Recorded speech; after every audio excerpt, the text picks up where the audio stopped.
We could pack our bags tomorrow, leave all of our sorrows, see where all this road goes, maybe San Diego, oh.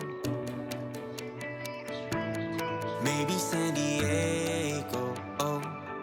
Roll down all our windows, just see where the wind blows, one leg out the window, sit like a flamenco, oh.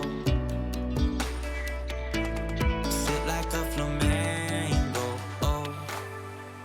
You can run and you can hide, you can look and try to find, take a breath, open your mind, take it one ride at a time.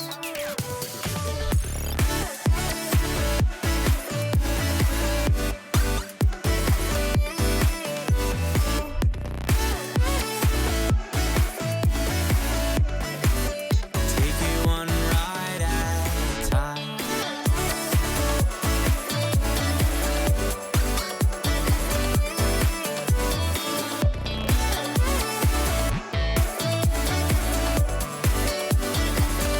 We got lost an hour ago. Where did all our time go? Where we are, no one knows. Maybe San Francisco. Oh,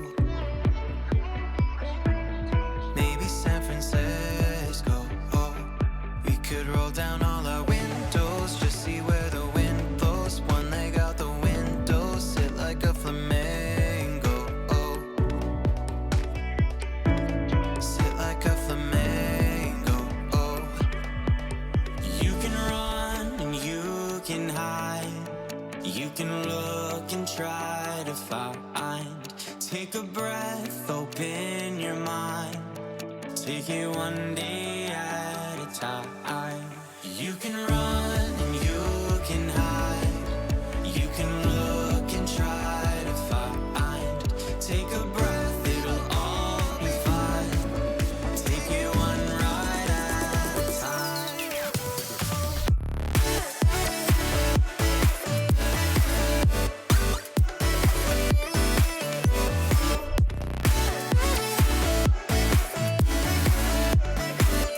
Take it one ride at a time.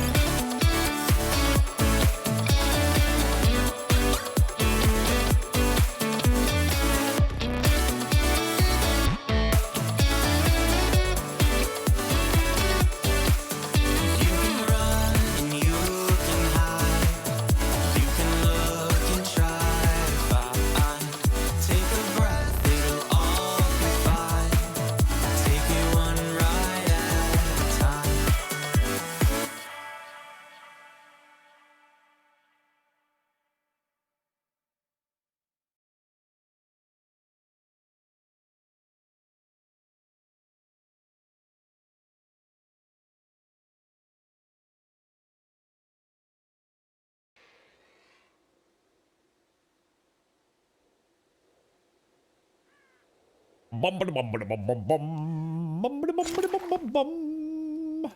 Where are we? Where are we? Where are we? We're here.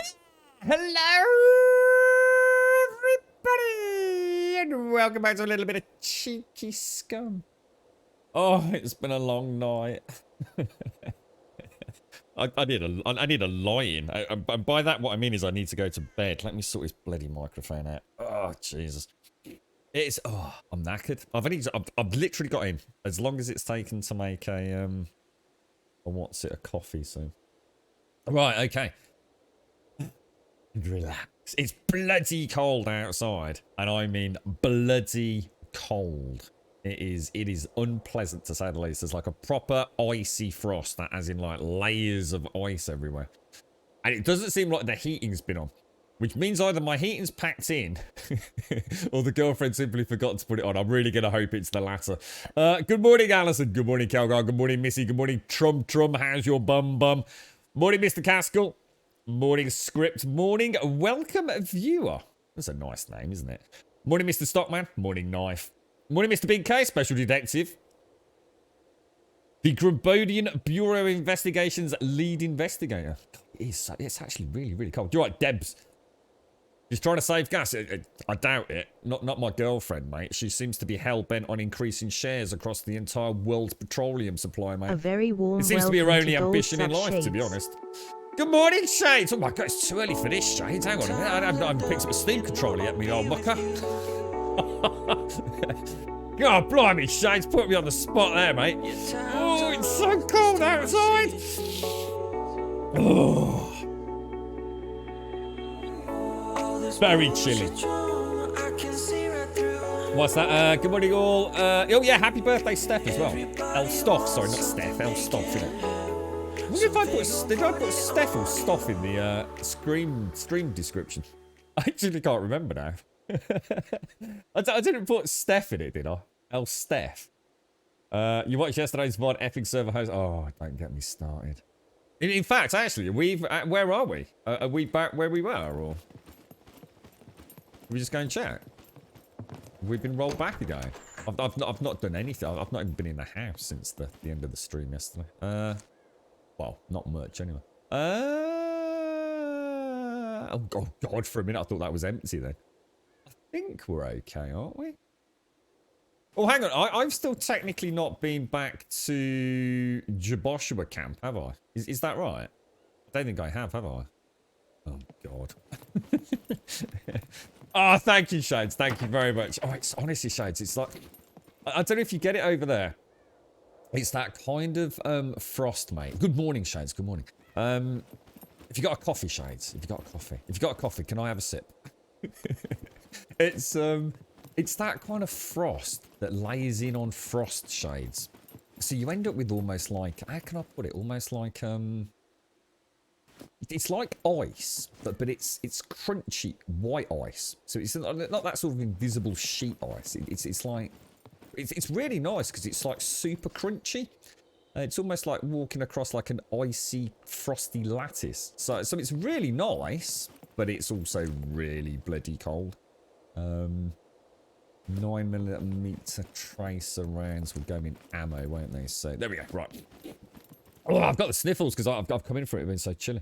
Overclock the PC. I've got all the PCs are on, mate. I won't need to. They're already overclocked. Yeah, this room will get quite warm in about an hour anyway.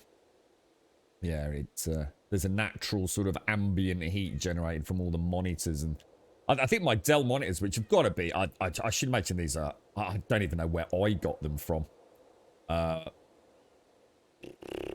don't know how many years old, but they bang out a lot of heat. I know that. Did I do it right, Stuff?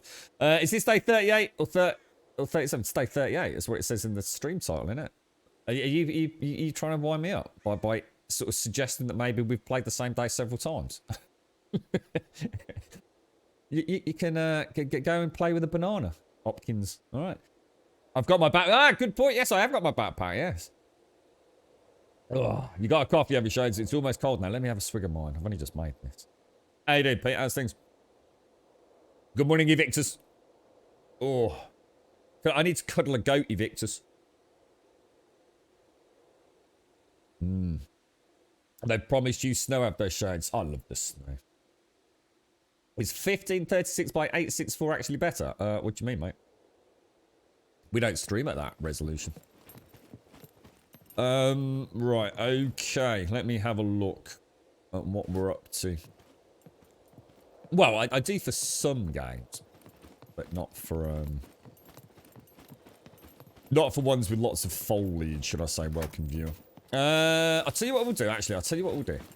I'm gonna take a run down into the police station like we normally do with the mini bike, because it just keeps the quad bike battery charged then, doesn't it? And what we'll do is we'll always take like the loose lockpicks for that first adventure. In fact, we're probably getting low. Oh, in fact, we are. We're out. Wow. Oh, we are. Oh no, there's one lockpick there. What's the screwdriver looking like? 30 out of 40. Well, we'll be coming back anyway, won't we? So I can always come... Oh, no, hang on. We've got some here. 1, 2, 3, 4, 5. There we go. Let's move out. Oh, careful what you wish for, Grim. Remember you had a goat called... yes. I saw that picture. I think it was yesterday. TM with a picture of his the Hound of the Baskervilles with that what was the remnants of a goat, a baby goat. Jesus Christ, that dog is a beautiful dog, man. That is something else, that is. It puts mine to shame. Mine are sort of really like, I suppose what you would call like small, scraggy rats. Oh, dear. Oh, dear. Yeah, right, so, Caesar. So when you die, where it spawns you is bullshit. It's meant to... Ah, well, that's because you didn't have enough fame points to spawn in the same quadrant, mate. You got to work on those fame points. That's why. Or spawn on a squad, mate, if you've got enough fame points. I think you can do that, can't you? You can't find me a goat, but can offer you some baby pigs that are even warmer. I don't know. I don't like the thought of cuddling a pig, because pigs have got, like, really horrible bristly hairs, whereas goats have got, like, softish fur. Well, actually, it's not soft. It's probably quite bristly as well, isn't it? But you get my point. I'd really like to kill them. But I have a fit. I'm going to need to make some arrows before I do that, so... I have a feeling he's not going to be night. Let's hide in a bush and let's get... Is it number 5 for my... Oh, I bet this was after the reload, wasn't it? Let's throw that up into slot 5 and I should be able to get that out. Look at this. Look at the skills. Look at the advanced skills we've got at work here. You're at minus 146 fame. Wow. Wow, dude. Are you playing on like a really nasty PvP server? You're right, Permarin. How are you doing, Alison? How's Bobsy and family? You all okay? With the server and everything, seems okay. Yeah, server seems alright. Playing solo for the first time now. 2 hours in, already found a car and an airdrop that had a car repaired. Yeah, you might, I mean, it depends on how much of a challenge you want. I would highly recommend turning down airdrops, mate. Airdrops, by default, single player and server, which is the same thing. Complete overkill, permanent. They have tamed them down a little bit, but they are bonkers crazy, mate. They, you hardly have any reason to go anywhere with the airdrops. So, yeah, I mean, obviously as a new player, it's worth at least experiencing them, but... I was really shocked at how regular they were. I suppose it's to encourage PvP activity when a server boots up, isn't it? Oh, a horse! I'm a bit wary with horses, mate. Oh shit! Oh, look at the skills today, boys. Look at the skills today. Oh yeah. Oh, yeah. No shit's given, mate. Small sticks. Oh, wow. Yeah, that sounds bad, Caesar. Minus 146 fame. I can only assume it's a pretty brutal PvP kill-on-site server, is it? Goats can be arsed. I've always seen this about goats. Apparently, most people find goats extremely vicious, nasty little pieces of work. A bit like... They're sort of like the smaller version of camels. But, you know, I should imagine like any animal, there's good and bad. Right, let me get rid of that. So, if I switch to my... Actually switch... Oh, shit. Look at that. Look at the timing on that today. Holy balls. We are rocking it, mate. We are rocking it. Do you actually get any fame points for killing, Well, you know what I haven't done for a while? I haven't eaten anything. But that's because I keep, like, rewinding in time. So, actually, let's just check where we are. 1,500. Yeah, I'm going to get hungry today, aren't I? Yeah, I probably want to get some, Well, I'm super dehydrated. Well, I'm not super dehydrated, but I am dehydrated. Let's see what these, let's see what the wind's like today.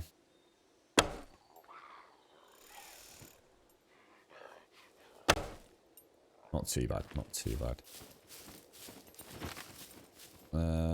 Okay, got any arrows?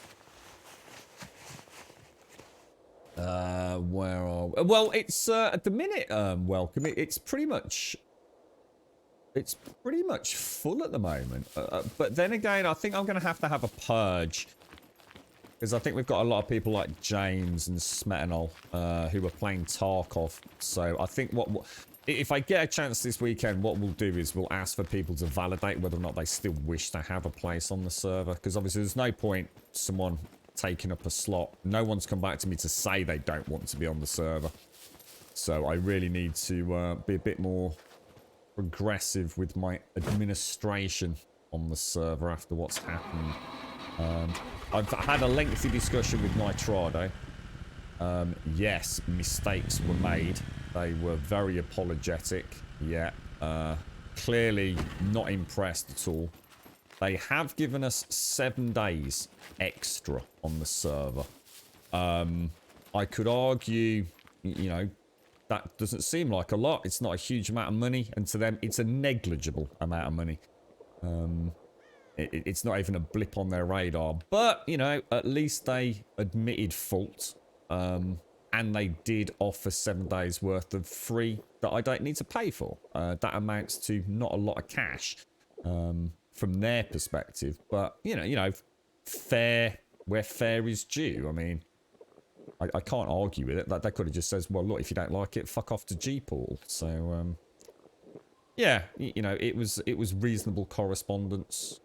Can't really argue too much. It was annoying. It hasn't, I mean, I tried to put it in perspective when I was talking to them.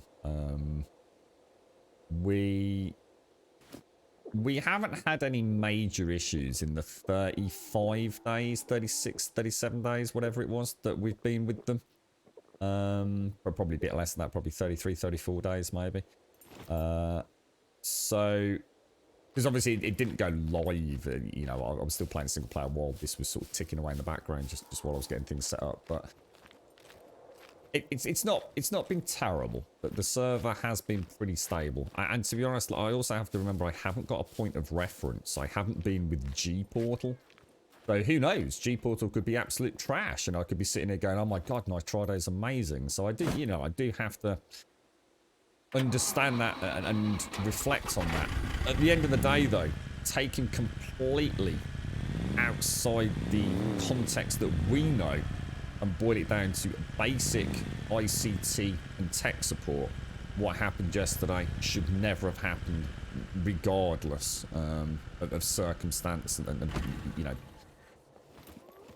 It was terrible, but to roll back like they did and not take a backup prior to it and not have communication, that is just, well, as you know, yeah, I was gobsmacked. I couldn't even speak at one point because I didn't believe it was happening. I genuinely thought, like, you know, that a server I think the problem with Nitrado is, and it's as simple as this, they've just become too big. They have now become an automated server hosting company that has very, very little liaison with their customer base. We live in a world, I think, where server hosting is something that pretty much any Tom, Dick and Harry can set up. And it's just a case of fighting for the people that are going to use it. It's not an incredibly expensive setup to get up and running. And as we know, a lot of services massively oversell. You know, people buy 30 slot servers and pay for 30 slots worth of memory allocation, and yet there's only 2 people on the server 99% of the time. You know, it's an impossible business to gauge. They're always overselling. There's a lot of idiots out there. Systems become more and more automated, and I have to again remember that it's a bit of a chalk and a cheese scenario. I'm used to working with Bluefang. Socially distanced conga, happy new year, Grum and Shat. The conga would go like halfway around the world, wouldn't it, GD? How are you doing, mate? Thank you for the 30, my friend. Thank you for the 30. Hugely appreciate that. Thank you for the 30-month resub. Top banana, mate. I've got a little blob on my monitor. A little, I don't know, like a little fleck of black something or other. It's really annoying me. It's right in the sky. Extremely irritating. I need to move it. Hang on.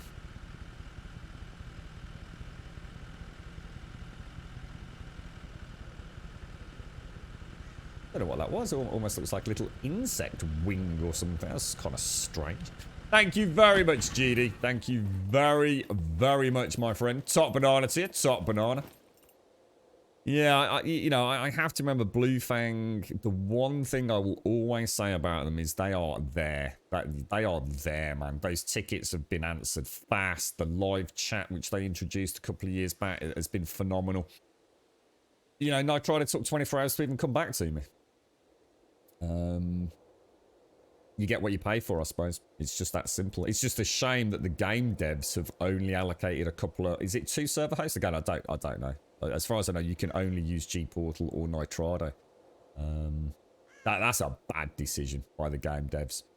Unless there is a huge amount of money involved, which in turn enables them to continue development, that's just a bad idea. Because your game isn't going to get judged on the quality of your game. As is, it's going to get judged on the quality of your game running on somebody else's servers. And if that experience is bad, people will assume your game is bad. You need to spread your wings when it comes to server hosting, unless, like I said, there's a key financial incentive to keep it limited. You know, if Nitrado was saying, okay, look, we're going to give you X amount of money to include us on your exclusive server host listing, the better have been a lot of money exchanged hands. Because I can tell you for a fact off the top of my head, without sitting here like railing them off, there's a lot better server hosts out there in terms of personal support. You've been run down by a sheep once, but never a goat. So I trust goats more than sheep. Well, yeah. Well, hang on a minute. Have you actually been attacked by a goat? I'm not sure whether we're talking about in the game or in real life here, Missy. You finally found a katana and love it more. Oh, the katana's really nice, Big K. You know what's really nice about the katana, Big K?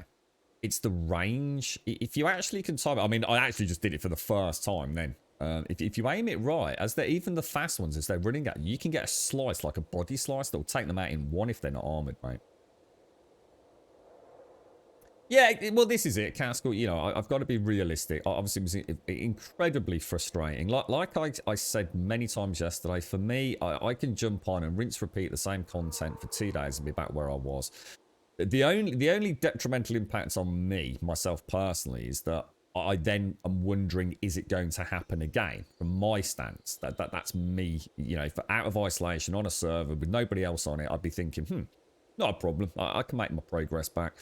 I wonder if it will happen again, though. You know, that's going to be a niggling thought. But what really hurt was knowing how many of you had some time over the weekend.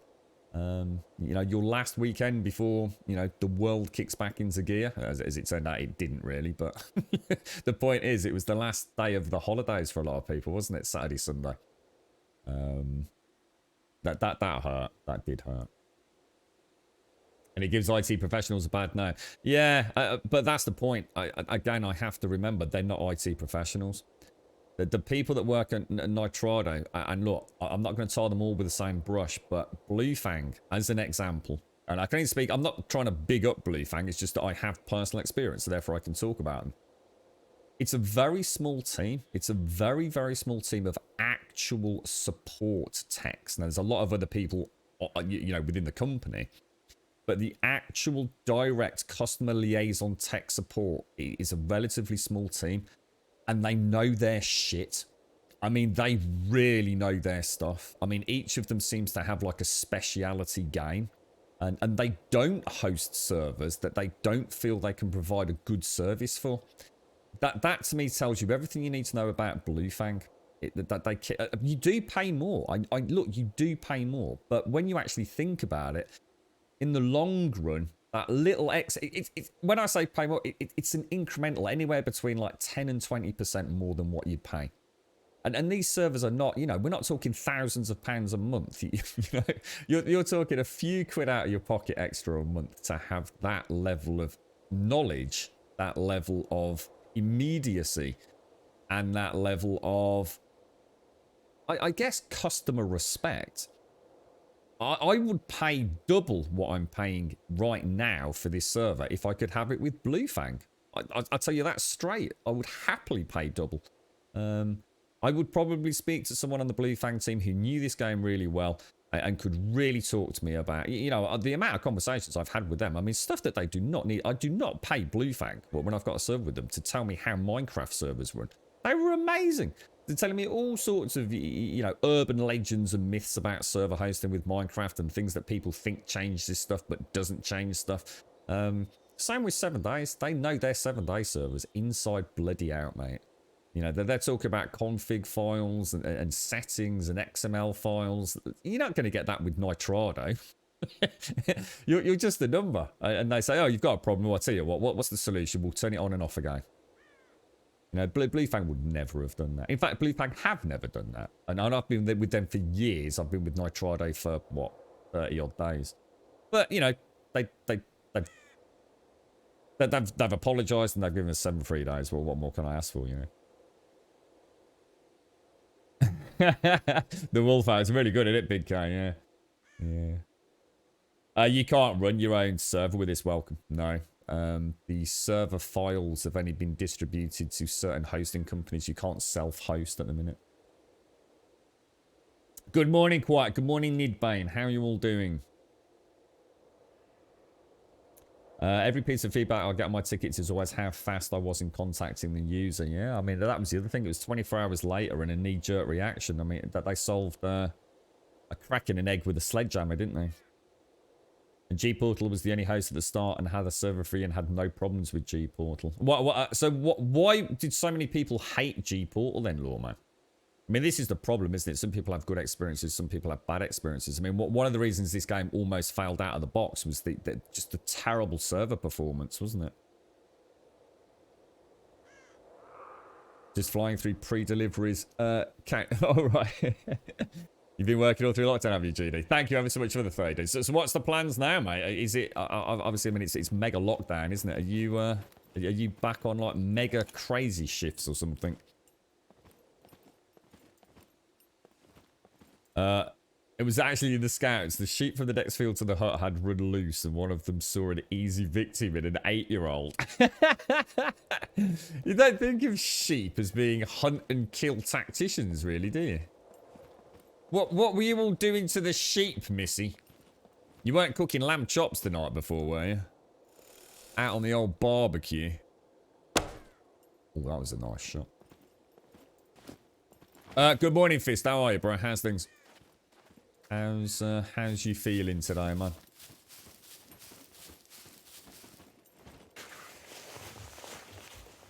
It's taken 9 months for COVID to affect your family. I lost a cousin. Oh my god, you lost a cousin on New Year's Eve, and your and your uncle's still critical. Oh my word, GD. Oh, that's all. I'm so sorry to hear that, mate. That's. I mean, how's your uncle doing, mate? I mean, is he making any progress? That's awful, dude. Very sorry to hear that, mate.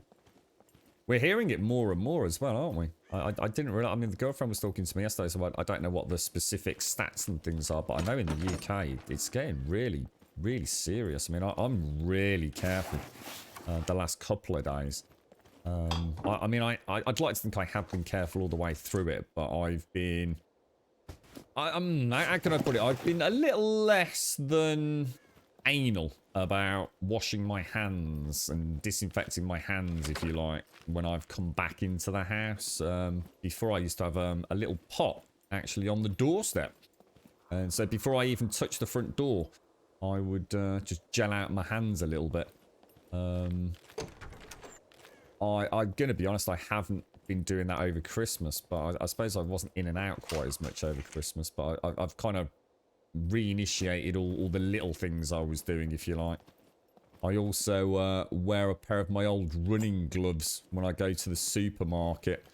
So if I'm picking something up for my dad, I can almost, as long as I keep up what I'm doing, I can pretty much keep anything I buy in a bag, basically in his garage for about 72 hours before we need it. And obviously with the weather being so cold, even stuff that, you know, I wouldn't want to normally put in a fridge is still pretty damn chilly, to be honest. So, but yeah,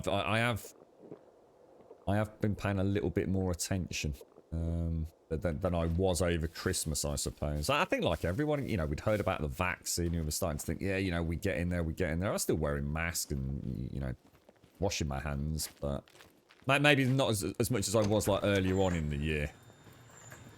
But I suppose in a way, though, I've learnt little tricks and tips along the way. You know, it's all the little things that you pick up you know, a tin of beans off a shelf in the supermarket and you know, scratch your nose or something. You know, so somebody put that tin of beans on the shelf, right? And those people that put the tin of beans on the shelf have got a lot of contact with other human beings, right? If it's going to get transferred, it's going to get transferred through things like that, isn't it? I should imagine. But it's not just someone walking up to you and coughing in your face, is it? I also hold my... Does anyone do this when they walk past someone? Because I have to wobble a lot, you see. So, although it's getting better, but a lot of people get out of my way, which is really nice of them because they know it's easier for them to cross the road than it is for me, you see. But do you hold your breath when you walk past people? I have no idea if that helps. But, you know, if someone does walk quite close to me, or I can see someone walking towards me that isn't going to, you know, step a long way from me, I sort of subconsciously now take a deep breath, sort of carry on wobbling, and then breathe out as late as I can afterwards, you know, to take in my next breath. Does anyone else do that? I wasn't sure. I don't know whether that makes any difference whatsoever, but... Yeah, you turn your face. Yeah. I don't. I suppose I don't necessarily turn my face, but yeah. I don't. No, I don't think I do. Unless I do subconsciously. You've got me wondering now, actually. Yeah. Is it really bad? It's about one. Whoa! What for real, GD? 1 in 30. Oh my god, mate. That's terrifying, dude. Wow. Yeah, that's right, Lawman. Yeah. Yeah, apparently that will come. I think, Fist, you said that was coming in version 1, didn't you, mate? Bit of a long night, dude. At least you got some sleep. Yeah, I mean, are you... presumably it was an infection or something, was it, Fist? I mean, are you on, like, antibiotics and things to try and alleviate it? I mean, they've obviously let you out of hospital, so...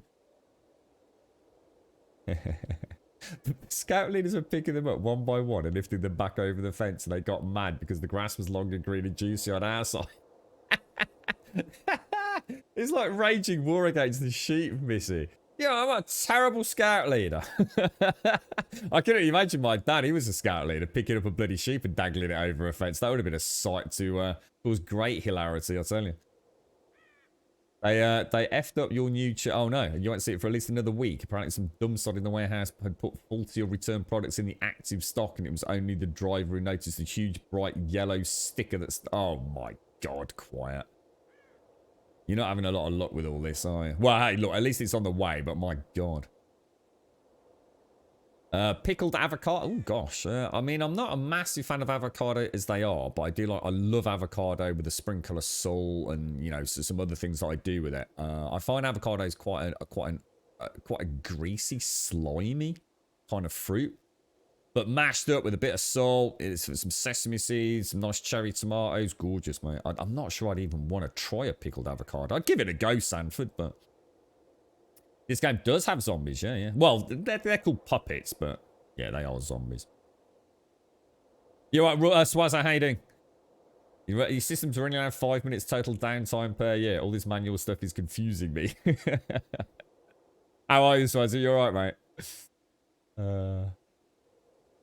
You've stopped spitting at traffic wardens. Oh, I did get mad at one traffic warden once, I must admit. I genuinely thought that I'd been hit with a ticket for like no reason. I really did.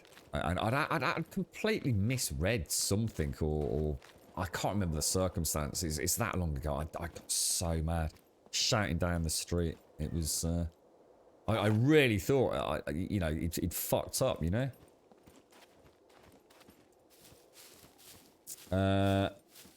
Oh, take care, Gene. Have a lovely day. I'm ever so sorry to hear about what's happened, mate. You look after yourself, bro. Got 2 days off. Yeah, take care, man. Peace out, bro. Well, I have to go out quite a lot because of my dad. Oh my god. I miss Alex. So yeah. God damn! I've got to stop doing that. I get hit not because you know I'm missing or anything. I get hit because I'm so engaged in trying to use my bow. You know, every bow to me is a little bit of archery, or every potential use of the bow is potentially archery skill. Instead of just like saying, look, there's no way you're going to make that, I keep risking it for a biscuit. I really need to stop it. I think I get a hit from that more than I do anything else in the game.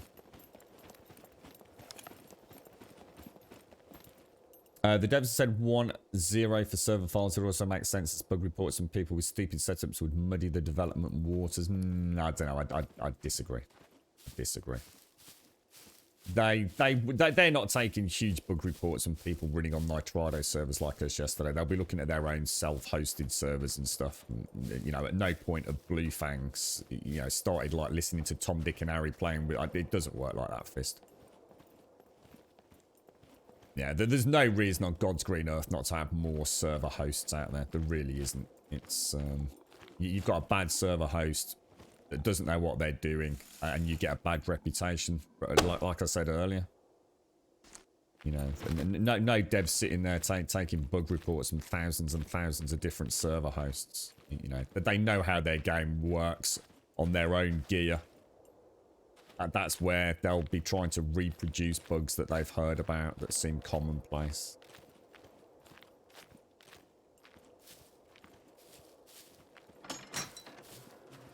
They might tell you they will take bug reports and things, but they won't be taking that as gospel unless they can recreate it on their own personal servers, self-hosted and what have you. That's just not the way it works, mate. It would be impossible for any company to manage that. Too many unknowns. They certainly won't be putting any hard development into trying to replicate a bug that they can't replicate just because it's on a Nitrado server or a Blue Fang server. It'd be like pissing in the wind, mate. So no reason for them not to. In fact, if anything, I would argue the other way is that you know that they'll take and listen to bug reports from anybody and everybody everywhere, and in many ways it would help them. You know, if you've got 10 server hosts versus one server host, and if you've got 10 server hosts and you've suddenly got a flood of bug reports from 7 different server hosts, you can start ruling things out. If you're only getting bug reports from what appears to be one server host, you can pretty much write it off. You know, first of all, you know, what version of the game are you installed with? Is it multiplayer? Yes. Who's your server host? You know, a wealth of information from that. Corolla Virus, thank you for the follow. Solexi, thank you for the follow. Hope you both well. Hope all is well. And then you're not stuck with people slagging off your game because you've got a shit server host. You know, the community soon get to know who you can trust. Get a good name. You get a good solid host that then works at maintaining that reputation because they're taking a big slice of the pie. Everyone's a winner chicken dinner that way. The Great Sheep War. The Great Sheep Wars. I can't imagine picking up a sheep and dangling it over a fence, Missy. That would be... Jesus. Were the sheep... I'm trying to imagine what it's like picking up a sheep. I mean, were they fairly placated? I mean... did the sheep fight back when your scoutmasters were trying to pick them up? Do their little legs go kicking and screaming, or do they just sit there very kind of, look, it's a day out, mate, up over the fence. Oh, what's on the other side? I'll tell you what we could do. We could actually take... Oh, wait, will that fit Happy in? New Year. I don't think it will it? I don't think that will fit. Bobsy, how are you, mate? Good morning, good morning, good morning. How's the family, Bobsy? Thank you for the 33 as well, dude.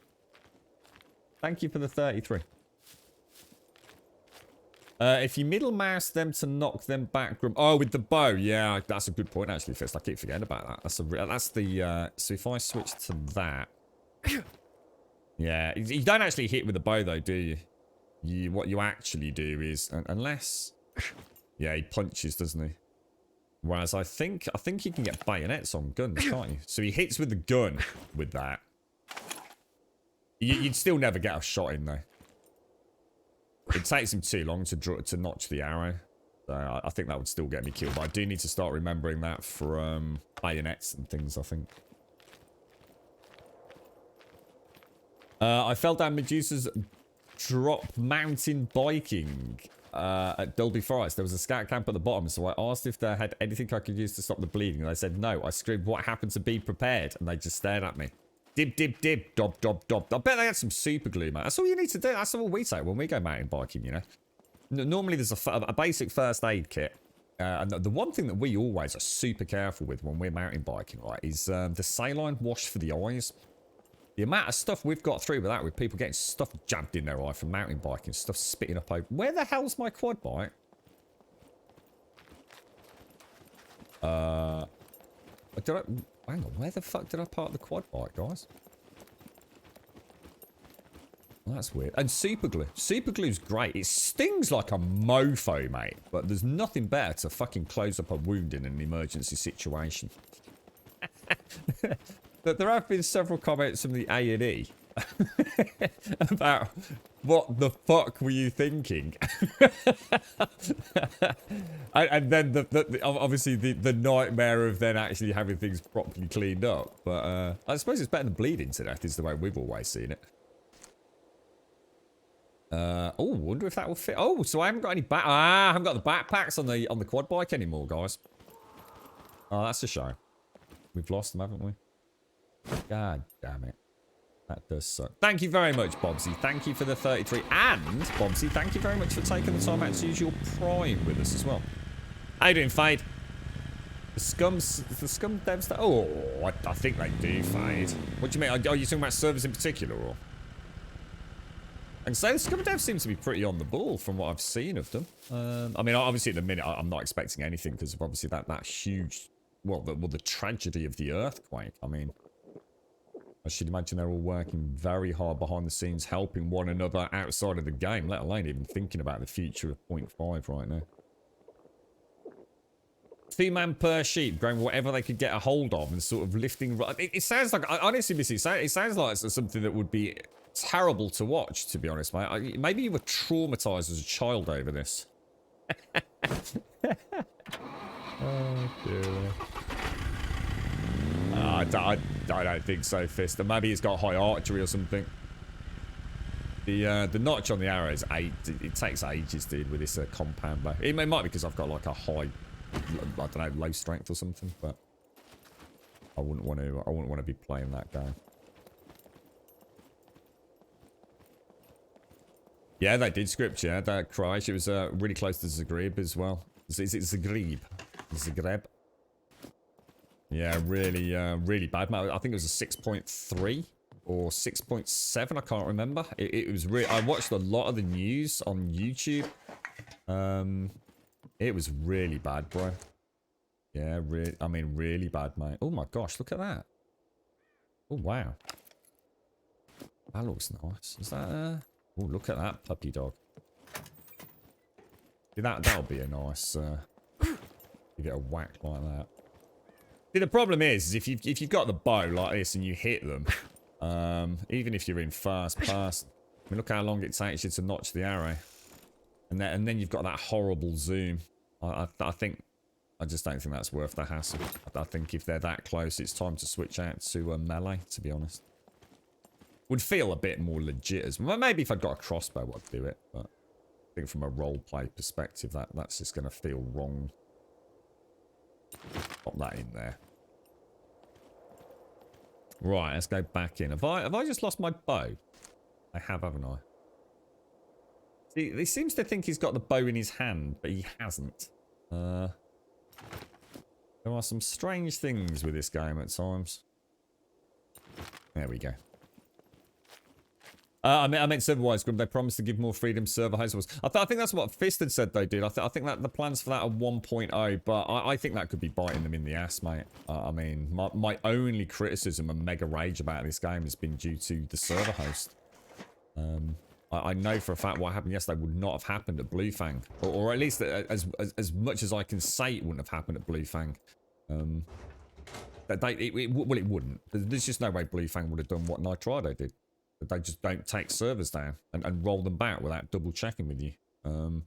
That really soured the experience for a lot of our community. You know, there's already people now that are kind of like hesitant to carry on playing. You know, they're going to leave it a couple of 3 days, see if things settle down. You know, what's the future? You know, and people stop playing the game, not because the game's no good, but because the server host shit. Or at least incompetent, should I say. I mean, the hardware, the actual server itself seems to be running fine, but that means nothing if the people pushing the buttons don't know what they're doing. Yeah, that's right, script, yeah. Honestly, dude, I watched, I was saying to Fist, wasn't I? Some of the rubble that came from, if you can imagine, like, the street and how far the buildings are from the street, the distance that the rubble had fallen from collapsing buildings, well, I honestly did. It was actually really scary. I mean, I suppose because of the fact it was the developers of this game, I paid a little bit more attention to it all. And I watched a lot of the sort of Croatian news channels and worldwide news channels, and even, members of the public that had uploaded videos. I mean, it was really bad, dude.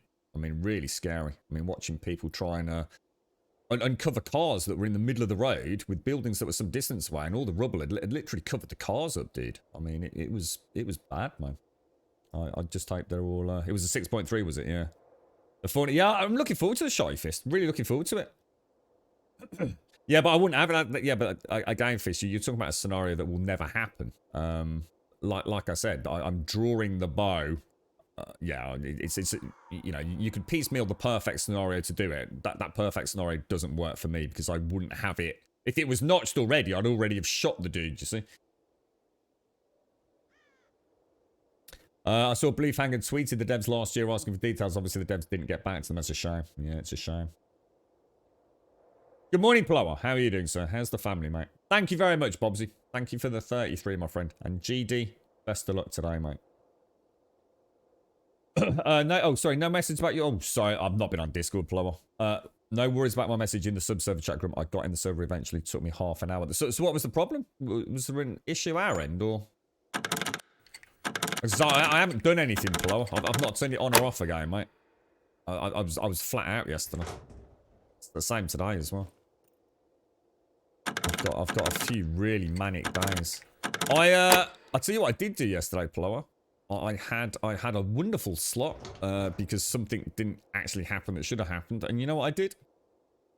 I listened, so I still don't know what even the aesthetic design is, but I listened to a little known YouTuber. It only got something about 100 subs, talking about Visage. And it was titled, completely spoiler-free, Why Visage is Awesome. And it was only about a 5-minute video. And he reassured us all at the very start that there was going to be no spoilery footage. But obviously there was footage, so I didn't watch it. It sounds terrifying, dude. It sounds a little bit like what PT might have been. I don't know. That makes me think maybe the aesthetic is quite a hyper-realistic one. I don't know, dude. The reason I checked it out was because of the upcoming game called Medium, which I believe is releasing on Xbox Game Pass on the 28th of January for Xbox and PC. It almost looks like a throwback to an old-style Resident Evil themed traversal, but with like a duality take, sort of like a spirit world versus real world. It looks interesting, and we've got the Game Pass courtesy of Elegon, so I might seriously see if I can plan in and around the 28th. I don't know what day that is, to see if we can get a bit of Medium up. If we can get that up, because it doesn't look like that one's too jump scary. So if I can build up a little bit of it is courage, because it's about my back. I really don't want any jars or jolts. So if I can build up a little bit of courage to sit in a spooky game, we might start thinking about getting Visage up. We'll see how it goes. But yeah, Medium looks interesting. Ooh! Oh, no, I thought it was a katana. That is a knife. Oh, goddamn. I thought I'd found a backup katana then. Good morning, Mr. Husky. How are you doing, sir? How's things? You at work today, fella? Good morning, Yola. How are you doing? How's things? Are you okay? I hope all is well. You had no idea. I continued, it loaded. It could have been... Oh, it loaded and you could hear the birds and the ambient noise, and a couple of seconds later the connection timed out. Same with the server list connection, timed out every time. Oh, that's interesting. Oh, I've not had that myself. What, and then it just resolved itself? Did it resolve itself after the reboot this morning? Or did it resolve itself last night? Because I was going to say, I didn't do anything yesterday. I didn't even get on Discord yesterday. It's very hyper-realistic. You'll poop your pants for sure. I honestly can't wait.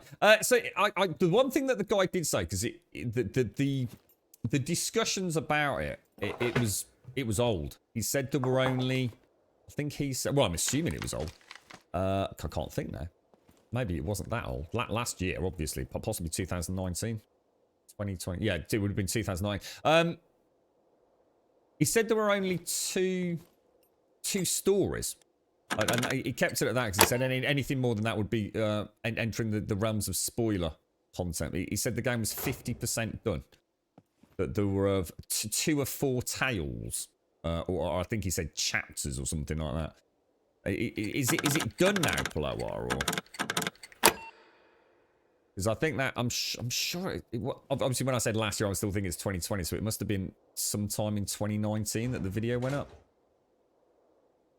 Oh, it's all out now. They did a full release a couple of days before Halloween in 2020. Brilliant. So we're actually going into a completed game as well. Nice. Cool stuff, man. Did you mess with the mechs? We have, yes. We've done quite a lot with the mechs, to be honest, dude. Well, I say quite a lot, as in we're slowly getting there with them. I've done boot camp. I've done the airfield. I've done the C3. No, actually, that's one. The B3 bunker.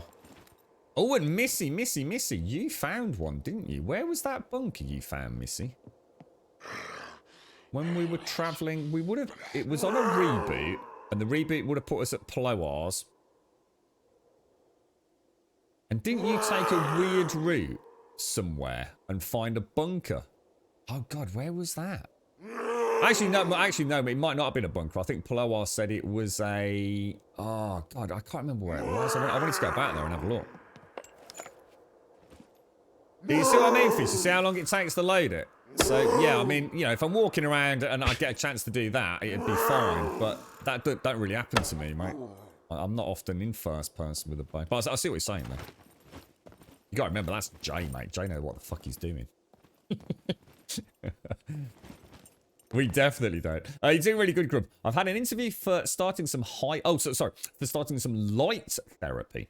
The doctor expects a lot of positive effects for me. Haven't felt as much. Oh, is that when you say light therapy? What is that then?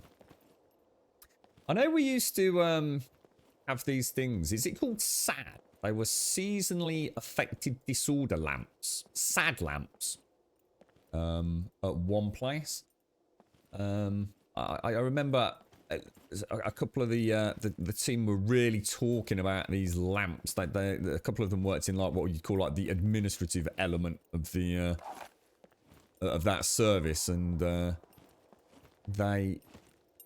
it was like it was quite a sheltered hub because obviously it had to be protected from attack and things, but it meant there was very little natural light of any sort.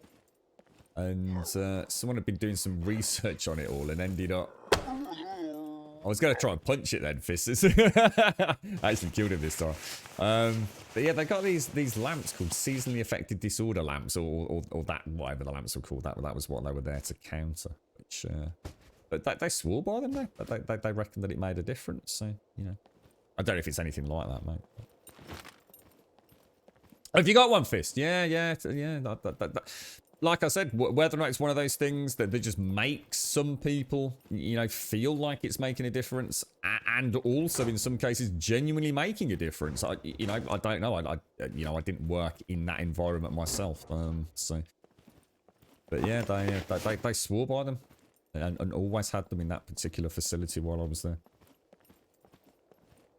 The loading of the crossbow. Yeah, I still haven't found a crossbow, mate. Still looking for one. In fact, I found a really nice tactical utility belt in the Jaboshua camp, didn't I? Which I still haven't been able to replace. Doc and I both went in there yesterday, but it was a no-go. In fact, I'm going there now, so.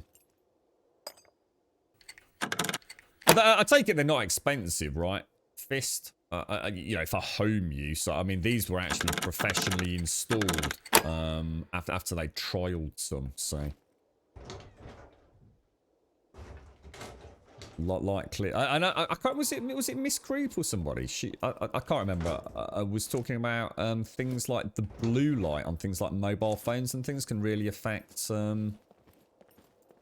sleep patterns and things like that. This is an hour over and you feel like you've been laid out in the sun. Really? Because it's not like, I mean, I know like some people probably think it's like a UV suntan bed lamp. But it's not what it is it, Fist? It's not there to give you a suntan and kill you with UV rays. It's a particular wavelength, isn't it?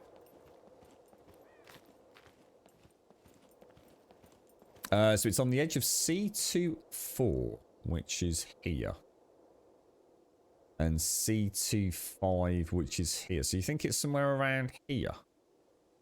It must be this then, Missy, yeah? Do you reckon it's that little...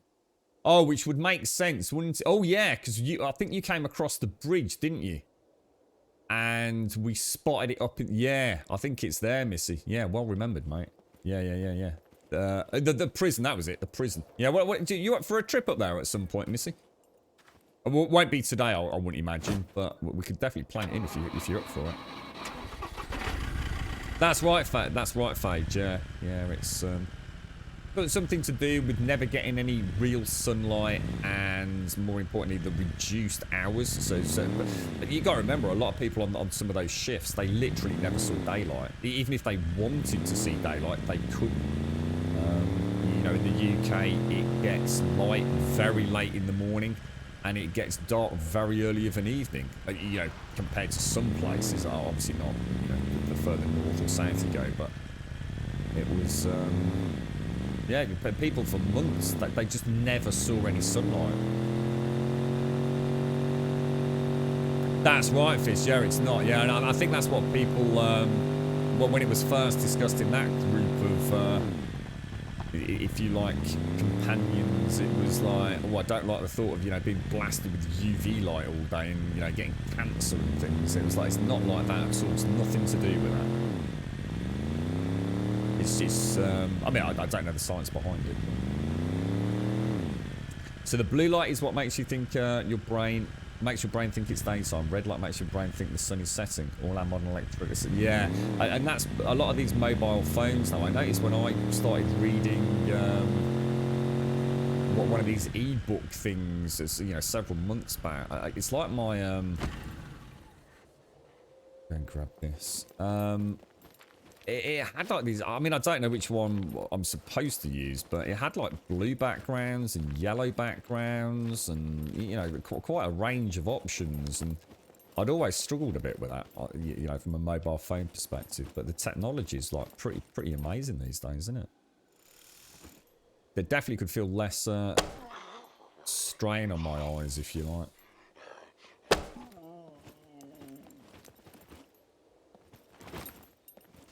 Can I have my arrow back, sir? Thank you very much. You've got the blue light filter on Android switched on permanently. I just prefer how it looks. So is that something... I might have to look into all that sort of stuff. I'm still learning things about my phone. I knew nothing about it, to be honest. I didn't have much of a chance. I tried that Genshin Impact. I'll tell you what, it's amazing to think a game like that exists on mobile phone. It's not my cup of tea, like I said. It's far too scantily clad clothing for me. You know, it's that kind of light. I don't know how to describe that style of anime.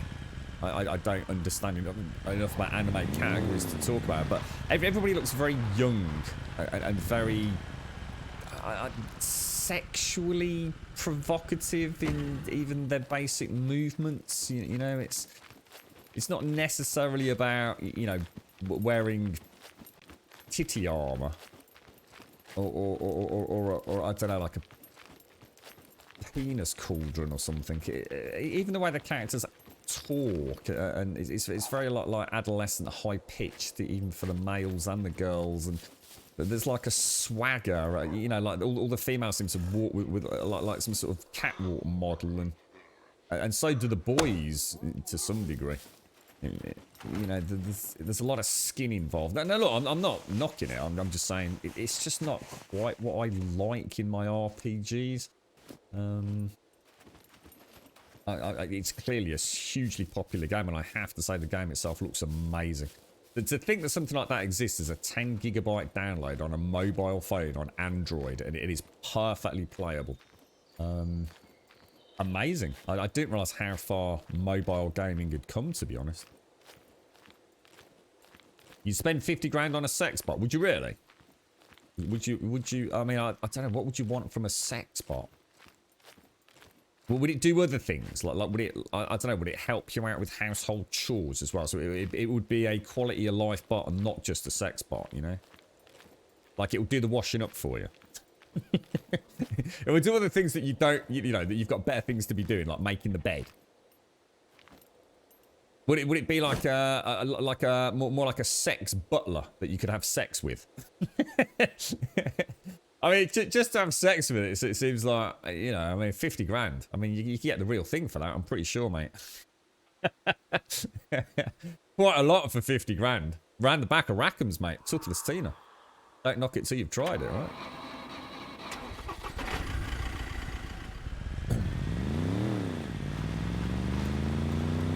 I've seen the ones that are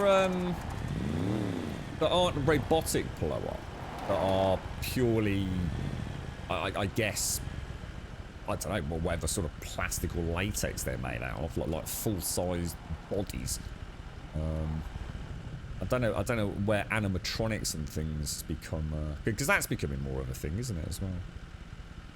Especially in the VR world, I do believe. Yeah, that's it. Yeah. Chastity belts. There's a movie about that on the list I sent you. Is it? Oh, have you? Oh, sorry, Missy. Oh, sorry, mate. I've not been on Discord. Is that? Oh, was that? Oh, or maybe I have.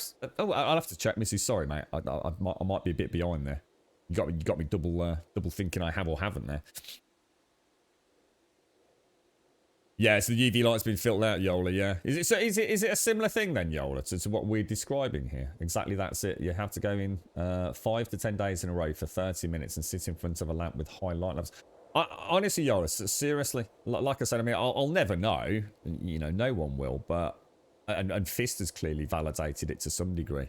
I think you might find a big difference with them, mate. It's like I said, the circle of people that I was involved in when those things were first introduced in that particular work environment, it was pretty much unanimous that there was a definite change in general mental well-being, mate. Like I said, I'll never know if it was a placebo thing. I mean, who knows, right? But yeah, I wish you the best, Yola. Honestly, that sounds like really, you know, like you said, a really positive step forward, doesn't it? It can't hurt, right, Yola? Literally, it can't hurt, so. Lars and the Real Girl. I've not heard of that. Lars and the Real Girl. You'd rather have a Codsworth than a sex bot that can do chores to a Codsworth. Codsworth, that's something from Fallout, right? That's floaty eyeball, lots of arms, dude. Is that right? Good morning, Schmeggy. You talked about VR porn with the missus the other day. She came to the conclusion it's cheating. I was like, what? To be honest, mate, I actually think she's not far from that, to be honest, Plower. It is staggeringly fucking personal. It's really fucking weird. Yeah, yeah. There's something there, man, that is not there in anything else. It's spooky, dude. Yeah, silicon, that's it. Absolutely, like if it was self-cleaning, could be shaped how I wanted, absolutely. But I mean something that you can really be involved like a partner in bed. What, you're not for something like that, would you, Script? Would you not miss the emotional attachment, though? Well, would that not just become like I don't know. Or are you talking about a really advanced AI that would actually, you know, evolve and you know, become part of discussion and day-to-day chit-chat, and you're not just talking about a sex toy, no? Yeah. Honestly, yo, please do, because you never know, mate. Someone else in the community, you know, I know I've mentioned the seasonally affected disorder a couple of times, you know, in the last few years that we've been streaming more regularly. But it's not been a regular topic of discussion, Yola. And with everything else that's happening in the world, it could be something that could change someone's life, mate. You know, I think a lot of people dismiss these things as gimmicky and fads, but I think there's a lot of supporting evidence on that one, mate. So yeah, if you do, we'd love to hear from you, mate. Yeah, that'd be great. I have tested VR porn. I've got no issues with telling you about that. You know, you were all kind enough to buy me an Oculus. What did you get me? An Oculus Rift S, I think it was. I mean, I said to you, you know, I'll check out everything. For science, it's actually really scary. It is. I was like, holy my god, that is something else. That is something else, mate. That there is. I mean, I don't know how down the rabbit hole it goes. I really don't. But I know there's things like I don't know what they call it, but you know, you can get like suits or I don't know. I mean, for the men, ladies, obviously there's vibrators. Clearly, you know, no shock horror there. For men, what do they call them? It's flat fleshlights or something, or whatever it is. But basically, there are sites. I mean, obviously, I've not done this because I ain't paying for that sort of thing. But there are sites you can go to where, depending on what's happening in the scene, you know, if you're a woman watching, you know, a man penetrate you, for example, it does, you know, it activates sensations and things with the dildo and all that kind of stuff. And the same with the man. I don't know how far down the rabbit hole that's all gone these days. I'm sure God knows, but it's weird. VR is amazing. The VR is an incredible thing. It's I always said, you know, with the applications in medicine and the military alone means that VR is going nowhere anytime soon. It's I think a lot of people still think of it as being the equivalent of, you know, like a 3D, you know, 3D TVs in your home. I can assure you nothing could be further from the truth. I've been in VR headsets at, you know, friends' homes. You know, we've played Elite Dangerous. We've played just about every simulator racer that supports VR. And, you know, some of that stuff was pretty old. It's never quite the same as doing it in your own home. You know, setting up VR perfectly. Depending on the headset.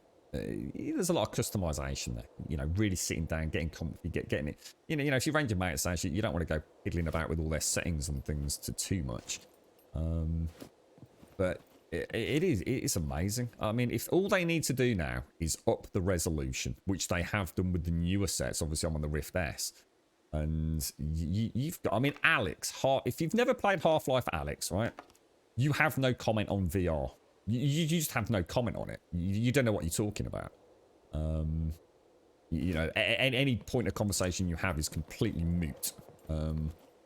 It is, you know, whether or not you like the game, the stuff they've done with that is exceptional. It really is. There's you can sort of see why it's scary.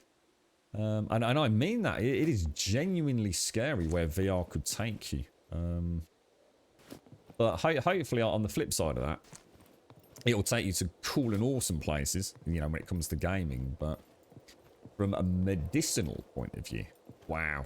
That is, you know, especially in this world where, you know, social distancing and all this stuff's getting scarier and scarier. But you know, remote operations, you know, you wouldn't have to, you know, a doctor somewhere in the world could maybe perform, you know, all forms of surgery without actually, you know, ever having, oh, what's that? What is that? Is that rubber? Without having to even step foot in the hospital that you're in. I mean, the future on that element of the tech is this rubber? Jesus Christ, I'm really struggling with my inventory management the last 2 days, you know. But yes, it is. It's the single most amazing thing from a technological point that I own. There's nothing else in this room that is as amazing as VR. It is even in that setup with my, you know, GPU. I can't play a racing game without VR. And I'm not sure I could ever play Elite Dangerous without VR, to be honest. It's the stuff of other worlds. Amazing. And not everybody gets on with it. I think that's the sad thing about it, is that I think some people really struggle with VR, you know, motion sickness and all that. And that's possibly because the technology's not, you know, shutter door effects and all that. Low resolutions, low frame rates. You know, a lot of people are going to suffer just because, you know, their experience with it wasn't the best in the first place anyway. But it is impressive. Very impressive. I did send you something you probably didn't see yet. When everyone started talking about music yesterday, I got reminded of so much old music. We had a right old chinwag yesterday, didn't we? You know what I thought about yesterday? We see all the stuff we didn't mention. And God, we mentioned just about everything, didn't we? Craft the dildo gun, free game Dennis. I've already got that, Neon. I've already got the dildo weapon. In fact, that's a good point. What happened to that? What did I do with my dildo staff?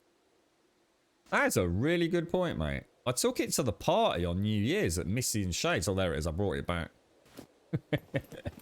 You're right, Black Toxic. I started making a list of old stuff I used to listen to. I decided to stop at 100 tracks. Oh my god. I love reminiscing about music like that, Missy. That was really good fun yesterday. Really made me think. And then like I said, after the stream, I was like, oh my god, you know, we didn't mention A, B, C, D, E. This goes on for days, doesn't it?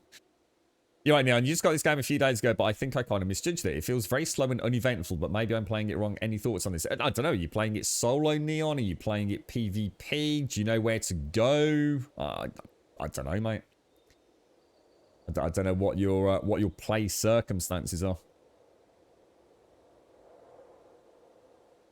You bought yourself a vibrator and honestly regret buying it. When you asked the ladies yesterday to send you all their dicks, I laughed so hard I was telling myself I could send Dwayne to you. You named your dildo Dwayne. See, when you say Dwayne, all I can think of is Dwayne Dibley. Oh, dear me. Dwayne Dibley was...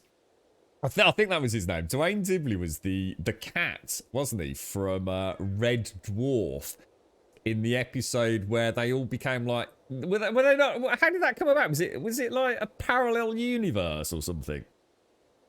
I just remember Cat turning into. Was it Dwayne Dibley? Was it Red Dwarf, or am I getting completely confused? I'm sure it was. Elite Dangerous is good, Serenity, but it is very, very dry. It's you know. If you're going to play Elite Dangerous, don't expect, you know, action-packed, Call of Duty, bombastic, super extravagance. You know, it's a simulator, mate. It's as close to a flying around in a spaceship simulator as you can get. You know, at most you're going to get a few sparks and a cracked sort of heads-up display before you explode in flames. You know, it's it's in space. Not a lot happens in space. It's quite a dull place. But, you know, they've done a good job with it. I think, anyway. I could... so you kind of go for both. I could then have emotional involvement and patience with my lady who's not quite up to things at the same rate, but also a bot that could keep up with me. I think it'd make me a better partner in my... So you'd actually have... So you'd have your real... So what, are you saying you'd have a real-world partner who would be your day-to-day... I don't know, somebody that provides you strength and also that that you care for. But you'd have the bot, say, for more rigorous sexual exploration. Is that what you mean, Scripts, or? Not sure. Yeah, what's that? What's that? No, I didn't. It's you know what? I'm just going to point something out, right? Every time we mention porn, every time, yeah, Paloar mentions that particular category. I'm just pointing that out. I can think of probably just in the last few months at least 4, possibly more, possibly 5 or 6 times that every time we've mentioned porn, he's mentioned that category. Just an observation. Well, you know, no reason to read into it, boys and girls, but, you know, each to their own. No one's judging anybody here. You're right, Gothic. How you doing, mate? Did I miss something, Script? Sorry, mate. Hang on. Oh, if it was self-cleaning and could be shaped how I wanted. Oh, sorry. Did I miss? Oh, I might have missed it. I do apologize, script. Sorry, mate. She means Dwayne Johnson. I know who she means, but I'm thinking of Dwayne Dibley. She's thinking of The Rock, right? Dwayne The Rock, yeah. I know, I don't think Moby was made. Oh, yeah, no, they weren't, were they? No, they weren't. That's right. Yeah. Oh, is this Dwayne Dibley? Let's have a look. Did you get one of those crate?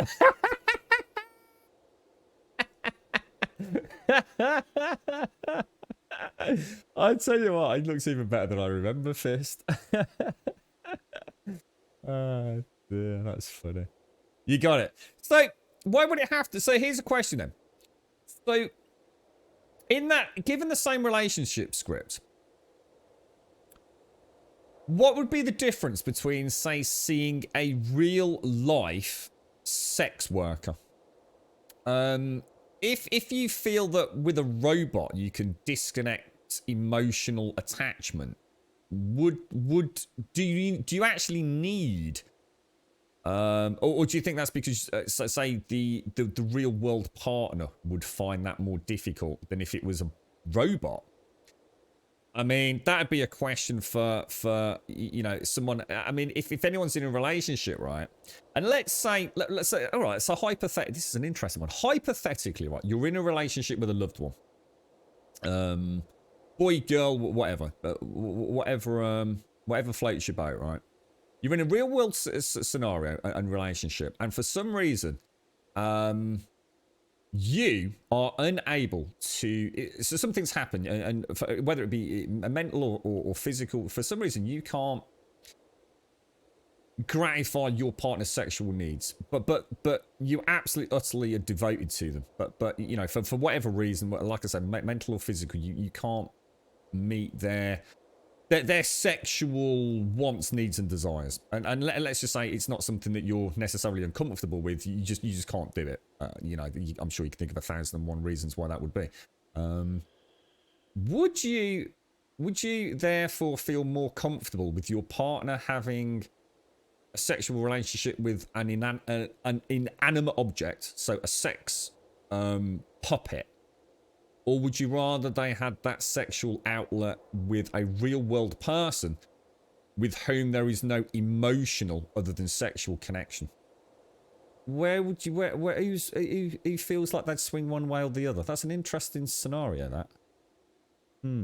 Not sure. I suppose maybe it's impossible to answer without more specifics, I guess. But it's an interesting quandary, that. The only difference is you don't have to pay for the taxi in the morning to get home in the morning. Well, I suppose I'm trying to ascertain, like, you know, if those kind of elements were taken out of the equation, though, you know, money and cost and things. Would you feel more comfortable with a partner having sexual relationships with an inanimate object or a real person? I don't know. It's an interesting.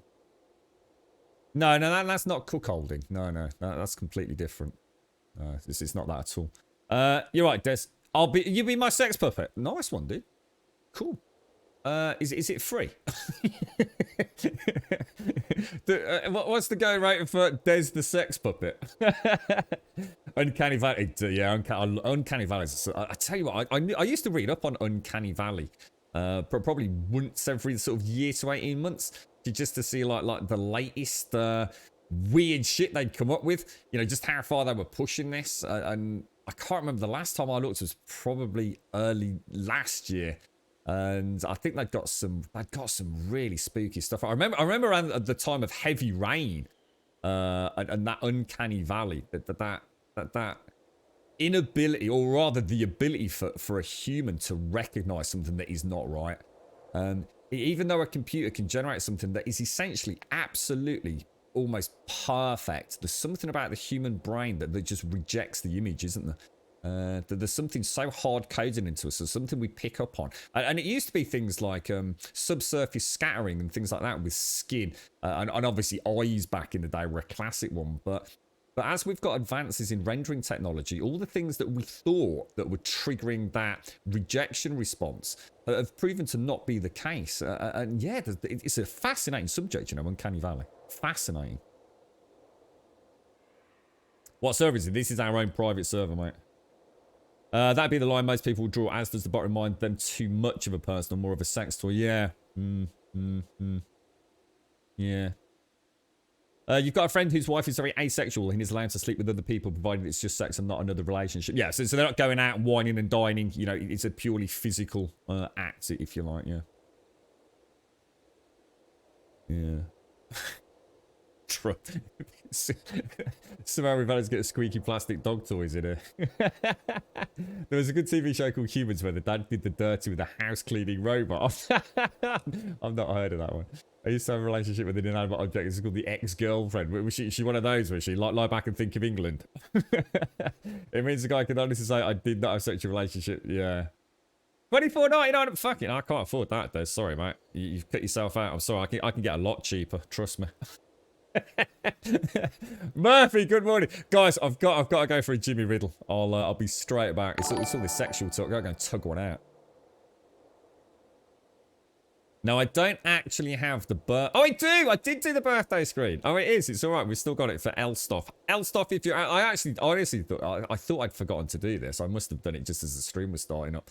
Happy birthday, Elstoff. Happy birthday if you're out there. I hope you have a lovely one. I'll be back in a minute.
Boom, boom, boom.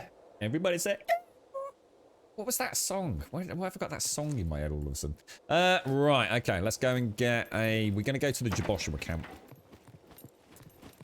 So let me grab a little piece of a bandage. We've got 15 lockpicks. That should be enough for the Jaboshua camp, shouldn't it? How are we doing on arrows? Oh, I have no arrows, apparently. How are you doing, Des? How's what's the situation with work? Sorry, mate. I know your whole team's been pretty much crucified, haven't they? How is everyone, Des? I mean, how are you feeling? I think you said you came back negative, didn't you? What about the rest of the team? How are they doing? The people that have contracted it, dude?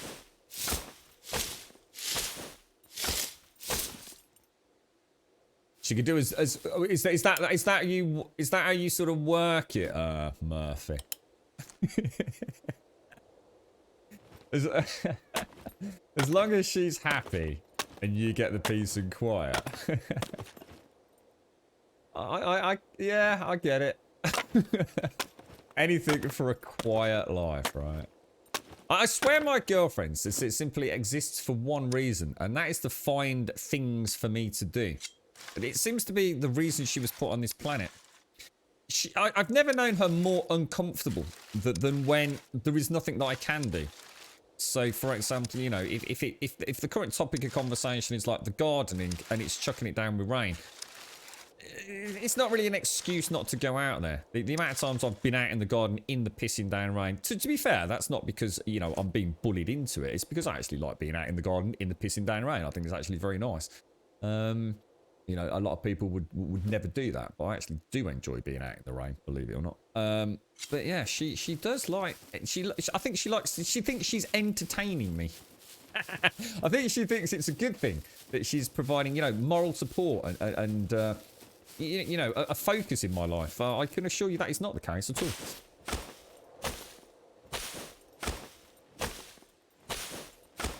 Yeah, well, I think it's I don't know where I sit on that. I mean, I don't know if I can answer my own question script because I actually don't know.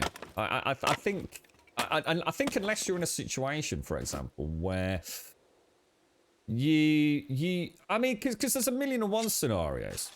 You know, rape. You know, what a terrible, terrible, fucking unthinkable and unimaginable thing to happen. That's not the kind of thing. A male and female rape. You know, there's no. We're not able to, choose one over the other. Getting over something like that. You know, you could be in the most loving relationship and the unthinkable can happen, right? How do you move on from something like that? And, individuals themselves are the only people that will ever be able to answer it. But to be in a loving relationship where you feel that you can no longer maybe participate in that element of it, if you are in a physical relationship and then maybe you can't be or whatever, where do you go? I mean, it's like you say, there's alternatives for the other partner, but maybe the other partner would feel bad about that and actually couldn't do that. But I don't know. It's a difficult topic, isn't it? Because I think it's always going to come down to the very specifics, and it's too big a topic to try and put yourself in those. You can only have so much empathy, can't you? You'll never be someone else. You'll never walk a day in their shoes, as they say. You can try your best to have empathy for people, and I think most people are able to do that and then to see through other people's eyes to some degree, but you can never know what it's like. You can only have an idea, can't you? Because we're all so unique and we all adapt, and a lot of people are able to just block things out, aren't they? And I'm sure they pay a hefty price for things like that. How you doing, Yeti? How's things, bro? Your girlfriend's the same, but if she can't find something to do, she just talks like, oh god. My girlfriend, yes, I know it's awful to say it, but I just started going, yeah.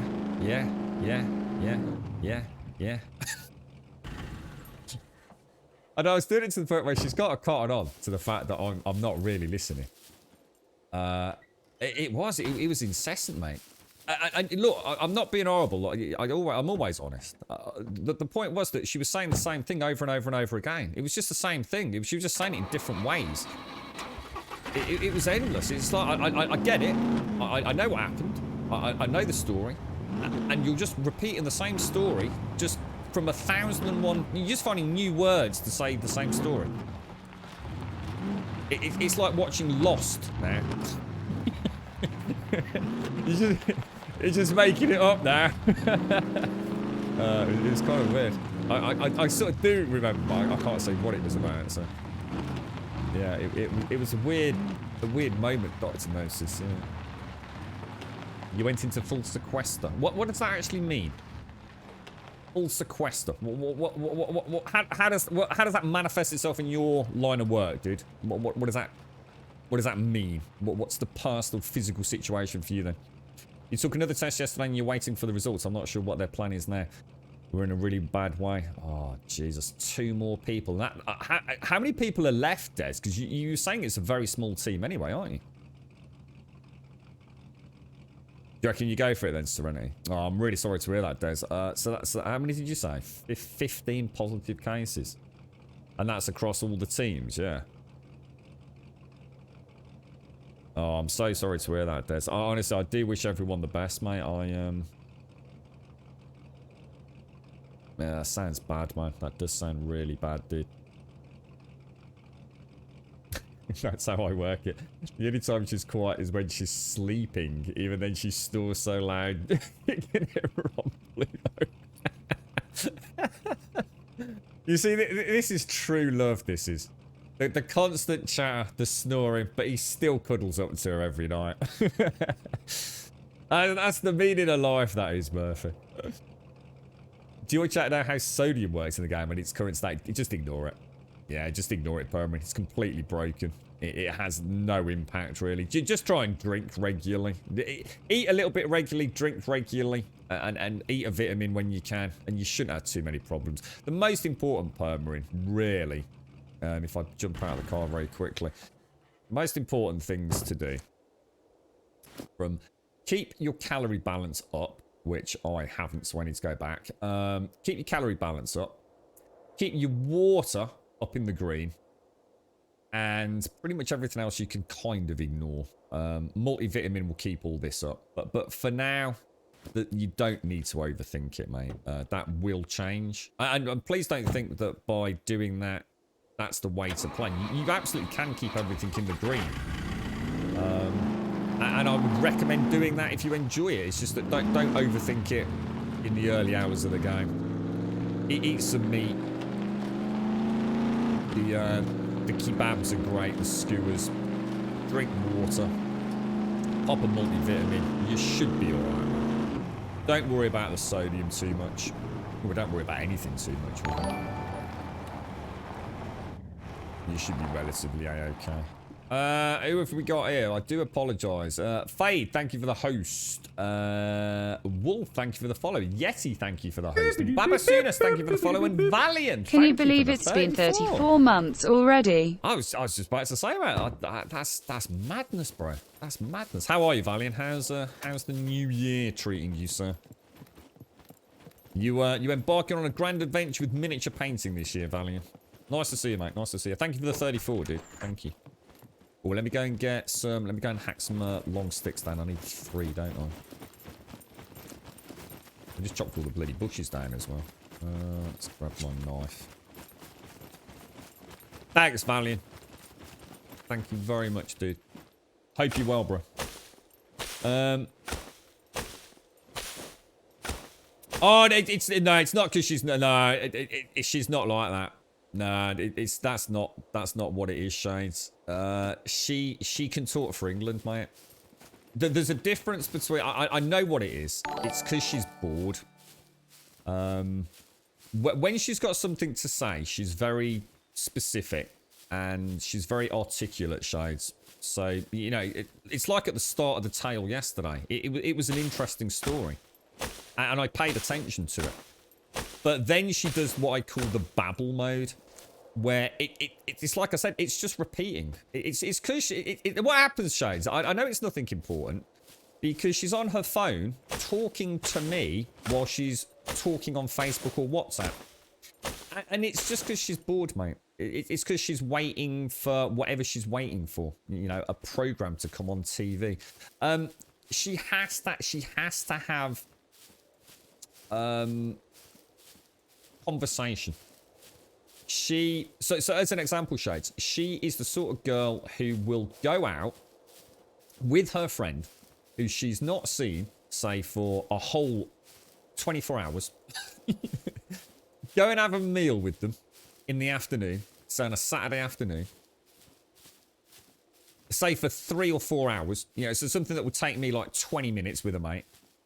Quick doner kebab or whatever it'd be back in the day. She'll spend 3 or 4 hours having, you know, what amounts to a potato, a jacket potato. And then, that evening, talk to the same friend about the jacket potato for 2 hours on the phone. She has this uncanny ability to exist in this bubble world where conversation has to exist. It has to. It's a bit like me. Think of her, right, as the female version of me on stream. It's like she can't shut the fuck up, dude. But I can assure you, outside of the stream, I'm a man of very few words. And it's normally fuck off, get out of my way in Tesco's. Or something to that effect. I think what it actually is, and if I was to really get to the bottom of the matter, it's not about no one listening to her. It's because she's becoming so deaf that she has no ambient sound. And her body is almost, or her mental attitude is adjusting to that by creating sound, by her talking. So whereas you and I, we all have this noise, you know, even in a quiet house, the hum of a monitor, you know, the tick, tick, tick of a fan in a computer case, the click of a boiler coming on, you know, the running of a tap, the splash of the washing up bowl. She doesn't have any of that. All that is now becoming almost nothing to her. So I think what's happening is it's almost like she's trying to It's like somebody who's suddenly entering a world of darkness, and you want a little bit of light. Does that make sense, Shades? I think what she's almost doing is she's countering the absence of noise by creating her own noise. That I think that's what it is. I think that's because, you know, obviously, I mean, all jokes and puns aside, you know, we have some very deep and meaningful chats about what's going on these days, but it's it's strange watching it happen, actually. You're locked in a hotel. Whoa, you're in a hotel. You're locked in a hotel room right now. I'm only allowed to leave to get shuttled to work and then shuttled home. All meals are provided specially by a local restaurant and delivered to my door by people in suits who then clean the containers. We have people who will run out and get you items like toothpaste. If I leave my room, I need to be wearing an N90. Wow. So, I mean, to be honest, Des, I know this should never have happened in the first place. And this feels like a knee-jerk reaction to something that shouldn't have happened, you know, several days ago. But to be fair, mate, that sounds pretty freaking robust, right? Don't you think, Des? I mean, I know it sounds like that they've made some catastrophic decisions. And worse, they've ignored your own and your colleagues' feedback and suggestions, but they're not mucking about now, are they? I hope. And what's that like for you, dude? I mean, how are you dealing with that? I mean, that sounds like serious isolation, bro. I mean, anything we can do to help, man. Do you want some evening streams, Des? The sweet screams of Grubby to send you to sleep, bro. You try to keep calorie balance just as what I need to not to be hungry. Don't want to put on weight. I wouldn't worry about it, Adrian. I think it's really hard to put on weight in this game. If you're out and about chopping wood and hunting, Adrian, my character looks chunky, right? He's like bigger than Arnie, dude. He's got butt cheeks and thighs you could crack walnuts with. Yeah, I remember you telling us about that, Murphy. Tried to overdose a couple of years back. I nearly reevaluated our effed up relationship, decided to stick with it like you would if you were attached to your clapped out Ford. I repeat what I said. This is clearly true love. Only true love, and only in the emotional turmoil of true love could you call and compare the most important person in your life to a clapped out Ford Fiesta and genuinely mean it in a positive way. So many people would take that the wrong way, Murphy, but I get you. It's beautiful. You see, you don't see that in poems, do you, mate? You don't see that in birthday cards or anniversary cards. You are like my clapped out Ford Fiesta, darling. We should start our own range of greeting cards, Murphy. I like it. You see, getting to the real nitty gritty of the matter. None of that fluffy shit. Your eyes sparkle like the stars. You're like a clapped out Ford Fiesta, darling. Absolutely beautiful. The love of my life. Oh, dear. You're right, Sean. How you doing, mate? Can you imagine a female grub? I try not to. You want to see me when I dress up for special occasions. I'm a cracking in a pair of high heels, mate. New year has started off good and bad. I've just got my hands on a new project for the year, which is a Vampire Counts Army for Age of Sigmar, but I also have been hit with a bad bug that keeps me running to the bathroom all day. Oh, that sounds awful, mate. Or is that like gastroenteritis or something? Have you got the poops, Valiant? That sounds horrible, mate. A bit of anxiety for being in that kind of... Yeah, I think that's it, Shanes. Yeah, it is. It's everything else. I mean, you know, you can't expect someone in her position right now to be dealing with things well, can you? It's too much for anyone, I think. She's got a scan Friday. She's got her whatever it is, you know, the ones echocardiogram, I think it is. Basically the one that is there to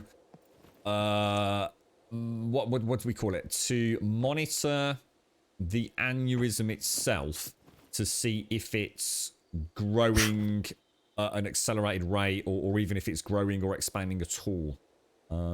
So that's this Friday, which is fantastic. It seems really weird because it only seems like yesterday we were waiting forever for that to happen because that's the big next step. That's why, you know, we haven't really said much about it because we don't know ourselves until we know what the prognosis is for. Is it getting worse? And if it's getting worse, how fast is it getting worse? Why won't it let me chop that up? Oh.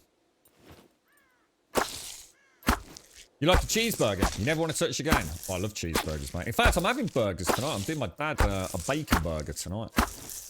So I'm going to do the girlfriend. I'm going to do her a nice veggie burger. A little bit of red onion. A nice Spanish tomato. I'm going to try and make some sort of guacamole kind of sauce to put on top of it. But I don't know what to serve it with. Anybody got anything that, you know, if you're going to do a nice burger. I'll put a bit of iceberg lettuce there as well. Because burger and chips just seems a bit boring. Anybody ever had anything interesting with chips? Is that it? 2 steaks from all of that? Holy wow, what the hell, dude? Yeah, if anybody can think of something that would be nice to go with, might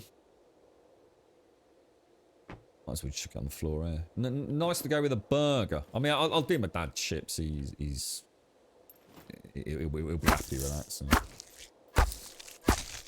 it's fine because you get paid 24. Oh, really? And to be fair, this is no worse than being in the Navy and out at sea. I'm fine, but others might struggle. To be totally honest, I'm making $15,000 to $17,000 a week during this. Oh my god! So as long as oh my god, Jesus, dude. As long as I stay negative, I'll deal with a lot of shit for that kind of money. My issues are trying to remain grounded because I know a ton of people out there haven't made 15 grand. Yeah, I get that. I get that. Jesus, dude, that's amazing though, man. I mean, it's like you said.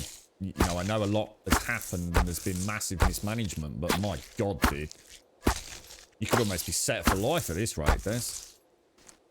Well, I wish you all the best, mate, and sincerely, I know you're okay, and it sounds like mentally you've got the mental endurance to get through it, dude. But, you know, if anything changes, plenty of people here, mate. I'm not saying we can necessarily help, but we can certainly listen. And I think the other thing is, honestly, my best wishes to the rest of the team, because I'm sure they're feeling it right now, and in more ways than one. Both the people that haven't got it, but the people that have got it. It must be a nightmare scenario, especially knowing your work colleagues are suffering, stuck in hospital and everything. Best of luck to you all, man. We'll drop that log in. Oh, fuel fire with a wooden log. Why will it not let me fuel the fire with a wooden log? Is there something the matter with that fire? Maintain. It's not maintain, is it? Oh, that's interesting. I wonder why I couldn't like the other one. Let me make the skewer first. Right. We'll eat and then we'll head to the Jaboshua camp, I think.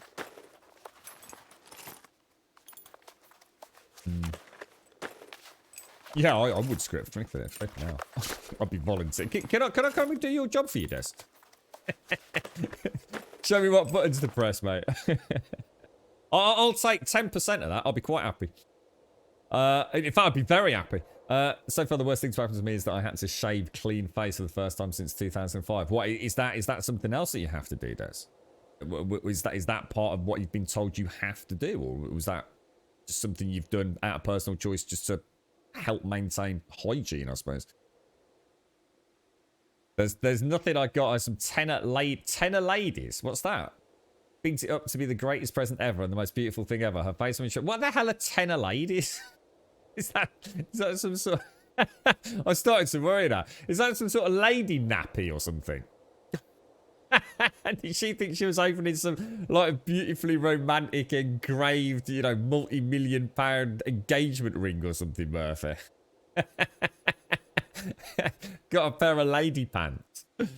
Sweet potato fries. So you mean just like sweet potato chips? But onion rings is not a bad idea. She likes onion rings. That's not a bad idea. Coleslaw's a good one as well. So you mean to dip the potato fries in? That's a nice idea. Second burger. She'll only ever eat one burger. Yeah, it's too much for her otherwise. Palmy. What do you mean by a palmy? I don't know what that is. Olive oil, salt, pepper, squeeze, lemon, garlic, and rocket. What, on the burger, you mean? Yeah, that's pretty much what I'll do to me. Yeah, I know what you mean. I'd probably have all that in like my mix that I put. So I'll probably do like a little sauce, like a guacamole style sauce. Or I might do some sort of like chili sauce. So it'll have like a garlic, bit of ginger, all that in it, and fresh chilies or something. Not sure yet. That or like I said, like a guacamole or something. I like chips made from mixed root vegetables. So some beetroot and other stuff in the mix. Never made anything like that. I've tried a few, what was it? What did I try? I can't remember what they were called now. I've tried a couple, but I've never tried anything like beetroot or anything.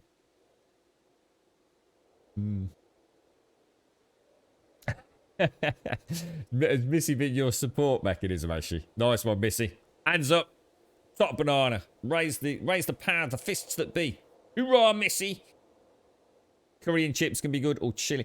Yeah, I tell you what, chili's not a bad idea. A chili burger. That could be nice, couldn't it? Yeah, you had to shave for the N95 mass fitting. Yeah, of course. Yeah. Aldi do a nice brioche bun for burgers. Makes them like the ones you get in a pub. What's I can't. I mean, I don't know what that is. What is a brioche bun? What is that? Yeah, that sounds. I wonder if I could get some. I've never made my own onion rings. I could have a bad thing. Is that all involves frying though, doesn't it? I'm not a big fryer. And I should imagine oven cooked onion rings are pretty nasty, aren't they? All right, let me. I don't think I've ever actually cooked onion rings myself. In fact, I'm pretty sure I haven't. Unless maybe back in the uni days we got a pack of freaking McCain's onion rings or whatever they would have been. You got me thinking. I'm thinking, what about? See, chili would be great, but that's a lot. That's another meal. What I might have to do is cook a chili, have a chili, then save some chili for a chili burger like a couple of days later. So I think I like the idea. I'll remember that for next time. I think I'm going to go for chips. I think I'm going to go for basic chips. Maybe with a sweet chili dip. You got me thinking about the lemon and the chili now and the little bit of garlic. That might be quite nice.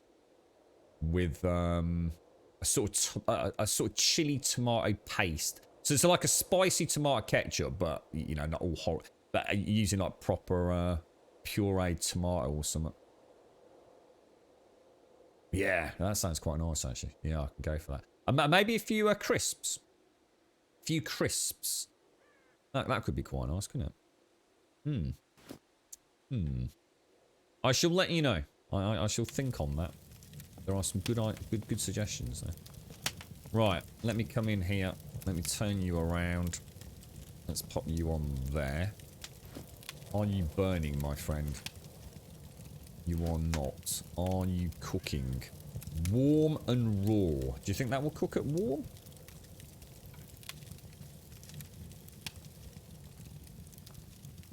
Can you really? So the Tesco ones are actually quite nice, are they, Serenity? Beer battered onion rings straight from Tesco. All right, you know what, mate? I might go for it then. What about instead of chips? I might go for the onion rings with a sweet chili dip. The Monterey Jack, I can't because it's cheese, dude. Yeah, she'd eat it, but I'm gonna have whatever she has tonight. I've got so much to do. Like I can't be doing 2 different sauces, mate. My item got destroyed. Oh dear. What was that then? Still warm. I hope I haven't left a gun or a bow anywhere. Probably an arrow that I've left on the ground. Hot and raw, there we go. You're right, David. I might see if I can find those then. So you reckon, have you tried those, Blake, you like?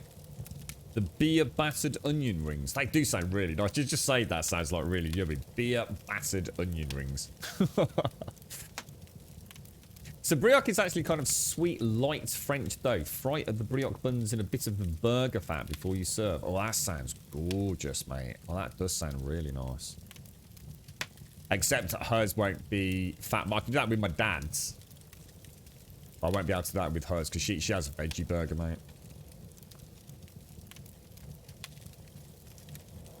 Another trick with chips, if you're making your own, marinate them in a little olive oil and paprika, then oven fry. Oh, my dad used to do that. Yeah. Yeah, yeah. No, yeah, he used to, my dad's a big fan of, oh, shit, I've overcooked it. Yeah, my dad's, well, as in my grandparents, his mum and dad used to own a chippy. He spent his whole life experimenting with chips and trying wonderful new things out with them. But yeah, he used to. I guess something very similar. Right? He used to call them the paprika chips. So it's got to be that, right? Sounds nice, actually. I wonder if I could. Would you be able to do that with oven chips? What about if I took some oven chips, like steak cut oven chips? I'm just thinking about doing something in a hurry, but adding a bit of, because I can't even remember. I very rarely do oven chips, but I normally have rice and things. But I think that would work, wouldn't it? Oven chips, a little sprinkle of paprika over the top. Just add a little. It probably adds a nice little bit of colouring as well, actually, Dr. Gnosis. That's a really nice idea, that is, bro. It doesn't hurt to try, does it? I like your plan there, bro. I like your plan. What about oven? So, all right, we could get some onion rings. Or, if I can't find any, I'm not sure I'll get to a Tesco's today. What about some oven cooked oven steak cut oven chips? Sprinkled with a little bit of paprika. What about some Cajun seasoning? What about Cajun seasoning on chips? Anyone ever tried that? So like Cajun chips instead of paprika chips. That could be worth investigating. With a sweet chili dip. That could be really nice. I make a pretty nice sweet chili. In a little, like a little, like I know it's going to sound silly. We've got these like ceramic egg cups. And I normally fill that with my little, my little sweet chili, just to dip your chips or whatever it is you've got. I like things like carrot sticks in it, for God's sake. Your mate has an active fry. Is that one of those dry things, Hopkins? Like a dry fry thing? I've heard about those. Never seen one though. Don't use iceberg. Oh, I like iceberg because I like the crunch, dude. I really like the crunch. That's why I use iceberg, mate. I've never liked rocket, mate. Rocket looks like weeds and dandelions to me. I just don't like it, you know, aesthetically. I like the really green part of the iceberg that's still got that little bit of crunch to it.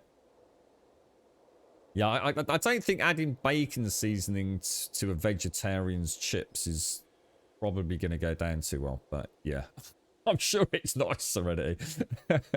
Did on your field experimenting when I owned a cyber cafe. I could also recommend using a thick spiralizer. I don't know what the hell a spiralizer is. Is that how they make curly chips? Is it actually a thing? I've never thought about how they made curly fries, mate. Cajun would work. I've also used cayenne chips, Cajun chips. Oh, dude, that sounds brilliant. Have you seen bacon eggs? I've heard of bacon eggs. I bet you'd like that, Serenity, yeah. I've just enjoyed a chicken and mushroom pot noodle mid-morning. Ah, the good old chicken and mushroom pot noodle. I used to love those things, mate. I can't remember the last time I had one of them. I used to love. That's the green one, right? No. You don't need to apologise, Serenity. I'm just thinking, I just keep making her face. I've cooked these beautiful chips, this beautiful veggie burger. She takes her first bite and says, "Do you like the bacon flavour?" She just look. The look in her face would be like one of just, you know, the girl from The Ring. It would be like that, mate. Bacon A's sounds awesome. It really does. I'd try it as a vegan, I think, just to see what it's like. Yeah, pot noodles are nice, man. They used to have beef and tomato, which I always thought was the inferior option, to be honest. The chicken and mushroom. What else was there? There must have been more than that. I know these days they do like the, you know, the big hot and spicy one and things like that, don't they? The curry one. Was that the yellow one or something? But yeah, I used to really... I'll tell you what, we'll hit the petrol station, get some fuel before we head up. Bacon jam, really? Bacon jam? And it was really nice, was it, Fist? God, I can't even... So, you know, so sometimes you get an idea of something, don't you? Even though you've never had it, you get an idea of the taste sensation. I just can't think of what bacon jam would be like, dude. That just sounds really bizarre. What did you have it on? Did you have it on like toast or? Did you have bacon jam on bacon? As a stocking gift a few years ago, my dad got me bacon toothpaste. Got to say that didn't get. Oh God, can you? Oh mate. Oh that is. Yeah. God, flipping out. I can't imagine what bacon jam tastes like. Bacon toothpaste. What the hell, dude? Rosie's tried it, look. A spiralizer is one of those. Yeah, it was the curry pot noodles, wasn't it, noodle? They do a super hot and spicy one now, though, don't they? It looks a bit posh. It's like in a black hot noodle container, isn't it? Spiralizer is one of those weird things you use for making curly cucumber and salad things. I've co-opted the missus's one for making curly fries because no one really wants salad anyway. I can't imagine what a spiral... I was thinking of something that looks a little bit like a corkscrew, but I bet it looks nothing like that, right? Yeah. I don't know what that means, Prodlux. What, the burger, or what are we talking about here at Meter Lex?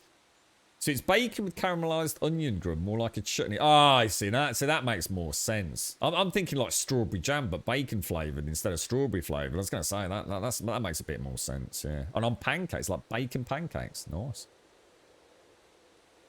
Yeah, so it actually sounds pretty cool, yeah. Pigs in blankets mayo. Oh my lord. Pigs in blankets, eh? Beautiful. Good old days. Oh, I never thought of adding cheese on top of a pig. Oh my god, Serenity. You know, I've never tried that. Oh, pigs in blankets with melted cheese on top. That sounds freaking amazing, mate. Oh my god, why have I never tried that? See, the problem with pigs in blankets is there is no such thing as pigs in blankets unless you've made your own. Because so many places sell pigs in blankets, but they all use such a weirdly horrendous mix of artificial things in them. So you never really know what you're getting. I've had pigs in blankets that have tasted, honestly, absolutely trash. And I've had pigs in blankets that were just like eating legit Cumberland sausage wrapped in like Danish smoked bacon. You know, like really just like, oh my god, taste sensation.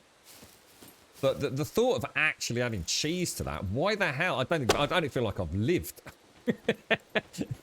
That sounds oh, Serenity. I might have to have a day off being vegan, mate. I'm not, by the way, I'm not a vegan. I don't consider myself a vegan. I don't put a label.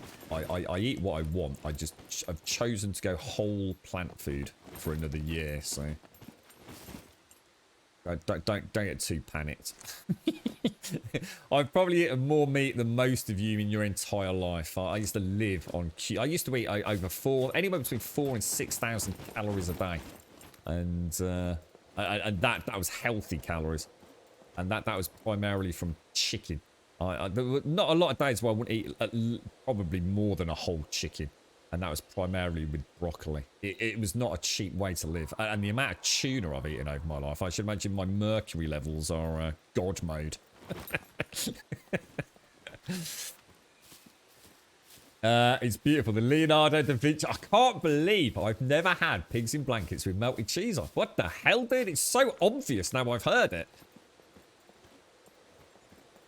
A butcher near your folks' place, there's chicken with stuffing inside and then wrapped in bacon. What, a whole chicken with stuffing inside it and then the whole chicken is wrapped in bacon? That sounds brilliant, mate.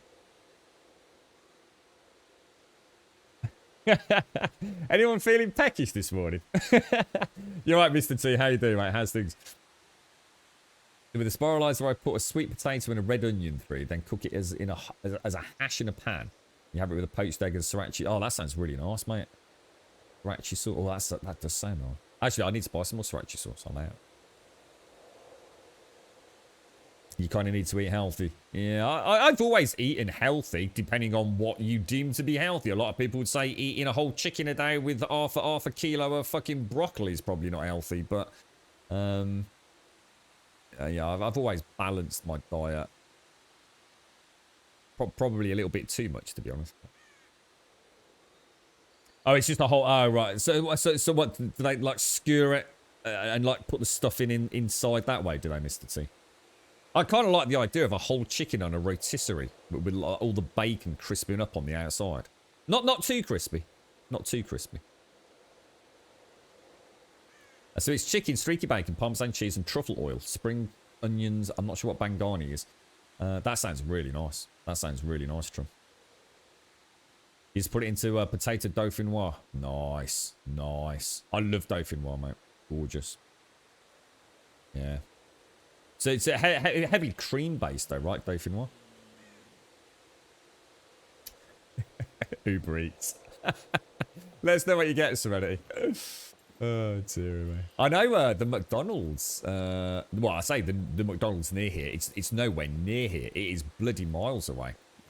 But we were looking on Just Eat not so long back. Oh gosh. Is that one actually? Oh, it is as well. Interesting.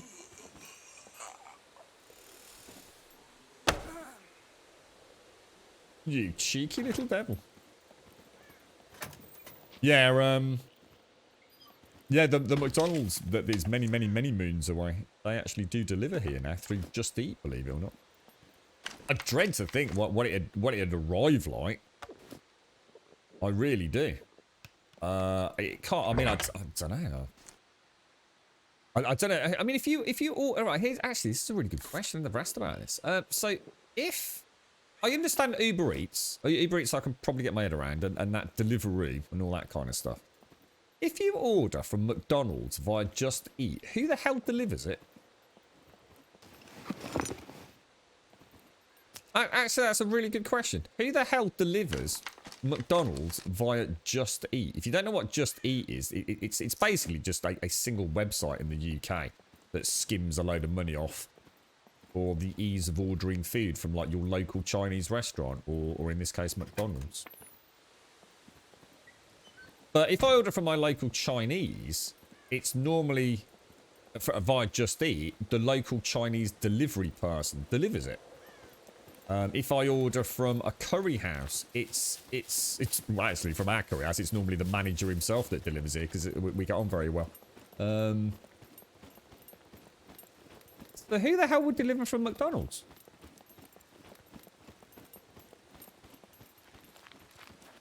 The drivers work for Just Eat. Oh, there are drivers that work for Just Eat. See, I've only ever ordered takeaway Chinese and takeaway curry, and it's the actual people that work at the restaurant that deliver it. I know Ed and I had a long chat about this on streams.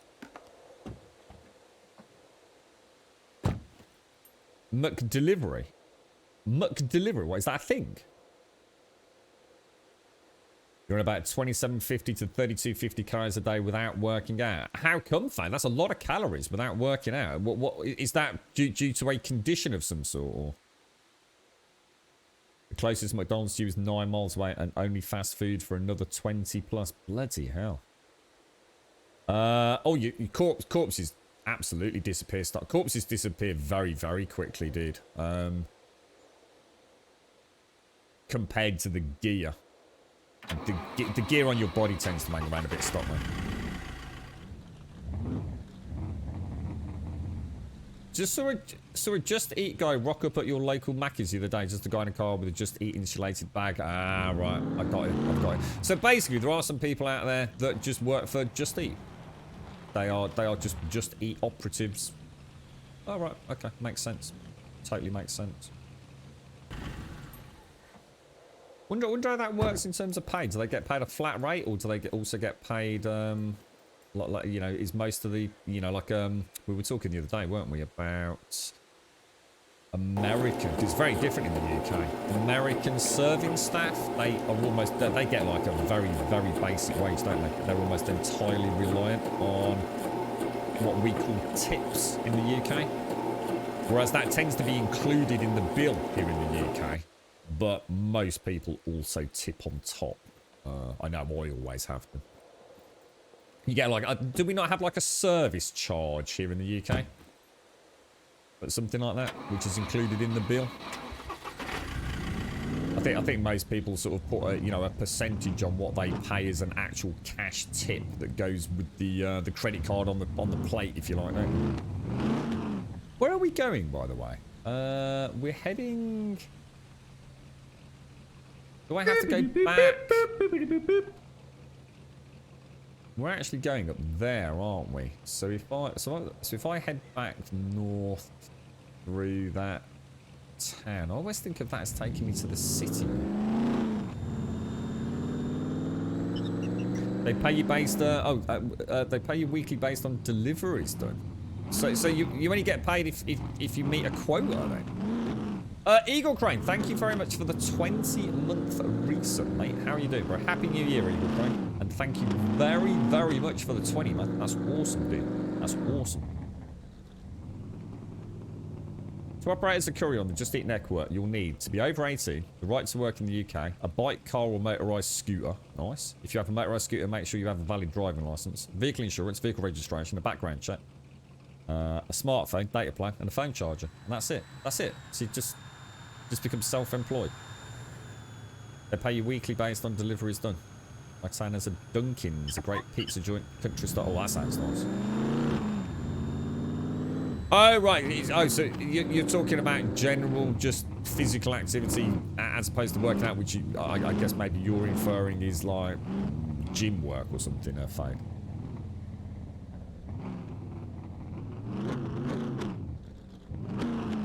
Oh, hang on. Yeah, I used to really struggle getting the calories in me. I used to really struggle with it. A lot. Why is my bow not coming out? My bad.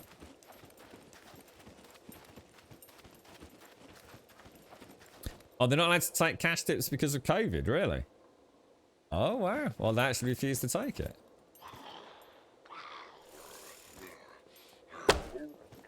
I think not, my little friend. I think not. I suppose it makes sense. Did I tell you about that time I was in Tesco's? I think it was wherever it was. I think it was Tesco's. I bought some food for my dad. I was putting it in my backpack, and the person serving me had given me like I'm sure it was just a 5p piece. It was just a 5p piece in change. It had worked out almost spot on, and I was really struggling trying to get all the stuff in my bag, and it was quite a big queue. And I took the 5p out of their hand, and because I was struggling with my bags, I put the 5p straight in my mouth to hold it. It registered sort of like really weirdly in my head, you know, that I'd done something really, really stupid, but it just hadn't clicked just how stupid it was. I mean, you shouldn't really put money in your mouth anyway. I mean, it's been all over the place, right? But in COVID times, I mean, that really was a silly thing to have done. But it was so instinctive, you know. I was really, I got both hands to trying to fit, you know, some delicate stuff in there, some eggs and all sorts of some cherry tomatoes. So I was really trying to pack it nice, and they were just standing there with this 5p in their hands. So I just sort of like, without thinking, took it off them and put it straight in my mouth while I carried on packing up the bag. It was like one of those kind of like, oh no, dude. Such a silly little thing. A friend of yours a couple of years back was type 2 diabetic. He did the 800 calories a day for 6 months and reversed it completely. Yeah, it's very possible. It is. There's always hope, mate. Absolutely. Absolutely. We're all different, though. We're all different. I think that's the most important thing to remember with all this, isn't it? Yeah, got your fight. Yeah. So sorry, I was going to say, like, a sedentary lifestyle eating that amount of calories is a lot of calories. Yeah, I used to consume. My problem was that I was originally just very heavily cardio focused, sort of like from a triathlon kind of point of view. So it was a lot of cardio. But then I had a series of injuries that meant I kind of ended up hitting the gym just because I needed to do something really. A very warm welcome to Gold Sub Elegon. Good morning, Mr. Elegon. Good morning, sir. How are you, bro? Happy New Year, Elegon. I'm not sure I've seen you since the beginning of 2021. Happy New Year, bro. How's the family doing, mate? Did you have a nice one?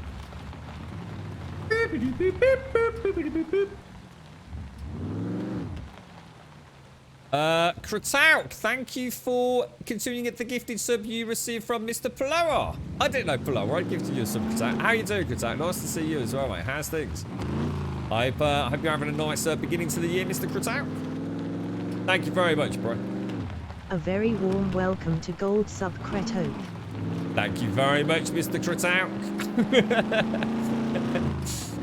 I always think of you being this huge man these days. Kratok, as in, has become a Kratok. Some huge power lifter made of oak. Am I going the right way? Have I missed the turn here to go to that? This is not the right way, is it? This is not the right way at all. Yeah, I need to go all the way back down and hang a right, don't I? Nice to see you, Elligal. And thank you very much, good town. Thank you very much, bro. I hope you're well, man. Hope you're well. I know a guy who wets his fingers with his mouse to grab money out of his wallet. Oh, yeah. I watched, there was a funny thing on Twitter, actually. I don't know if anybody saw it. There was a picture of a girl who was chewing an icicle.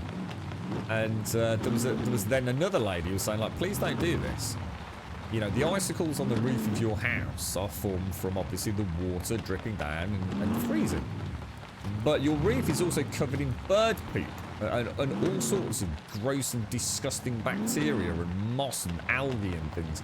And every time you eat an icicle off your guttering, you're essentially eating all those contaminants. So I thought that's a very good point, actually. A very good point. Used to weigh 120 kilos with 40% of it being fat. Oh, wow. Now it's only 20% fat. Wow. So what was that? Oh, Jesus Christ, dude. Well, it sounds like you're doing really well, Faye. Congratulations, mate. Keep it up, bro. Keep it up.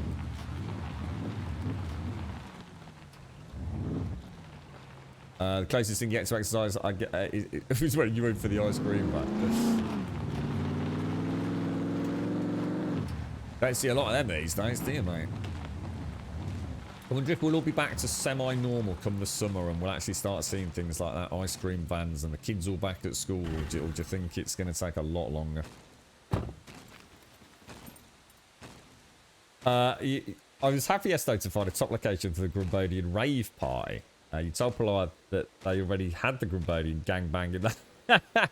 Oh, you mean the, that's the safe zone up here, isn't it? East of Bloars, where there's the Tech 1 camp with disco in it. Was it up there, or was it one of the other ones? Because there's 3 in total. I don't know if they all have the disco though, or the nightclub as I'd call it. You're up to 129, are you, Yeti? Or is that down to 129? That you're down, right? Is that? I can't remember now, man. How you doing, Santa? Nice to see you, Elliot. You're a bit busy at the moment. Oh, hang on. Just missed that. Just fell off my screen. Even had to fall out of Yeti's stream. Sorry, dude. How do you, what you been doing, yeah? Are you still playing Far Cry Primal? Mossy bird poop icicles are good for the immune system. Gives it practice. I don't think I'd want to be eating it, Crit out.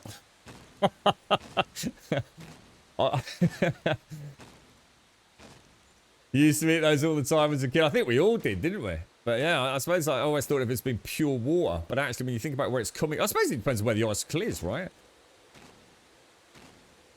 You're in A2. A2, A2, A2. Oh, yeah. Is it on the corner there, or is it further in?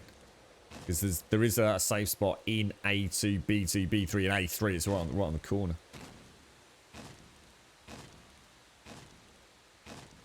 Right, let's get in here then. Let's go for it. Let's go. I was trying to find a little bit of news on Far Cry 6. Probably just before weekend, just gone, Yeti. Seems to be very little info about it, to be honest, mate. We've obviously got the big trailer that we all saw, but beyond that, oh, have I got bandages? Oh, I tell you what, let me just go and put these back in the car.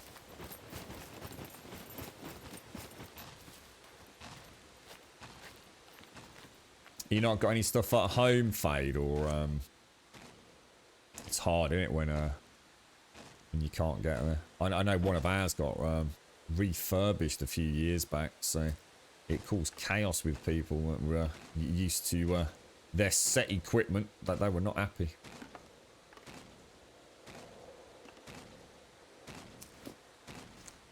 It's amazing how you get quite attached to a particular gym set of equipment, isn't it?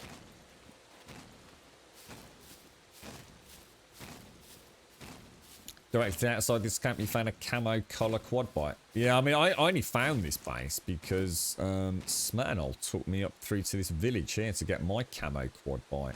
And it was on the way back that we sort of heard the mechs and stopped.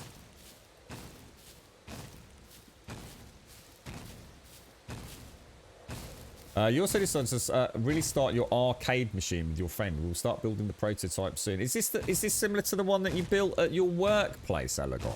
Like the stand-up arcade machine with loads and loads and loads of different games installed?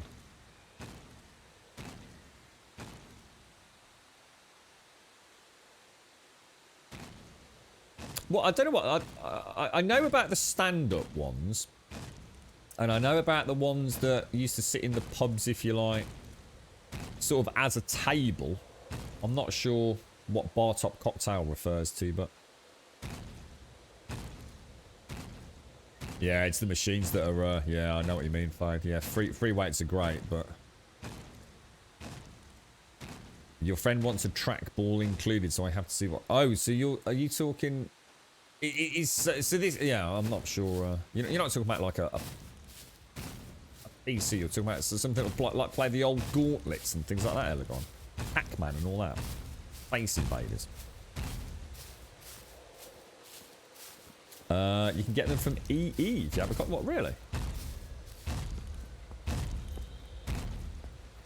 What, at the going price, Serenity, or on some hideous contract where you have to pay £3,000 over 2 years?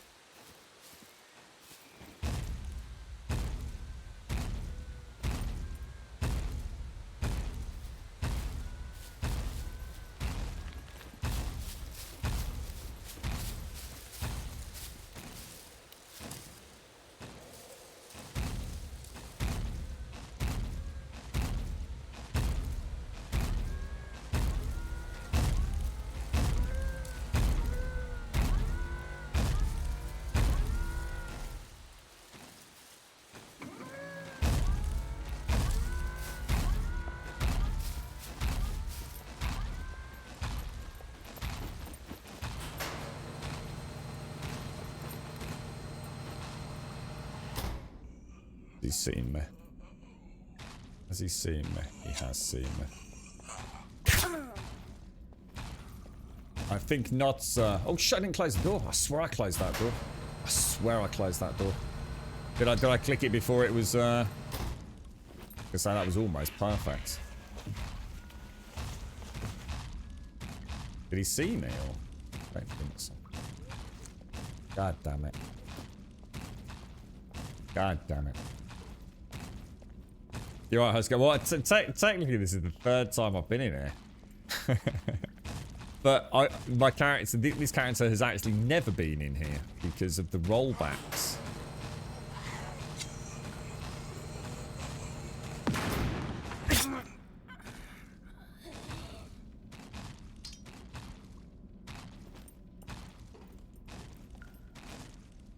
Asshole. I've become like the lady in Kill Bill with this katana. I'm poised for instant destruction. Basically a Raspberry Pi with an emulator on it. Bar top is one you can put on a bar with included monitors, and a cocktail would be a little table where you sit in front of each other. Yeah, that's probably the ones I'm thinking of, and console is just like a console where you can hook it up to a TV or monitor. What's is there anything in particular that is like your shining piece de resistance in terms of the game you want to have up and running, Elegon, or is it just a chance to play some of the old retro stuff, kind of? You know, for me, what it would be for me, it'd probably be the Streets of Rage stuff. I'd love to play that co-op again. I know Mario's quite into that whole franchise. And in fact, I think Digital Foundry gave Streets of Rage their Game of the Year, didn't they? Oh, obviously the remake, not the classic old ones. And Contra, was it Contraband, or also known as Super Probotector, Elegon? I don't know if the Pi stuff can emulate that kind of. I don't know. Was that SNES or something back then? Nice to see you, Elegon. Happy New Year to you, bro. What's that? You're chuffed. I'm back to 65 kilos. 65. Jeez, how low did you drop, Paloa? Oh, that would be so cool, Kratau. A 4.5 foot by 6 foot LCD tape like you use with D&D maps. That would be so awesome, bro. That would be so cool.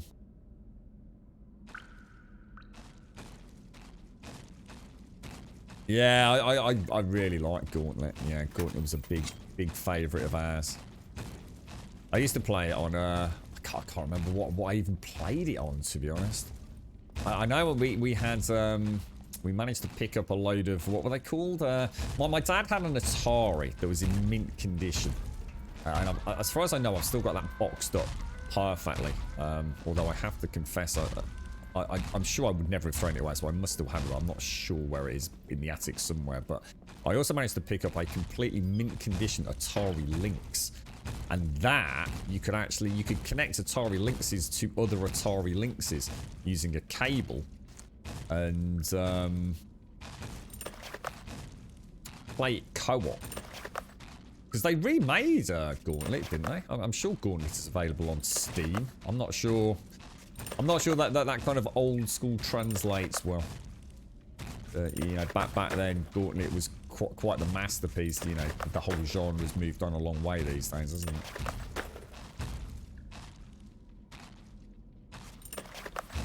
81.6 kilos and a bit of a chunk. You're only 5'6". That doesn't sound that bad, mate. Well, we'll take all of those with us. There's a little known arcade machine called Outfoxes that used rotoscoping on the levels, and the whole level was usable as a weapon against you. Oh, God. I'm not sure I even understand what that all means. You're right, Wookie. Yeah, that's scary, isn't it? 58 kilos. You must have looked scarily thin, Plower. Scarily thin. That really is. Fucking hell, mate. Yeah, you were. I was going to say that's not a healthy weight at all, is it?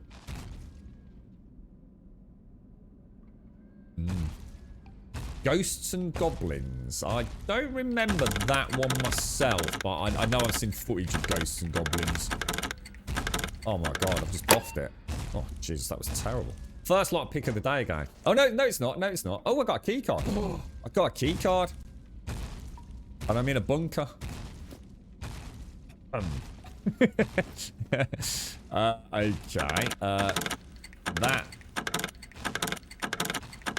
Oh, no.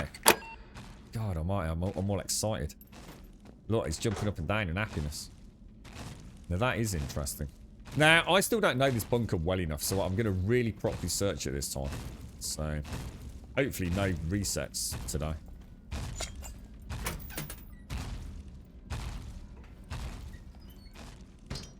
Alright. Oh my God. I think I keep finding... I'm overthinking the locks now, so...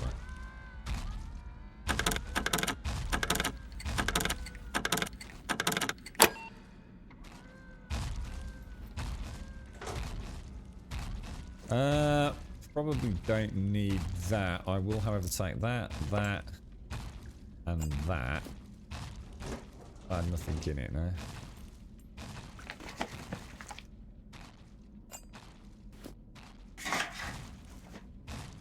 What are the chances of getting a key card in the bunker? That's got to be pretty rare, right? AK magazine, nice.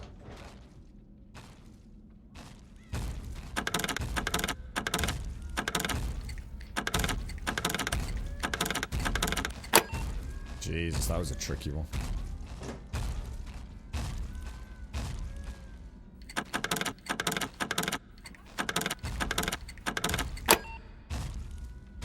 Seems to be really bad with a lockpicking. We did better in the police station, didn't we?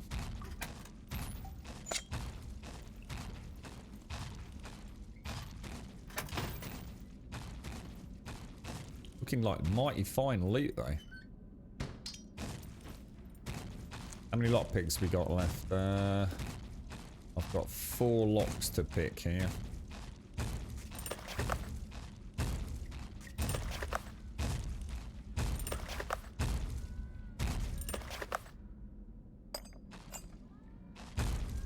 What was it? A Desert Eagle. We got a Desert Eagle, Is the Desert Eagle better than the block? Because I got a Desert Eagle flashlight yesterday. Oh, is it different sexes, is it? It says a kill box in... Ah, so they are different. C1, which is not where I am. Ah, I see. Got it. Cheers, dude.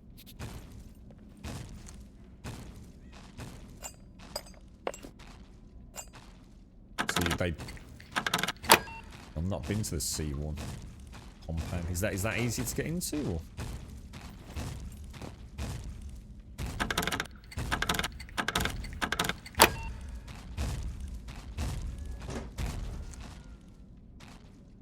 Surrounds. You know what? I think I might. I think I will take that because it will go nicely with a snow outfit, won't it?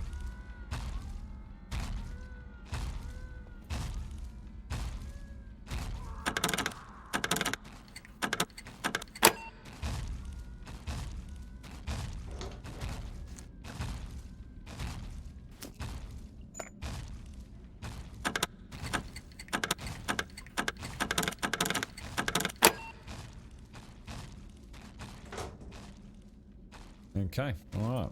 Good stuff, good stuff. Getting loads more loot than I normally get.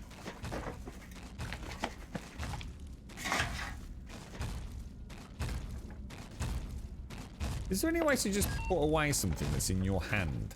Is there any way to just say put that in your backpack or stop holding it instead of having to like... Can you press like H to put it away or...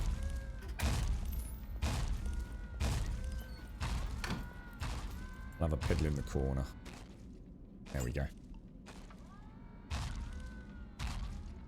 So you've always been around 70 kilos. But you dropped down to 58 and possibly lower.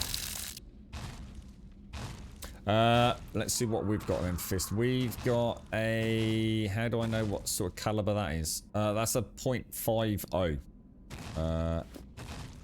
.50 packs quite a punch. But it's possibly better than the block.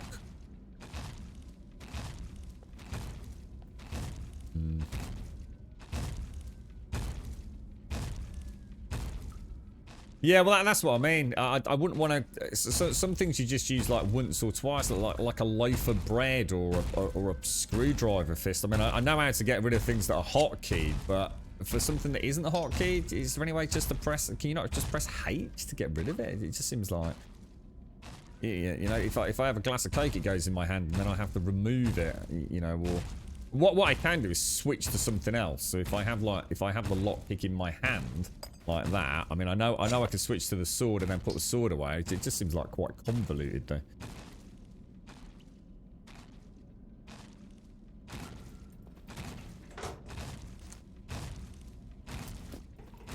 It's just because it's an old game though. That's all Yeti. It would be the same with anything. Any of the old Far Cry games, I'm sure, bro.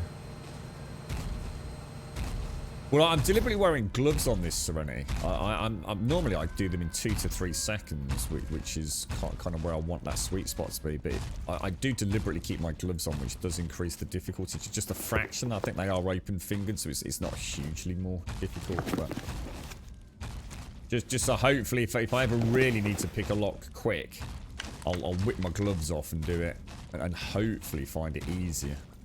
I'm thinking of starting to wear even bigger gloves for lockpicking to artificially increase the difficulty. So I find it easier and easier. But what I'm worried about is I'll end up with some sort of like weird muscle memory that will then actually make it impossible. I'm not sure just exactly how it affects things. See what I'm going to do? I'm going to do my little left wall thing. I'm going to come out of there and we're going to hug the left wall all the way around from the primary entrance, which is here. What ammo does it use? What use the Desert Eagle? 50. .50, whatever, or however you pronounce that.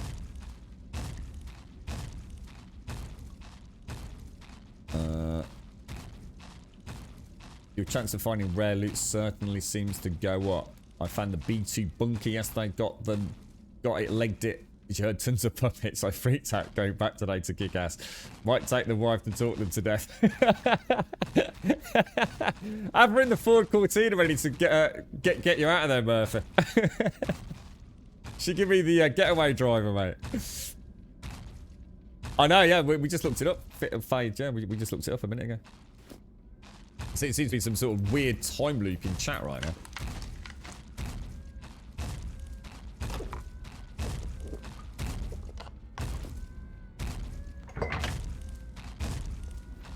I really need to get a coffee. I really need to get a coffee like that. So I'm just gonna walk down here.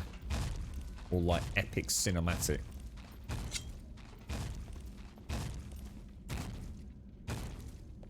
Too quiet, man. We're gonna keep hugging the left wall, okay?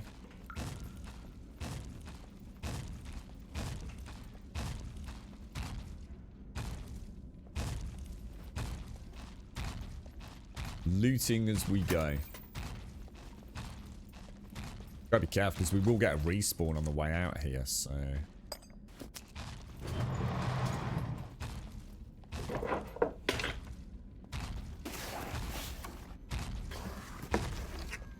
Might as well do a super... I've been in here, this is my third time, but technically the first time with this character because of the rollbacks. So I might as well make this my first full run. Oh, nice, a candle. Brilliant. Rods, thank you for the follow. And Eagle, thank you very much for the 20, bro. Tiltug, if you're out there, thank you very much for the sub yesterday, which I do believe I missed as it came through, Tiltug, so thank you. Oh, nice. Very nice.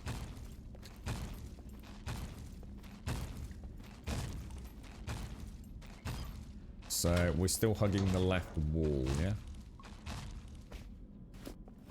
Any reason to take diaries? Can you get paper from diaries which you can then maybe use for shotgun ammunition perhaps? Or is that not the case?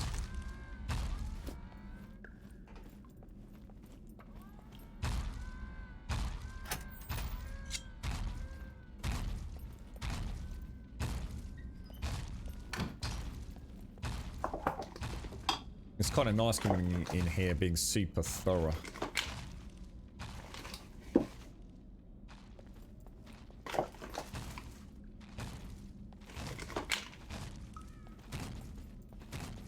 It's like a little bit of soap. Yeah, see, I've got soap in my hand now worth this.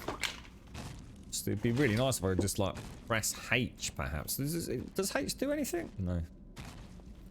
Just to pop it away, otherwise you sort of got to fanny about a bit. It's not a problem, just one of those weird things. They asked that, so can I... What do you do? Do you... tear out a piece. Ah, right, so is that actually a stack of 20? Ah, nice, cool. So that's a stack of 20 paper, is it? You can make an improvised vest from diaries, really? I can't remember which show it was. Maybe it was Walking Dead.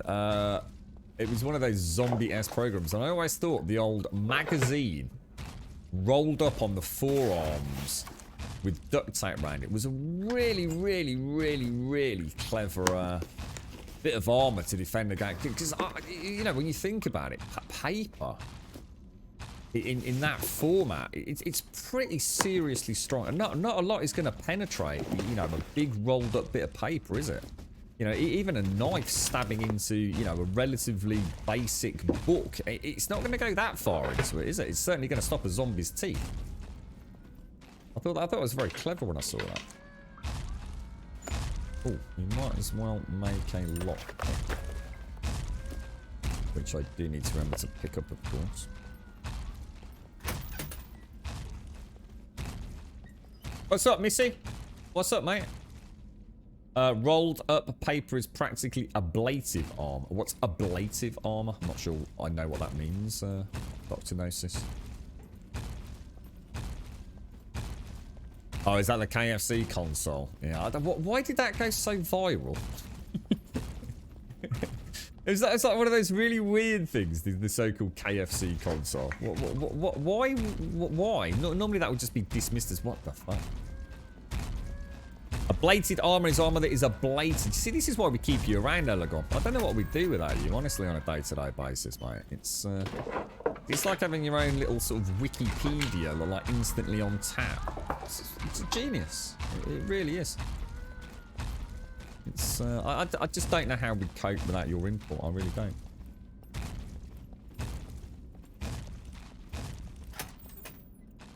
Mind-blowing. It's like an all omnipotent wisdom just ever present in chat. It's better than like you know, having Google Home or Alexa on tap. Because a room filled with the smell of lukewarm, week-old chicken is whatever. Had to cancel the forest trip tomorrow. Oh no, we were finally starting up again after Christmas and New Year's, and now we're told to cancel all unnecessary appointments. Oh, of course, Missy. Oh, mate. Can you, I mean, I know it's not the same, but, I mean, could you not go on your own anyway? Or is it a bit because you're actually not supposed to be out at all? So, see, over here, we're allowed to go for exercise, I believe, once a day. So, a lot, we see an unprecedented number of people walking dogs, for example. And the reason for that isn't because they're walking their dogs necessarily more. It's just that they're out at a time where we're more likely to see them, you see? Because obviously the working days all been kind of thrown out of whack, but we are allowed to go out for exercise. The Oracle of the Ginger. Chronicles of the Ginger Overlord. Beats the smell of old man. Ask her, Doc. Doc uses Aramis, which I think literally is Ode to Old Man in it. I know my dad's got it, so it's got to be pretty old. Actually, that reminds me, I must get myself a nice scent this year. A nice aftershave. Is it multiplayer? It is indeed, Black Shadow. It is indeed. Or solo. You can play it however you want, mate.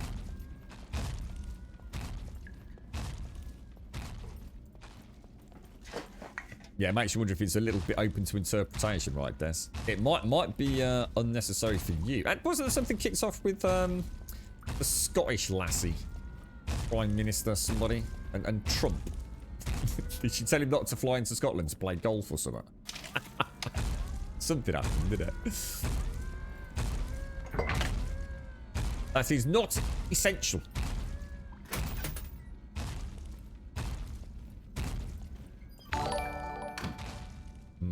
Big room.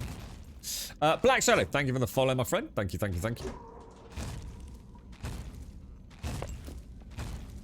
The world is ablative, Elegon, you knob. To ablate, to fall apart or shed by function. Ablative armor is like the plates on the side of a tank that gets hit and fall out. Ah, right. Ah, right. Okay. So you can make ablative. So when you say you can make ablative armor out of the door. Oh, okay. That makes sense now.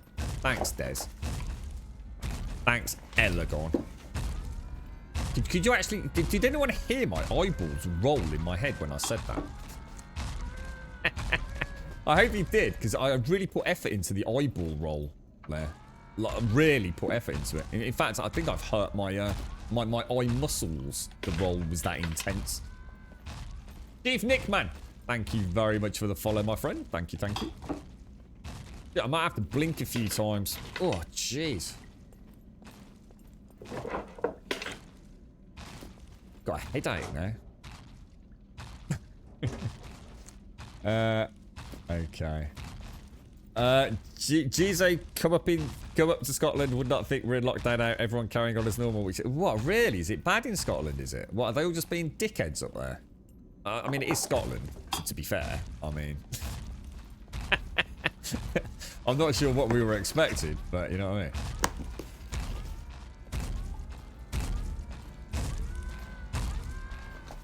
Maybe word hasn't got out yet, mate. There's always hope, right? There's always hope.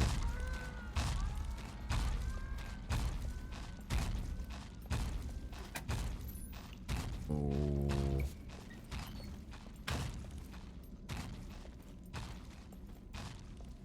I was thinking yesterday, Fish. You know about your pending operation for your gallbladder, assuming you have to have an operation, would you not wangle it so that you could say that you need to eat a lot of, like I don't know what your favourite Chinese food is, mate, but could you not sort of pretend that one of the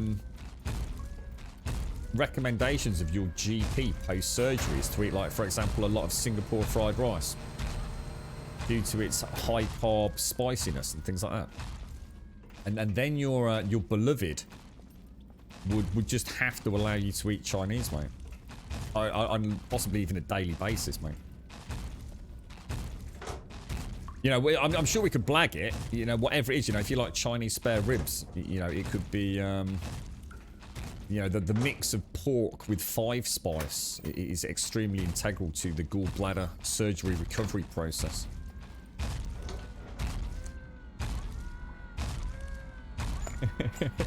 Yeah.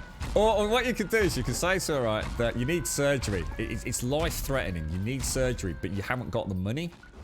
So either she's got to sell herself to come up with like several £100,000, or the alternative is to slowly rot the gallbladder by simply eating a large amount of Chinese food. And it could take several months to, you know, decay the gallbladder into a state where, you know, the septicemia and things is no longer having an impact on your physical well-being. I think we've got options, Fist. I was thinking about, you know, I always say take a positive from a negative, mate. I think we might be onto something, dude. I like it. I like the way you're thinking there, bro.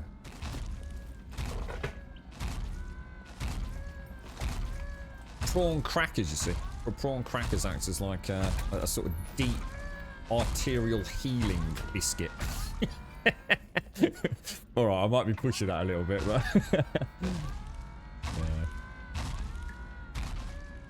yeah, that's it. Yeah, to kill it. We're not very well educated up here. Just look at said. It should be to be honest, we're getting lied to on a daily basis, at least hearing about. What are they lying to you about now, Paloa? Most of the so-called COVID experts on TV have been wrong so far. Don't expect them to get it right yet over facts. What? Hang on. What have they boffed now? I can do gallbladder removal. I can do it not.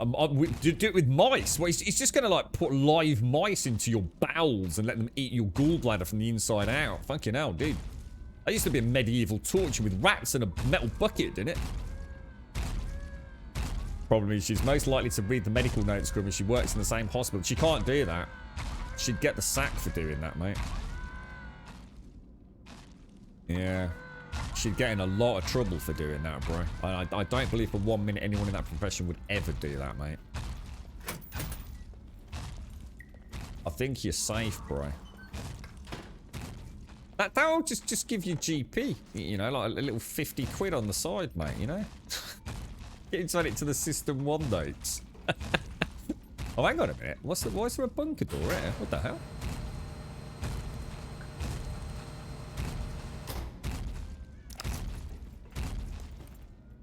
Oh, is this the one? Oh, hang on. Is this the one that leads up to the... Oh, it is, yeah.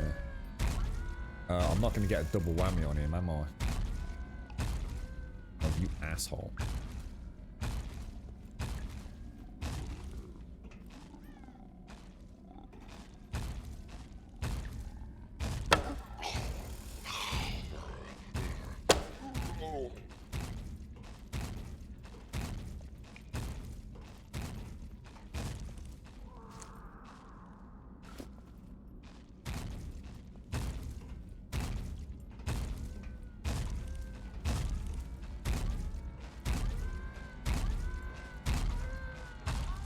That's strange.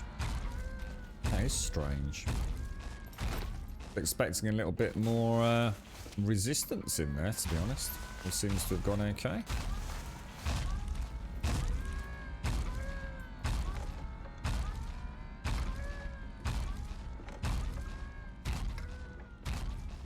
Always makes me realise how close we are to the surface when I can hear those mechs rampaging around up there.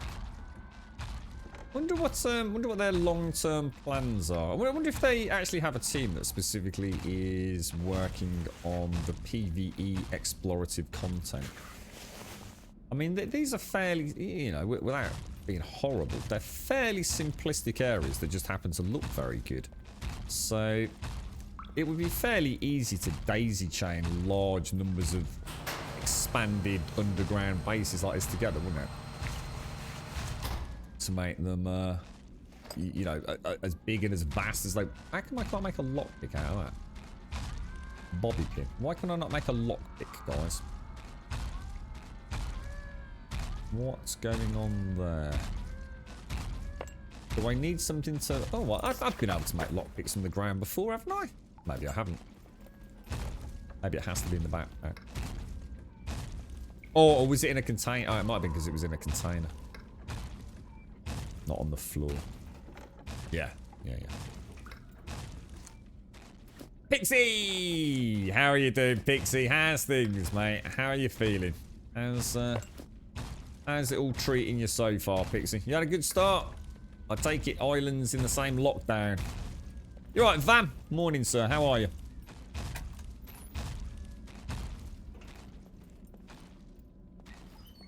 Yeah, I've not finished searching yet, Yeti.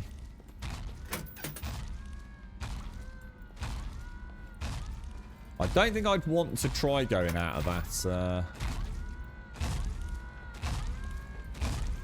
that hatch, to be honest, Yeti, because at the minute I don't know where it physically comes out. What I should do is go and open it again and then have a little bit of reconnaissance out top when we come out, so I've got an idea where it leads me. Yeah, so sorry, yeah, I realised it was in a... I was thinking it was on the floor. Doesn't look like there's anything on the desks today.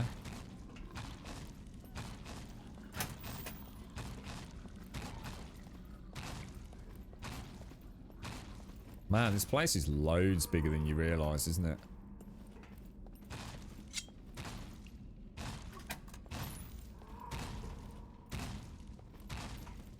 Jeez, man. I know this is more than I've ever searched before because I'm already just completely chock-a-block with loot. Normally it's you know, it's nowhere near as jam-packed as this early on.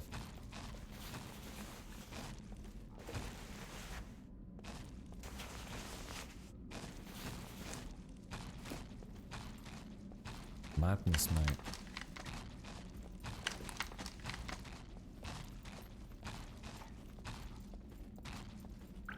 I really want my, I really want a fresh coffee.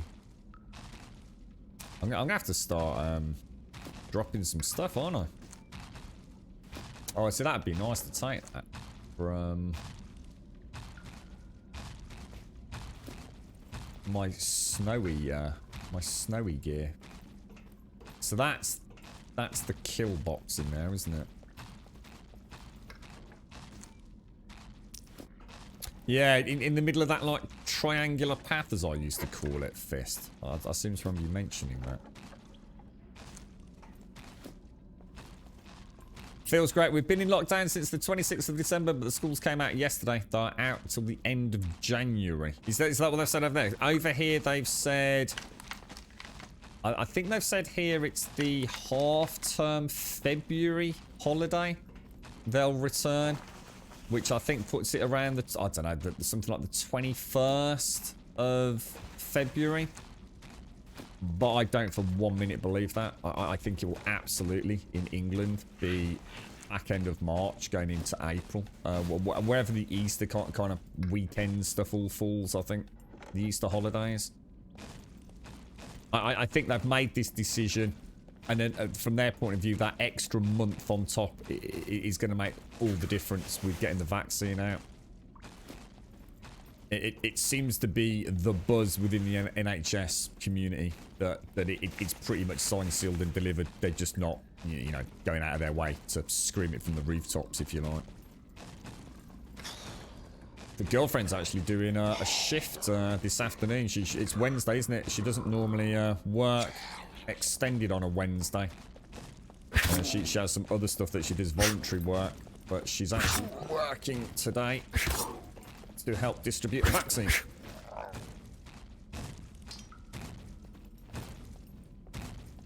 Ooh. It's like she said, she could literally work 24/7, 7 days a week right now. They are that desperate to get people helping distribute the vaccine.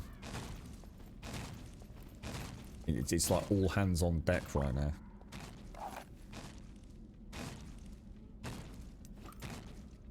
Sometimes this dude is so slow at opening.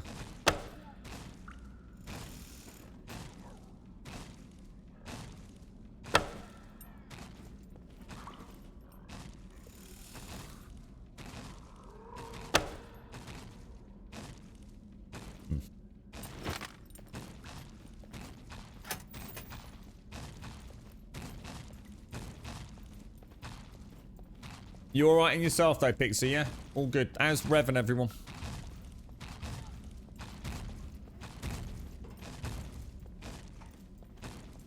What's that, Lorman? They want a full forensic audit of deaths. For what purpose? Sorry, I might have missed something in chat.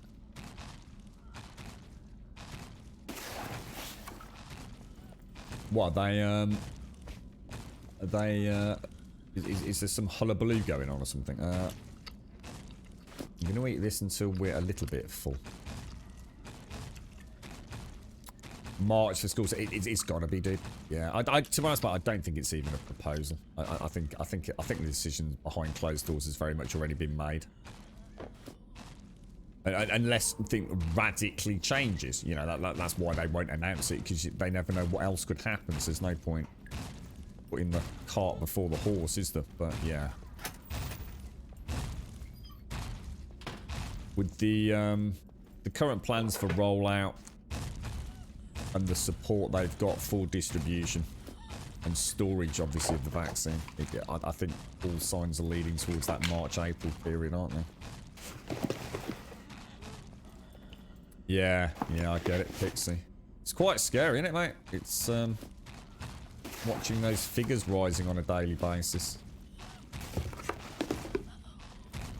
I was saying earlier, Pixie, even I'd become, I wouldn't say complacent. I hadn't, you know, I wasn't, you know, burying my head in the sand. But there were little things that I wasn't doing as much as I was earlier in the year.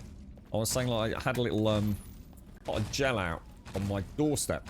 Only a tiny little thing, just popped in the corner. You couldn't really see it. And, you know, before I'd even take my keys out of my pocket, for example, oh shit, I would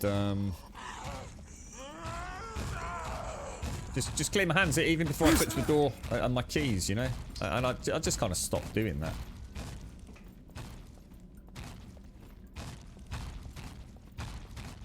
Talk radio was banned by YouTube because they did not follow the deniability route of YouTube. What do you mean? I don't understand what that means. What did they do then? Alright, it's mad, Serenity, honestly. Your girlfriend's got some colleagues that, she's got a colleague that she's actually doing some cover work for, because she's actually come back from having had COVID. And she lasted 3 days, mate, before she got passed out. She's over it, but she's not over it. She just can't get her energy levels back, man. So she came back to work, you know, desperately trying to help out, and she just couldn't. She was about passed out, like, literally in the fucking hospital, mate. She was in no fit condition to return to work.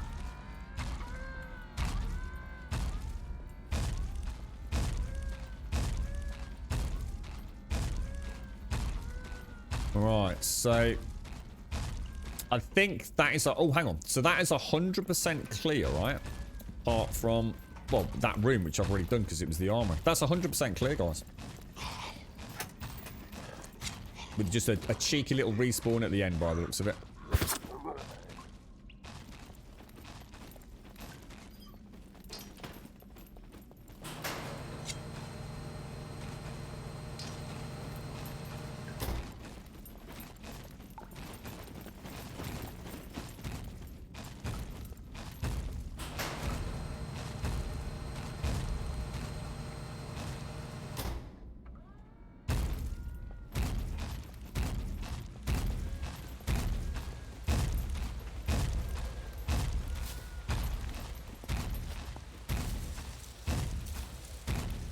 Be easier made that, I think, but I'll play it safe.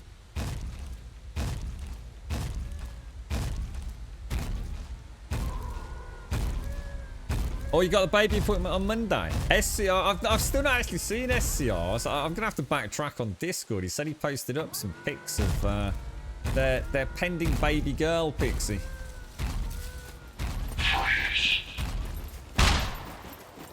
No chance, mate. No chance. Missy! That was almost 100% perfect, but I just decided to run at the last minute. I suppose. Not bad, not bad. It's Missy Moo! How you doing, Missy? Don't look at you. Oh no, what have you done? Don't look at me. What's the matter with you? Why are we not allowed to look at you? What have you done? you look, what do you mean? You look magnificent. What's happened? Is there a problem? The YouTube has a policy that you cannot mention China as the country of origin, as a lot of their tech and staffing is funded through there. Oh, what? And this? So who was it who said this then? You just had an oopsie poop. What? Did you have some explosive diarrhea?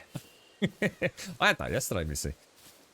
It just said I was quite happy chatting away in stream, and he decided to pull his kegs down and have a poop all over my base, mate. It was awful. So who was this then? This was a YouTube Talk Radio was banned by YouTube, but then they immediately reinstated them, did they? You've got a baby appointment on Monday and everything went super. Baby's doing great. I did post pictures of baby in real life. Oh no, maybe I've missed all those as well, Pixie. Oh mate. I'll go back. Rever's grand, as always, nothing phases him, but I will be staying in for the next 6 months. Yeah, you're going to have to be super careful, aren't you, mate? And your area is now being called Ballywuhan. Because of, what, is it that bad? Oh, from a pub. Oh, no, Pixie. Someone in chat earlier was saying so something like 1 in 30 people in London or something, mate. Yeah, I mean, hopefully, Pixie, hopefully, mate, hopefully, you'll be able to stay away from all the madness for a bit, won't you, mate? I do wish you the best on that front. How you doing, Missy? Oh, that was a good run. That was a really good run. I got tons of loot out of that. She has. Missy works. Missy never misses leg day, Blakey, like. Never misses leg day. On Saturday, you're going to get a big box of sweets and take them into the nurses at your local A&E to show your appreciation. What we would do in Serenity, we were delivering lots of fresh fruit and vegetables and things. Just day-to-day stuff that just meant people weren't having to go to the shops. And there was a couple of the local butchers were then delivering some meat and stuff to the A&E department. And there was a good system in place as well. I don't know what happened once it was delivered, but you know, to reduce contamination and things. Yeah, there's been quite a lot of support at the local hospitals here, really.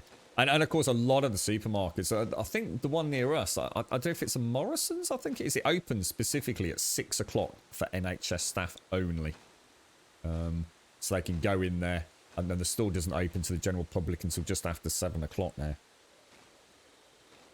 And other times as well, you know, the ones that stay open late, they have allocated slots where you can't go in unless you've got your NHS badge and stuff. It's 1 in 30 in London and Kent, and 1 in 50 on the national. It's a massive difference, isn't it, Caskell? I mean, and the thing is, you think of the density of the population in London. That 1 in 30, you know, the potential for that to increase is mad, isn't it? Yeah, I'm quite happy with this one, Missy. In fact, I'm going to go so far as to say it's pretty easy, to be honest.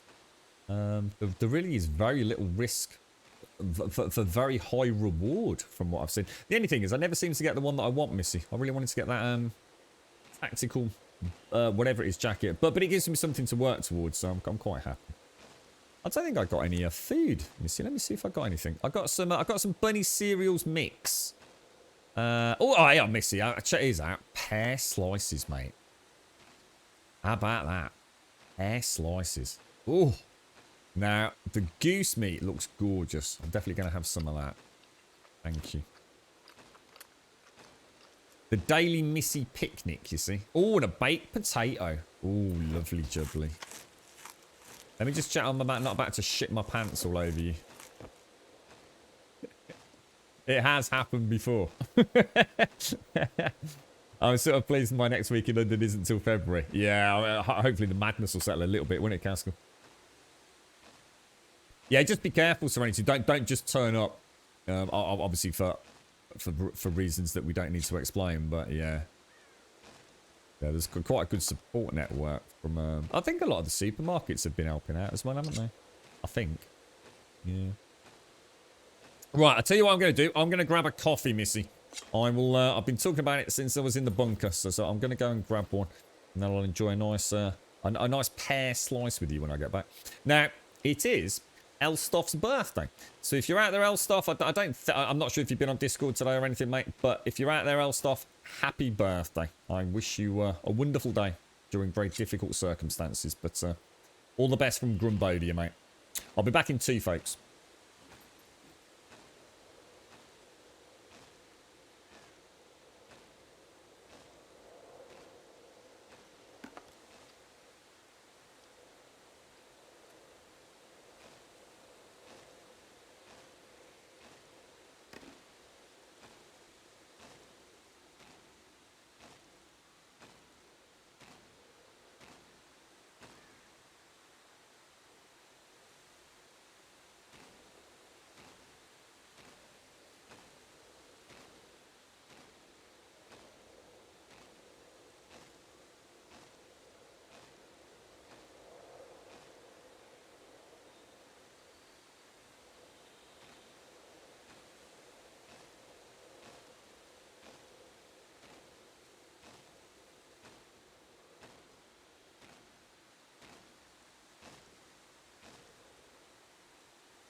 Christ, it is cold. And I'm fucking freezing out there. Like, proper cold. And I don't feel the cold at all normally. But that is unpleasant for being in a house, I've got to admit. Jesus Christ. What time is it? Does someone remind me in about 45 minutes to go and just see if my heating's actually working? I've just put it on because I have this horrible... Well, I said this morning, didn't I, when I got back in at the start of the stream, the house was unnaturally cold. Very unlikely to be that cold with girlfriend in here. So I have a horrible feeling that the heating's not working. I put it on, so in 45 minutes I'm going to go out and check the... Check the thermostat things to see if it's actually increased the ambient temperature. So, frankly, it's cold out there. It's still got all that white frost everywhere. It's crazy, mate. Ooh. Right, Missy, have we got any pears? Can I eat these? It's the top off. Oh, fresh sliced pears, Missy. What are these? Bunny Star cereal. Let's pop those back down there. Bunny Star cereal. I'll give them a... Oh, they're quite... Oh, they're a bit sweet, aren't they? A little bit on the sweet side. Go on, I'll have some more. Why not, eh? Oh, my God. Right, okay. Right, now. I think I'm gonna go and do the nightmare. I'm gonna go and do boot camp, Missy. Do you fancy going in there? I think you died there last time, mate.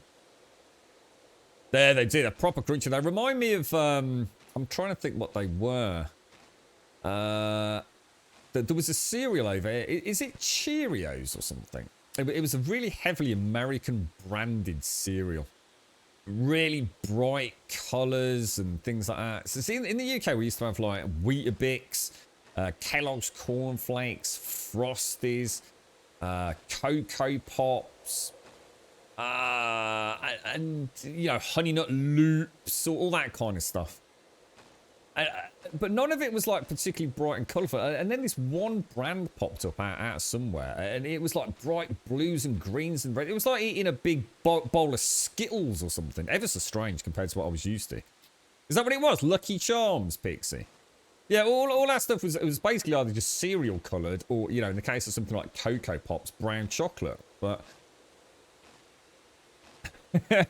well, I've got to go back, Missy. So, I mean, if you want to come with me, I've got to go back to my base and empty my backpack. I've got so much loot out of there. And then I'll be heading over to the boot camp, which is just up near dock. So if you want to come along, we've got time. Yeah. Tricks, silly rabbit tricks. I forget. Oh, I don't know about all. Is that an advert? Is it or something? Oh, I don't know. I don't know. Well, look, Missy, thank you very much. It's a pleasure as always. I hope you have a wonderful day, or possibly meet you on the way down to boot camp. You can keep the pears, mate. Keep the pears. Enjoy the pears. A little grummy delight for you. I haven't had a pear in age. I used to really like pears, you know. Are pears seasonal in the UK, or can you get them all year round? Might have to see if I can get some. I like a pear. I used to like a pear cider.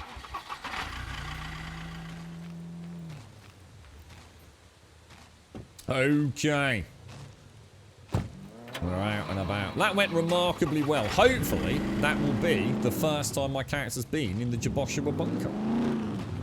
We won't have a rollback or any horrible issues. Fingers crossed.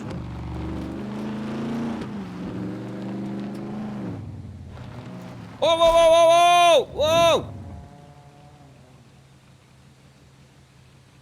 I learnt from, oh no. I learnt from my good friend, Mr. Husky there. Don't panic. Do not panic. Just let the car settle. Because if you keep revving that engine. I don't even know what I hit. I looked across. I thought I was just cutting down through the road there. I looked across and I was like, off the road.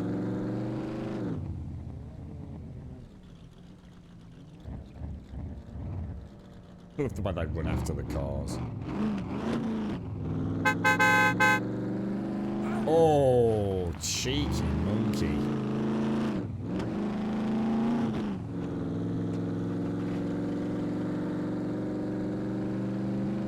A little bit of the old stutter there, but I don't think that's unusual in that area, is it? Because that is on the way down to the big cities and everything. Still not sure whether or not to try and keep the speed under 100. I don't seem to be having any major issues. But we know a fair few people have had disconnects, haven't they? Or had vehicles just suddenly blip out.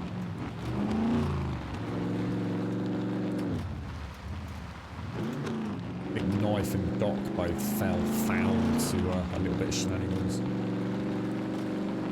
I tell you what I did see the other day, just like literally for 2 minutes, was, and it kind of surprised me, was Lyric was playing Stranded Deep. And it looked like he'd been playing it for a while as well, which was quite nice to see. It's not it's a game that I've kind of dismissed myself. I really don't think it's got what it takes these days. But I might, I think the last time I booted it up was middle of last year or early last year. I know you mentioned it. I don't know if Plo was in chat. I don't know if there's been any updates since then, or if it's a fully fledged and released game, and maybe that's why Lyric's playing it, perhaps. But anyway, Captain Vage, how are you, sir? We get cars in Night of the Dead, really? Oh, interesting. Hang on, Night of the Dead. I'm thinking of Mist Survival when you said that. Yeah, Night of the Dead is the one with all the wonderful traps. Sort of like, yeah, I know what you mean. The one with that beautiful city to explore. Must admit, I quite like the combat in that one. Had some really nice zombies, didn't they? Really nice zombies. And out and about in the world as well, not just on Horde night, if I remember.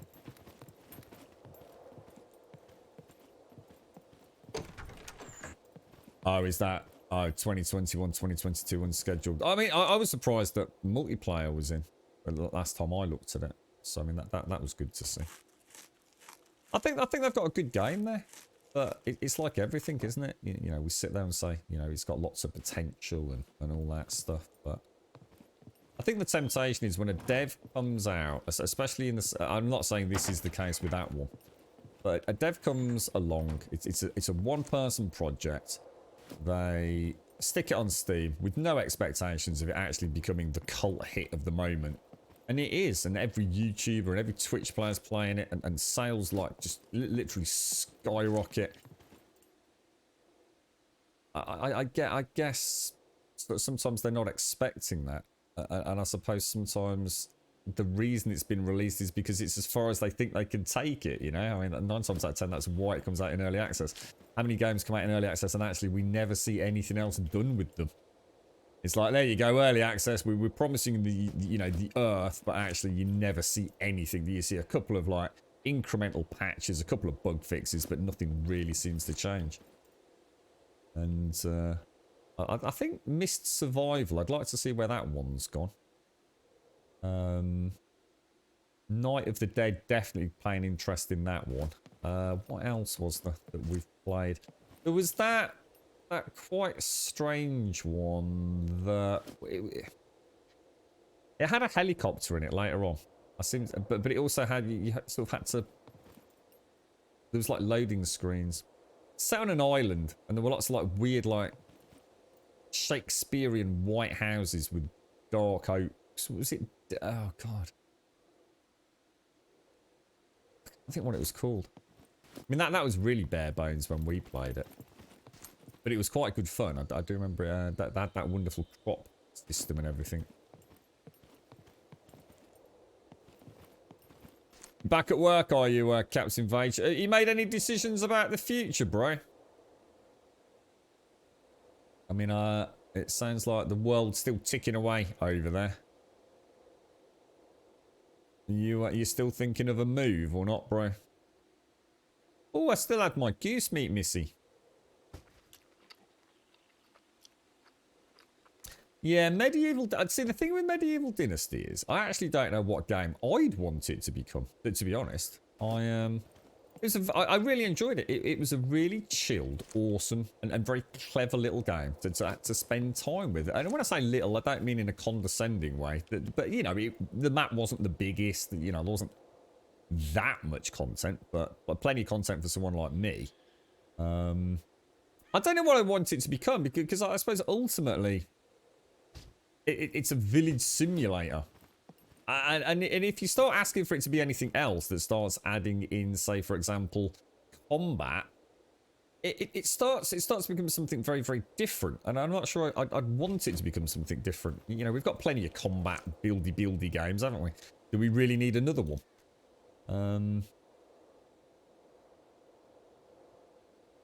Yeah, I don't know. I genuinely don't know what they'll turn that into, to be honest. It could be a very interesting one to keep an eye on. I mean, it looked great. You know, I love the NPC system, and a lot of people thought that was really shallow, but I actually really liked it.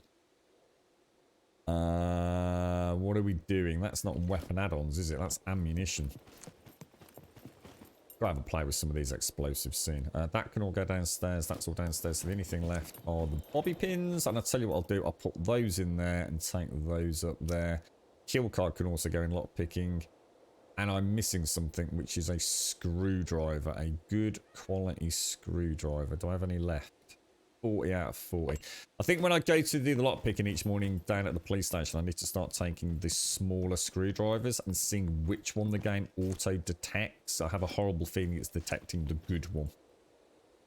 I don't want it to be doing that. Explosives, and then put the hat away. And then I think we'll make sure the metabolism and everything's all up to snuff. Check the 45 ACP magazine and the Block 21, and then we'll head down to boot camp. That can go in tactical. Yeah, I need to get some more backpacks for my quad bike, don't I?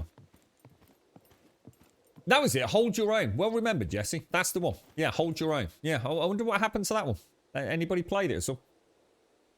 Have they fixed the PvP in this game? Are people still warping around? I've never seen anyone warping on this server, ILPS, so... I think warping around, well, would that not be down to people just having terrible pings and things rather than the game itself? You thinking of staying and doing the course?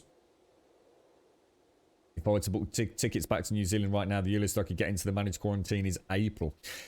Would you have to put a lot of money down for that, Paige? I mean, is that something you could consider, like putting money down to return, cracking on with work, and then always cancelling at a later date? Just so you're in the queue. I don't know if that would cost you a lot. You played like more than a year ago. It was quite horrible. I don't know. That helps because I can only talk about my experience. I've been playing for about, I don't know, 30, 40 days, about 40 days now. We stream every day. There's one thing I have noticed is that the characters are very static, even when we're playing with people, you know, from North America and places. I've seen no real rubber banding outside of obviously the loading sort of zones in and around the cities. But anybody else who used to have rubber banding issues on multiplayer maps back about a year ago? It's because I've never heard anybody mention that. I've heard of lots of issues with multiplayer maps, but back in the day. But that wasn't one of the concerns. Did you try lots of different servers, ILPS? You know? Where am I on the map, Schmeggy? I am located in C33. So just near the little village in C33. ILPS, thank you for the follow, bro. Thank you. Yeah, I you know, I don't know whether you jumped on lots of different servers, ILPS, or whether, I mean... These things are hosted all over the world. I know we've had a few people on here with pretty bad pings, but it doesn't seem to have caused them too much distress. You right, Paulista? Decent was yeah, but that wouldn't have been a year ago. Launch was 2 years ago, wasn't it? November 2018. I think it said it was only a year ago. If it was still bad a year ago, then that was news to me. You're right, Paulista. I wish people complain less and have more fun this year. Gratitude and recognition helps and a lot to live better each day. Well, you see, I think people are entitled to complain though, mate. There's a lot to complain about right now, bro. But yeah, I mean, hopefully everyone has a slightly better year than last year. I think the world as a global community did I suppose we were up against a whole new set of trials and tribulations last year, weren't we? People will always complain, mate. If it's not COVID and the new world order, it'll be something else. People like to complain. It's the human way. You just gotta stay out of it, man. I think Shade said something the other day about Facebook, didn't she? It's, you know, sometimes we sit there and we moan about these things, but actually we can remove ourselves from them. You don't have to be part of a negative culture all the time. But I also think it's important that you have a balance. I'm not a big fan of promoting this positivity all the time. That's not the way the world works. We like to, if you're having a bad day, it's nice to talk about having a bad day, isn't it? You shouldn't feel like you're not allowed to talk about it just because everybody wants a bit of positivity in their lives. I don't think that's good for anyone.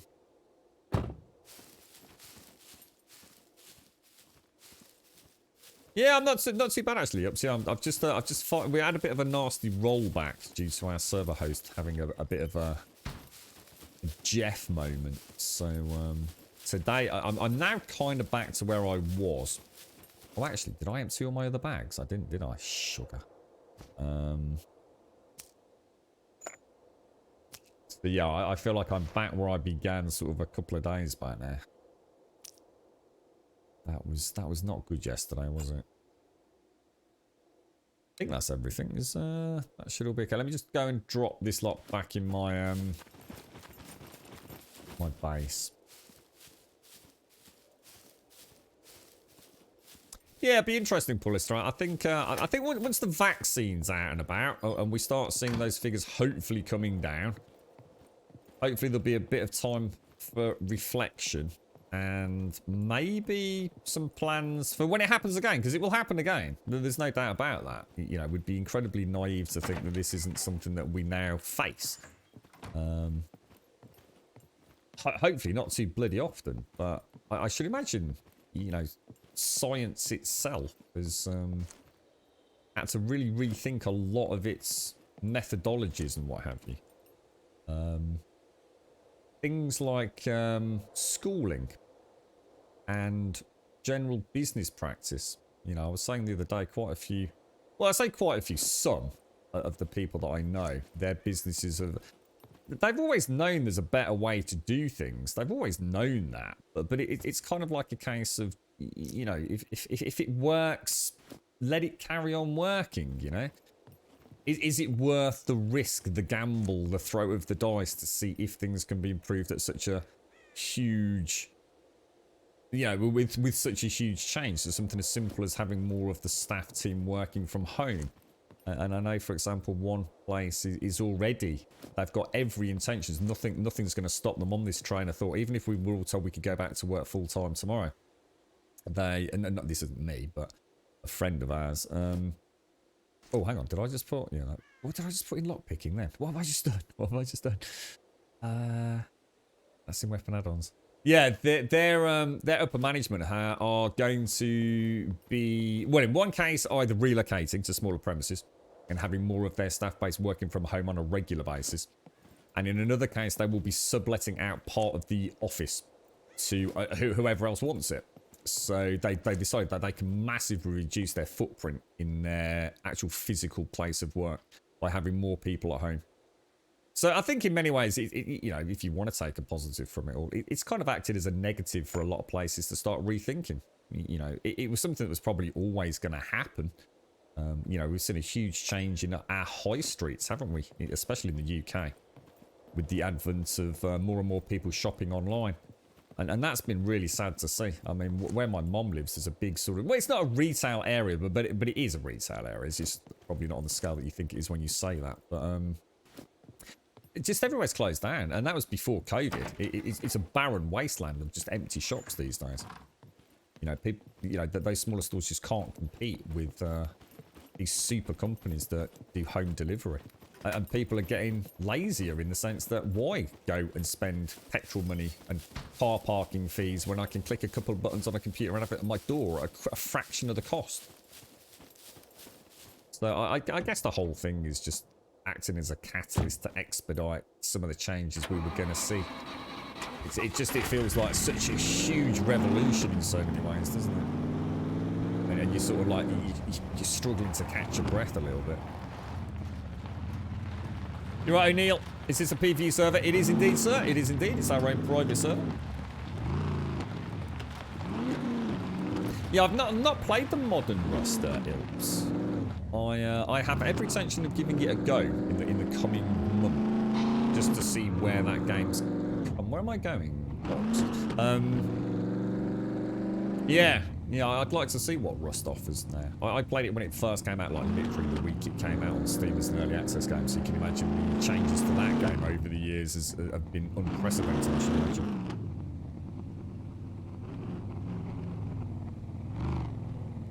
Yeah, you can do, if you're on a PvE server that doesn't allow player killing, you can be on a PvE server that does allow player killing, so you can still do it consensually with friends if you want, but you can also do, stuff like these, like events. So although PvE servers, you can do team deathmatch, Argo assaults, deathmatch, capture the flags, things like that. Rust is so toxic. Yeah, but I don't like that. Lower. I don't like that. I don't get it. I don't understand why we keep saying things like Rust is toxic. Because so's SCUM, and so's DayZ, and so's H1Z1, and so's Miscreated. Because it just depends on what server you're on, mate. See, I'm going to play Rust. At no point will it be toxic because I play on my own private server. You know, there's a reason why I don't play on 7 days private servers or, sorry, public servers. Because they're toxic as fuck as well. That's Big K. Big K's literally been on PvP servers, completely legitimately taken over bases and destroyed bases and been banned by the admin because it's the admin's mate. Don't get much more toxic than that, does it? You know, no game is toxic. You know, it's how you choose to interact with that community and whether or not you can. You know, something like League of Legends, I always hear is a horrendously toxic community, but it just, you know, you don't have any choice in League of Legends, do you? But in these open world survival games, you've got a choice.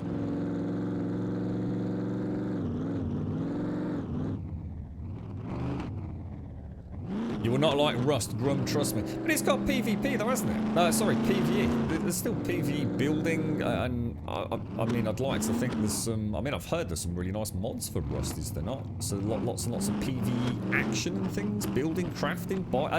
I think for me, Blah, the reason I'd love it, because unless I'm mistaken, aren't there actually...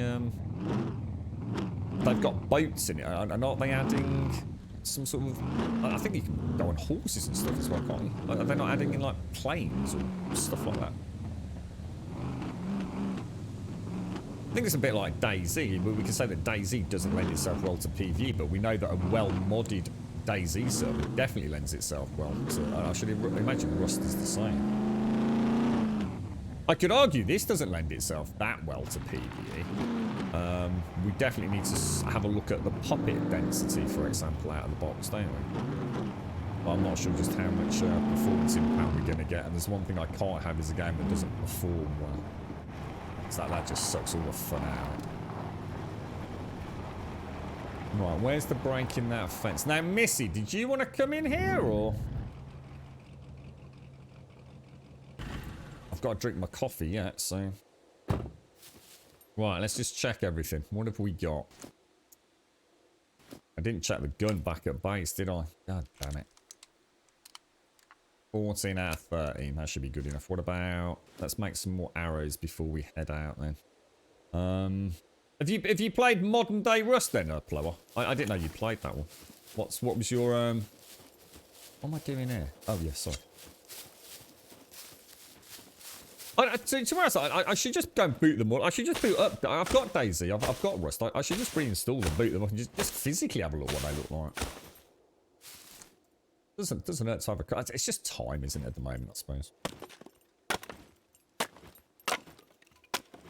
But again, yeah, I don't agree with that comment about servers being toxic. I'm sorry, but you have a choice. We have to stop calling whole communities and whole games toxic just because it's a buzzword that you know we use. Rust is no more toxic than DayZ, H1Z1 or SCUM, mate. You have a choice. You know, play on a server that isn't toxic. It's the same with Ark. I mean, you play a lot of Ark, yeah. I can assure you, I could pull people out of chat here that will tell you that Ark is one of the most toxic games they've ever played. Because it's the buzzword for I got fucking shat on by the Alpha tribe time after time after time, mate. It's only games where you know you're kind of stuck in a global ecosystem with no escape, like League of Legends and things. where you kind of have no real choice. You know, you can choose which streamers to watch, and hopefully those streamers don't encourage toxic chats, but that's not what it's like to play. I mean, one of the most toxic games in the world is probably Call of Duty, right? If you're playing in open lobbies. I dread to think what that's like. But again, you can also choose just to play, you know, outside of that, can't you? I don't know. That's what I'm saying. I don't know enough about Rust or Miscreated. I know Miscreated, but that's like the bottom of the pack for me in terms of PvE, and unless anyone's had recent experience with it. I understand Miscreated has virtually no PvE content. Not saying that is the case, but that's what I've heard. But I think unless hang on, where are they all going? I've heard modded Rust can be. I mean, we used to mod Rust right back in like literally like the second week we were playing it, we were modding Rust. Can't remember what we were modding, but we did it through Nitrado. I remember that. Rust is one of those games where you have to spend a few hours server jumping on PvE servers. If you find the right one, that's the only issue. People not wanting to put that time in to find the one that suits them. Yeah, or do some legwork beforehand, Blake. Like, you know, jump into Twitch streams, go and look at YouTube content creators, jump on Discords, jump on the Steam forums. You know, you spend a couple of hours. You know, if you're going to spend thousands of hours in a game, or even hundreds of hours in a game, what's a couple of hours just trying to find a group of friends that, or friends to be that kind of have the same ideology as you do? You know, you can't blame a game, you know, when you log in and get killed on site, when you've joined a server that is known for being a kill on site server, right? That's not the game's fault. That's not the server's fault. That's your fault. Is there PvE servers this game? There is. Yeah, we're on one. It's the same as DayZ. You can do PvE, but you need to mod this shit out. Yeah, that's right, Plot. And maybe that would be the fun part.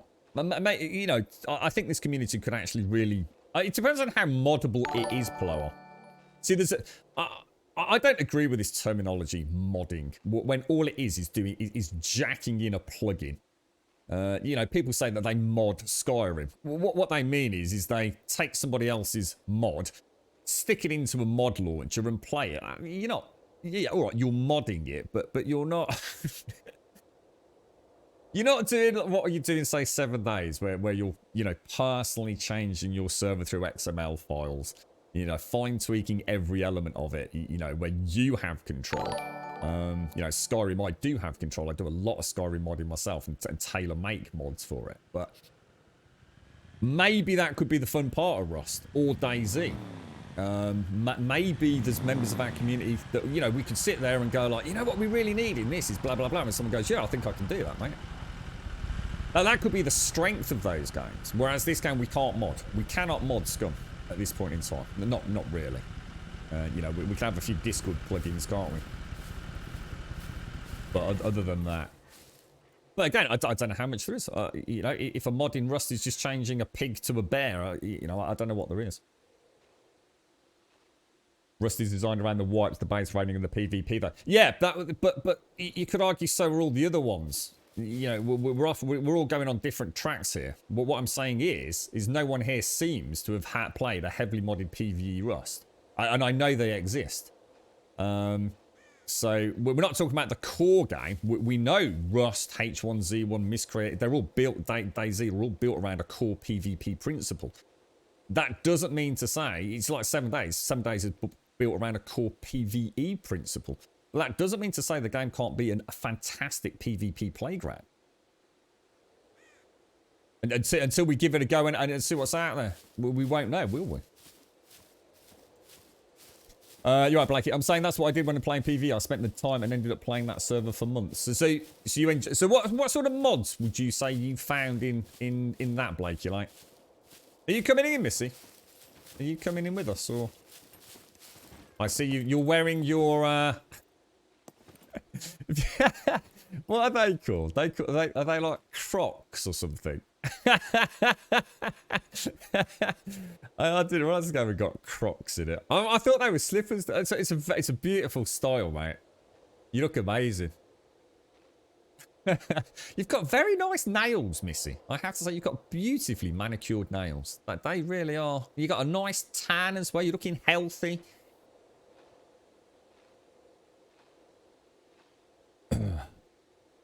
Well, that's it. We got to try it. We play. I think the one thing I do love is the idea of playing a game that's that is moddable.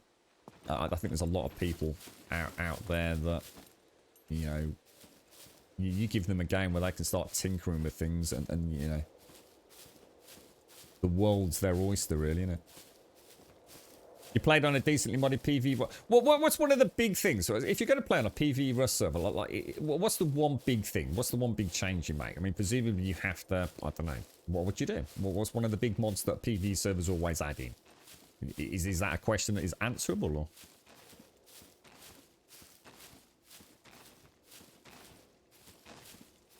Yeah, that's what we saw that yesterday. Polyster, it's not even just down to the server admins. So sometimes the server host can cause chaos as well, as we discovered. Yeah, there's definitely not only animal content in Rust, is there? I mean, even back when I was playing it, they changed all what was essentially the zombies into bears, and I think it red wolves. And I was heartbroken, and I remember reading his what was the lead developer's name on that? I remember reading his bloody post about why they were removing zombies, and it was because they felt like they were going to just get lost in a sea of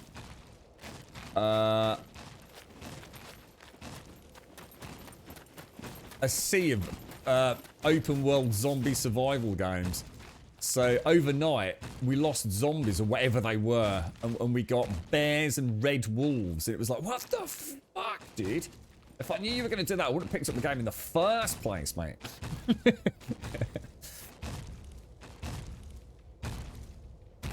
Are you sure, Missy? Well, you're more than welcome to come in, mate. It's always nice to have a separate dash in.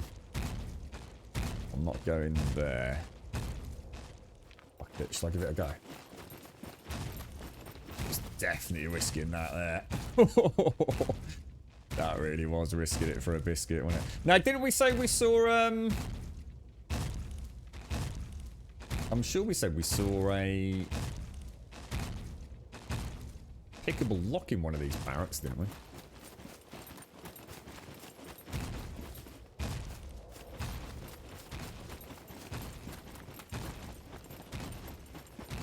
Now, is he going to shoot me through the fucking door again, that asshole?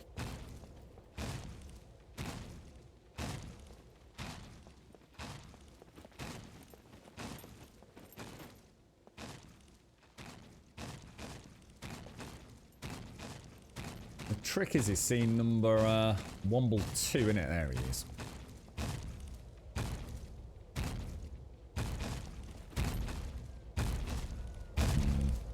Not the best of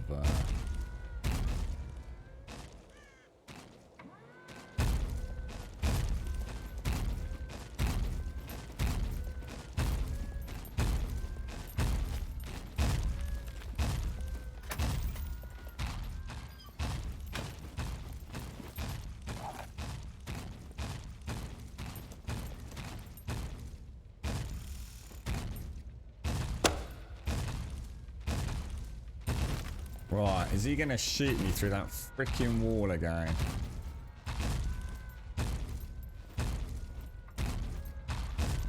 You know what I keep meaning to forget as well? Oh, sorry, what I keep meaning to do and keep forgetting. So sorry, brains all over the place today. I've still not seen the advert for The Forest 2, whatever they're calling it. I know a lot of you have mentioned that. That's coming out this year, isn't it? Or at the very least, it'll be early access this year, I should imagine. Yeah, I'm quite excited for that one.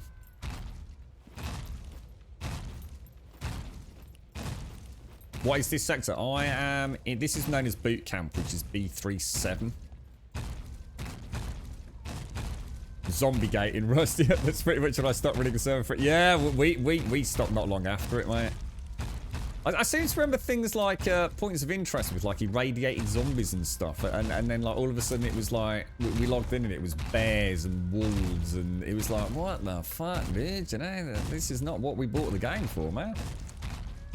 We were running like heavy mods, like literally second week into it. I mean, it's a long time ago now, but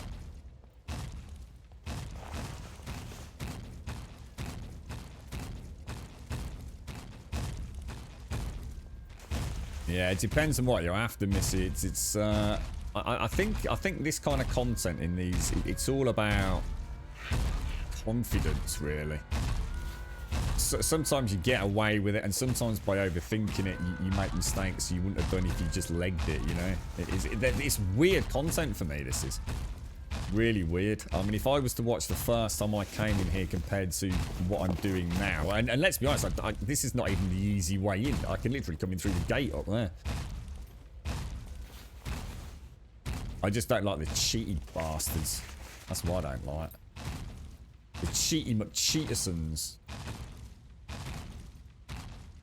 Just about see him when he turns here. We just want to keep an eye on that door, really, don't we? I'd like to find the spot where I never get detected, so...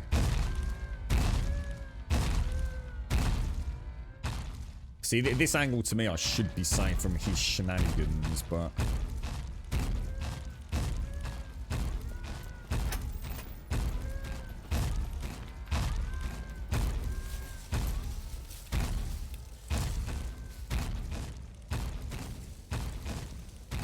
No, it's just a case of seeing where Womble 2 is, isn't it? But I think if you go fast enough, although he'll see you, he won't necessarily splat you, will he?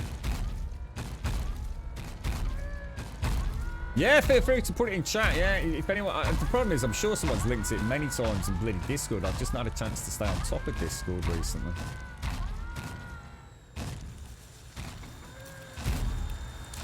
Where is he?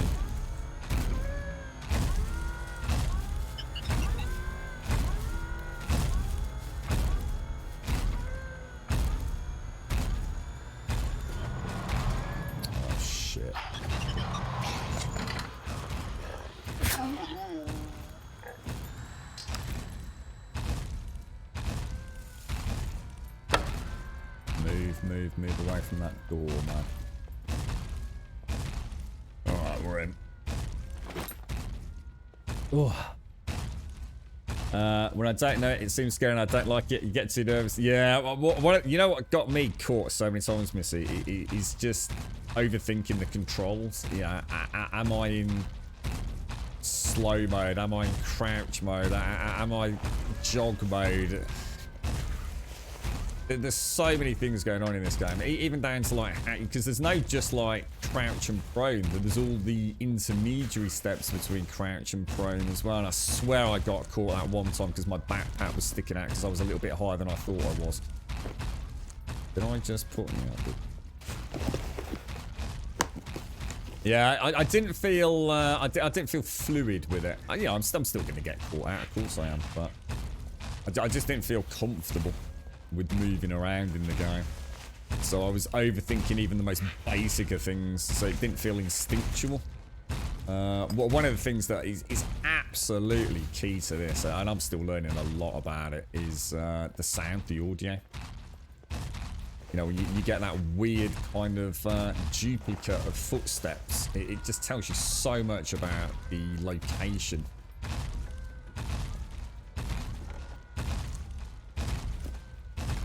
I don't think I've ever used the what's it? The what are they called? The knuckle dusters.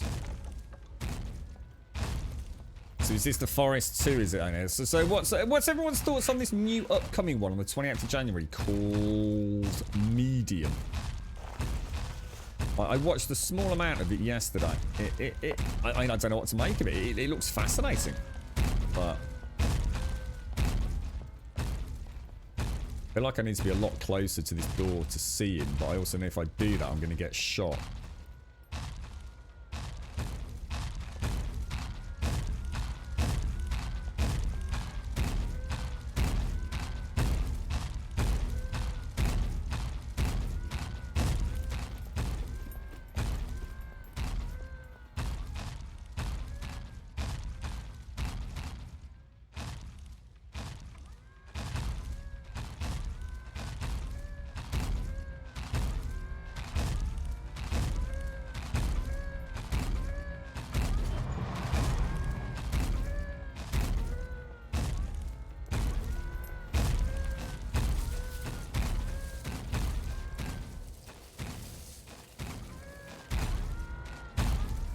do we have to just go for it, guys?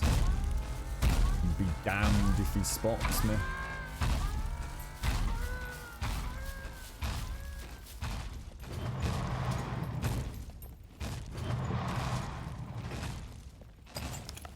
Not bad, not bad.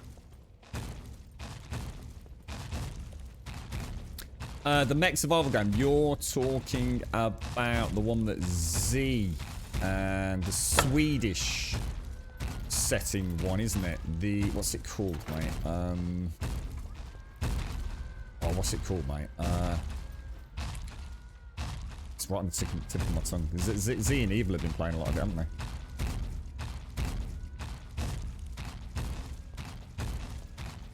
Yeah, but I know it too well and stop caring about the danger. Yeah.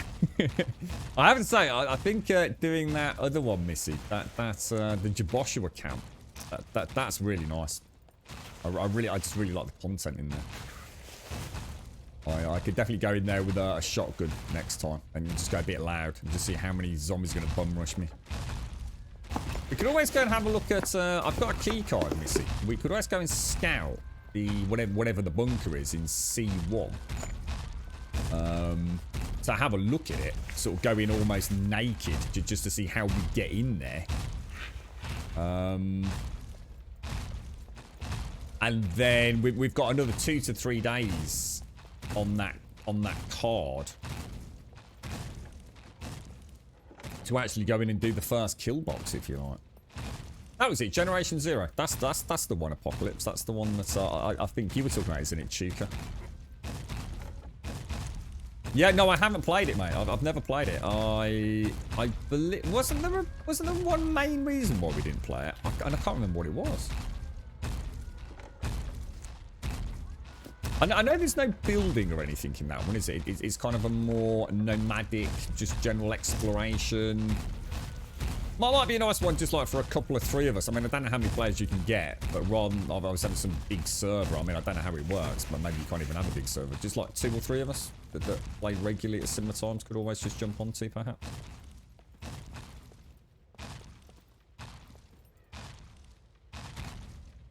Yeah, more like yeah, that's it. The other one I saw recently, Apocalypse, which has been out for a while, I actually own it, is something like Die Quiet or something like that. It's the ones where you play a female protagonist dumped onto a spooky island.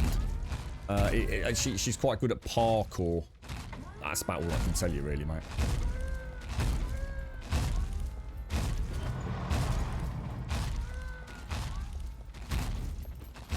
That's about as perfect as that's going to get there, isn't it? Fucking hell.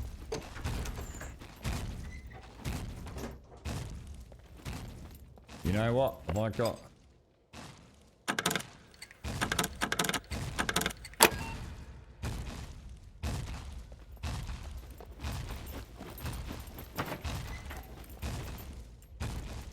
We got the lock.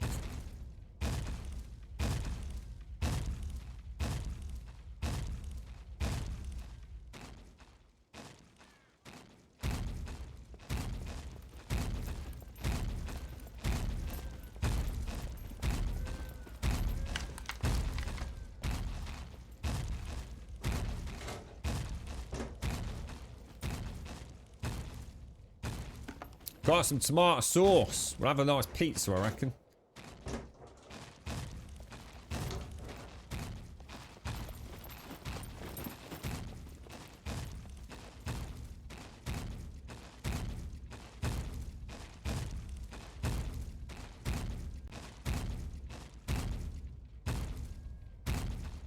See, my issue with this game, personally, is that all the awesome things that I know that would literally catapult this game as one of the greatest games that I think any of us in our community have ever played, right? It would mean they'd have to sort of give up on the PvP focus. They would just have to go down the 7 days route of saying, like, look,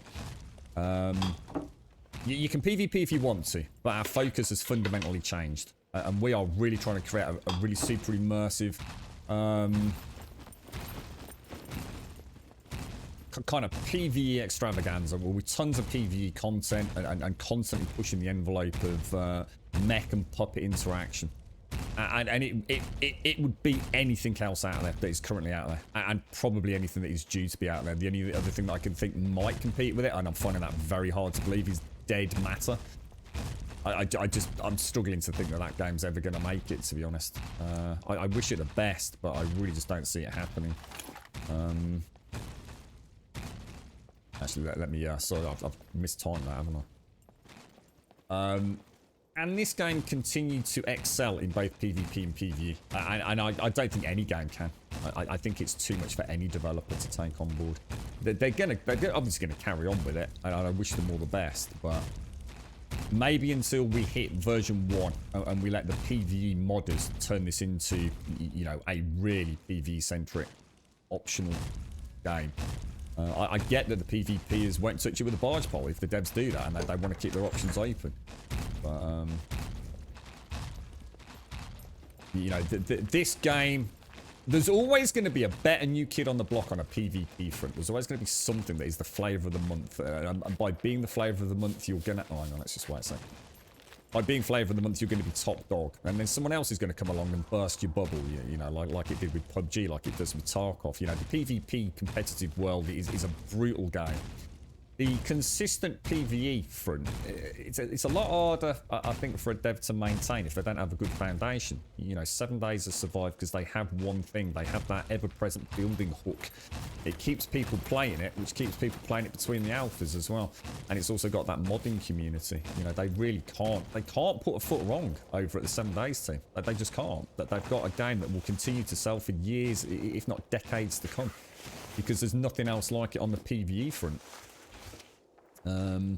But you can also play PvP, but it is clearly not the primary focus of the game. This game could easily go toe to toe with 7 Days on a PvE front and blow it out of the fucking water. Could completely destroy that game. And I don't mean as in versus, as in but really cannibalise a lot of the 7 Days player base. That want something a bit more... I'm just going to say the word, and I don't mean it in the way it's intended, but a bit more of a grown-up, more immersive, you know, dangerous, risque, less arcadey shoot-em-up, which is what 7 Days has become, right?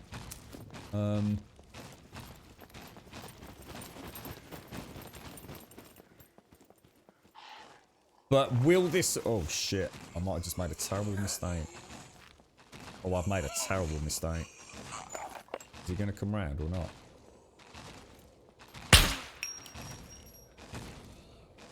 It's okay. I don't think you can swing the sword, can you, in crouch mode?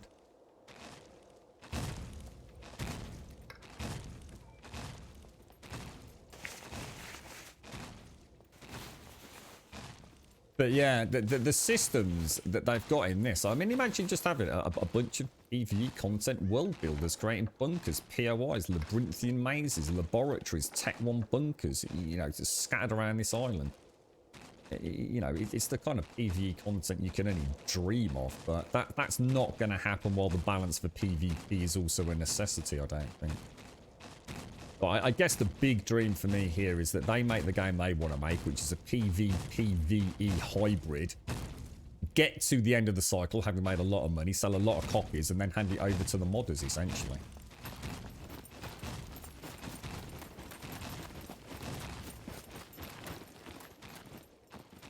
Perfect run. 100% perfect run, Missy. Finally. 100% perfect run of the Jaboshua bunker. Although I could say like 90% I did get shot out on the way out, but to be honest, I knew I was safe, so. But I'll still call it a 99% run. That was 100%. Are you here, Missy? Where are you gone? Oh, you're in the back seat. Just go have a sit down with you, mate. How you doing? She got out. You needed to check the heating when you got a vote. Oh shit, yeah, good call. Thank you. Hang on. Just give me 30 seconds.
Yeah, we've got a problem. The heating's not come on. So I've just done something which might just want to remind me in about half an hour. About 20 to 1. It's 10 past 12 here. I'll tell you what, I'll set an alarm. I'll set an alarm. Jesus. How do I do that? Clock. Alarm. What do you want it to be? Want that to be 13. No, we don't. We want it to be 12. Let's say 12:35. Save. There we go. Yeah, I think I might know what the problem is. Jesus Christ, it's fucking cold out there. This room is like so much warmer than out there. It's scary, mate. Thanks for that, Missy. I can see Missy using the Halloween knife mask as a strap-on to surprise Grill. That's disgusting. What the hell? This is terrifying. Is this Tarkov? How you doing, mate? I thought I couldn't get eaten by a bear in there, Missy. It'd be so funny, wouldn't it? After a mega run like that. How you doing? Mr. TM? Nice to see you, bro. Oh, that's just what you say. You were staying safe while I was stabbed. That's what I did when you said that. I thought, well, I'll get in the back seat with you anyway, and then I thought a perfect place to stay while I dash out. You live building in 7 days. Once you're set up, you can really build masterpieces. Yeah, and that's the beauty of that game, Scripts. That's what I'm saying. I think 7 days. What happens is you have all that wonderful PvE fun, and then you end up playing Minecraft, and that you don't get any better than that. Because the thing is with 7 days is you're playing Minecraft with a purpose.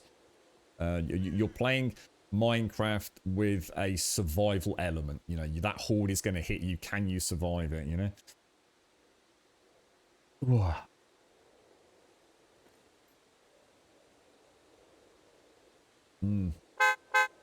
Got it, Doc. Cheers, bro. It's all too. How you doing, Doc? How's things, mate?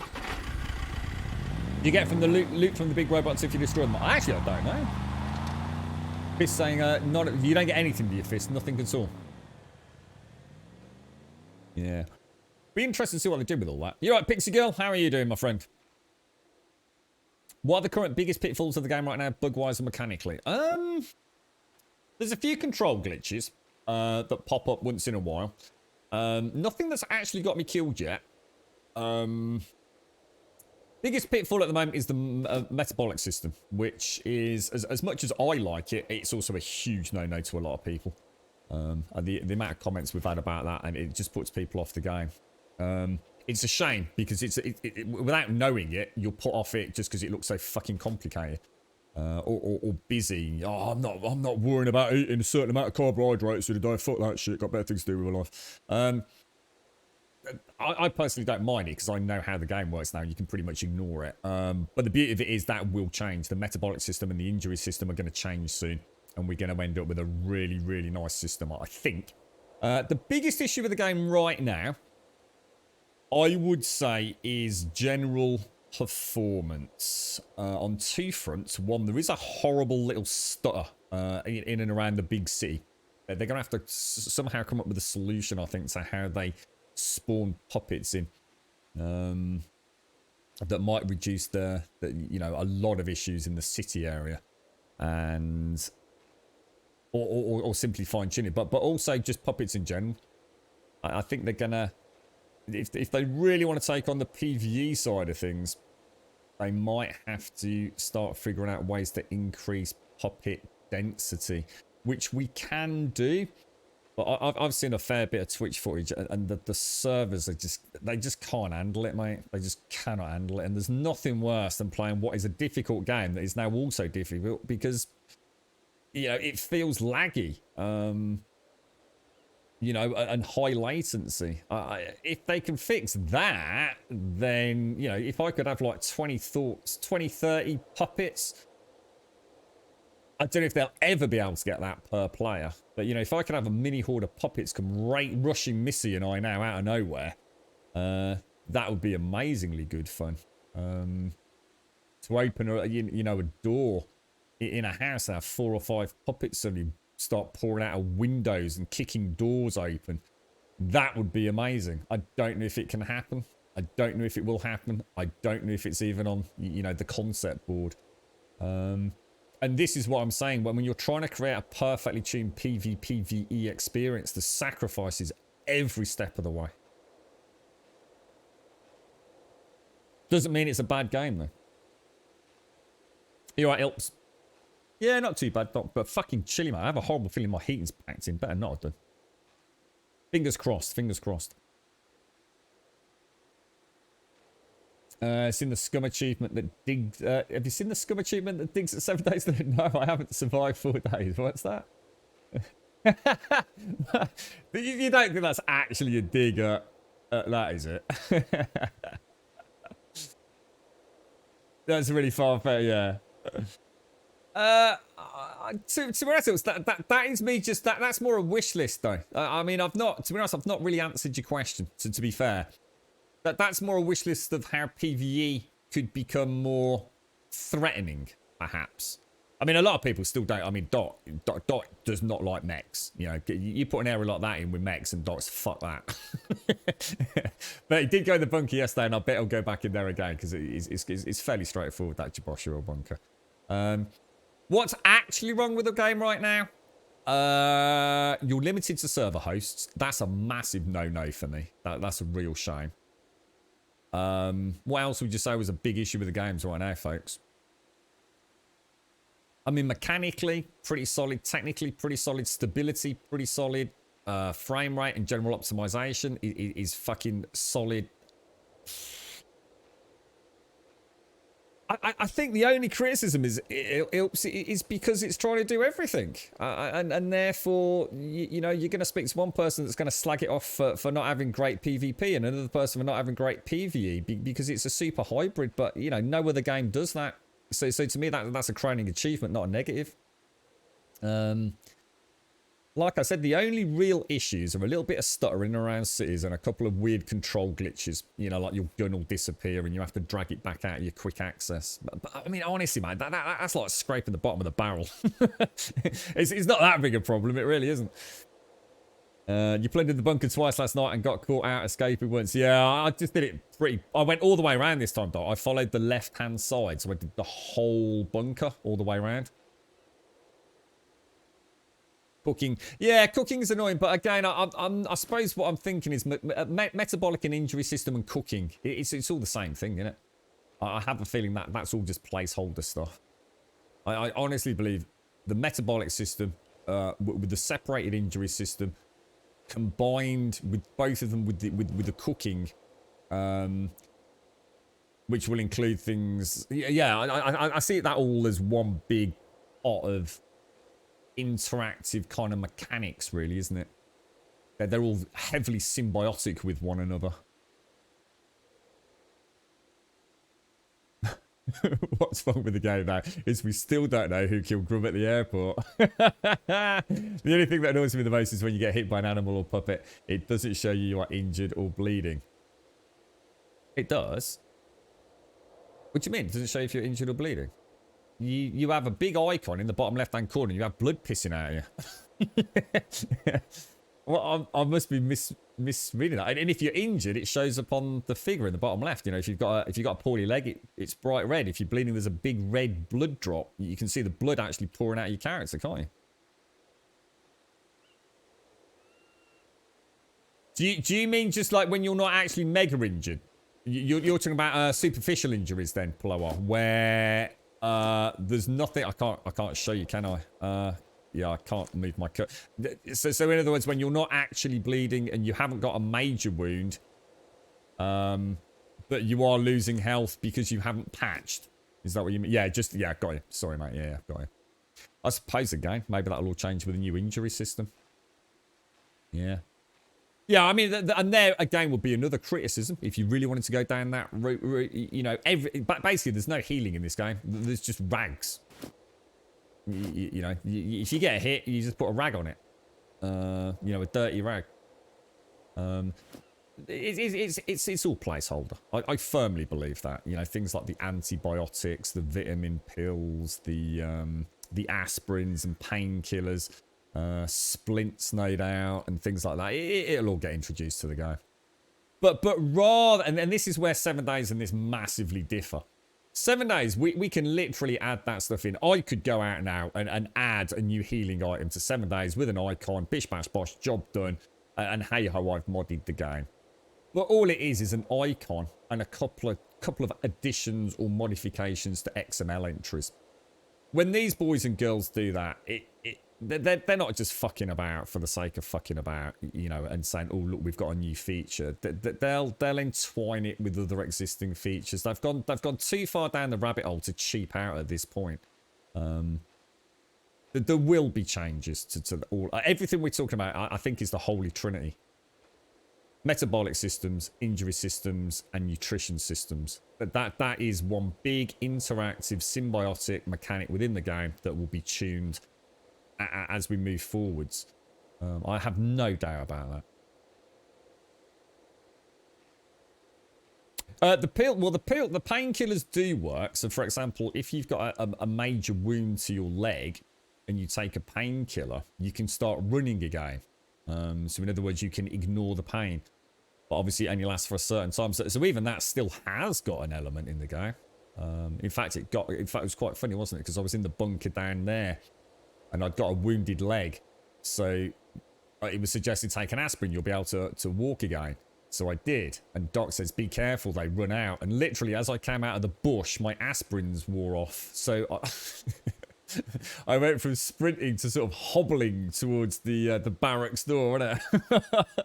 It's kind of one of those like, oh no, you were even warned about this, dude. Yeah. The bee pollen pills have a meaning. If you take too many pills, you have to take bee pollen pills. What do they do, Mr. Husky? What's that? What's that do? Yeah, cooking on the barbecue needs a bit of work. I mean, again, all the cooking stuff is clearly placeholder. There's no dev in the world is going to put in all these wonderful stews and make cooking pots one-time use, right? It's just not going to happen, is it? You know, all that stuff I have no doubt will be resolved in the future. So I'm just trying to get some coffee down on it. What's wrong with this game right now? Not a fucking lot. What's right with the game? 1,001 things. You know, I've not even explored this map yet, so well, I think I might. I don't know where to go next, Missy. Do you want to go anywhere? Could go and have a look where that key card is, and we could go and see if we can find the bunker in C1. We know where it is in C2, don't we? The anti-parasitic ones. Oh, I've not seen those below. Or if I have, I've not paid any attention. Yeah, yeah. I mean, there you go. I mean, we've got hyperthermia, but we haven't got hypothermia. You know, it's still early days, isn't it? Oh, sorry, Mr. Husky. Got you.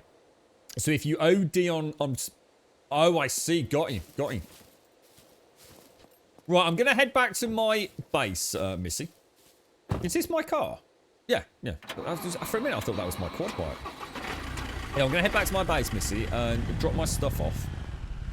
And then I reckon we have a little roll up to... we'll see if we can find the bunker that I've got the key card for. If you're up for it. I'm gonna have to strip down, I'm afraid, mate. I'm not going in a new bunker. Oh, that was fucking close. Just suddenly felt the back end skid out, so drop the throttle, tap of the brake. Beautiful. I must admit, as much as I find the SUV infinitely more controllable than the pickup is fun to drive. It really is. It's I think I'll stick with it. What's wrong with the cooking part? It just disappears, doesn't it? It's one time use only, I think, for the stews and soups and things. Blah. Yeah, even things like draw distance, weather systems, you know, the fact that your clothes get wet, and when they get wet, they get heavier.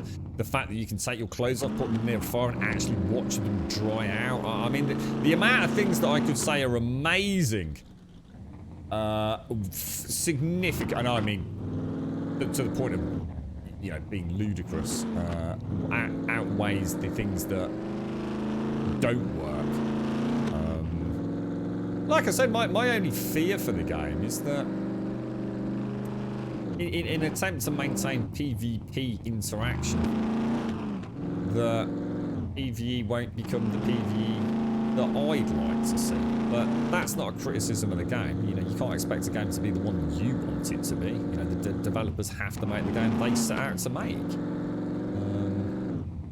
I am reasonably confident that when the game releases in version 1, whatever they call that release version, that modding will become a thing. I think the game's got an extremely bright future. I did it. I went for it. Oh, hang on, Missy. This is about... I certainly thought it's going to get dark, isn't it, mate? We don't... Oh, mind you, having said that, though, the snow biome's a little bit more visible, right? Yeah, we might be alright, actually.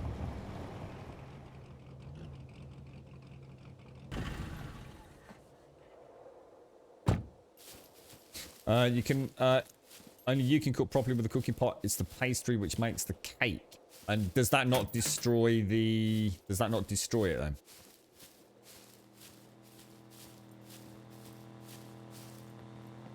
Ah, right. So it doesn't actually disappear. It just becomes unusable. That's interesting. I didn't know that. Well, I'm hoping we won't actually need the night vision goggles scripts. I mean, it was all right when it was deep night. I was at Ploas and used the night vision goggles. But, well, it wasn't a major issue.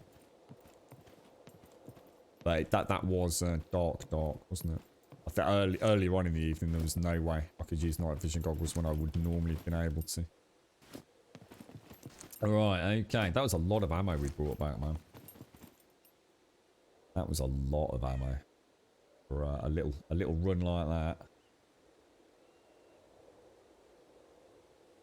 Trying so hard not to use my ammo so that I can eventually just go and have such a crazy time with it all. Oh, we got some tomato sauce. Do you have a repair kit? Of course I do. Yeah. Edible foods. Let me have a look. If I've not got one ready, we can make some. Repair kits. I've got a nice juicy foot. Are you out here, miss? Yeah, mate. What else have we got? So we've got... no, that doesn't go in there, does it? We'll take some lockpicks, Oh no, hang on. Something's gone wrong there. Okay, back up. Where's that gone? Lockpicks. Weapon add-ons. That's a weapon. What's this here then? An M16A4 folding sight. Right, how's my food? Oh my gosh, way overeaten. What's hydration like? Hydration's good.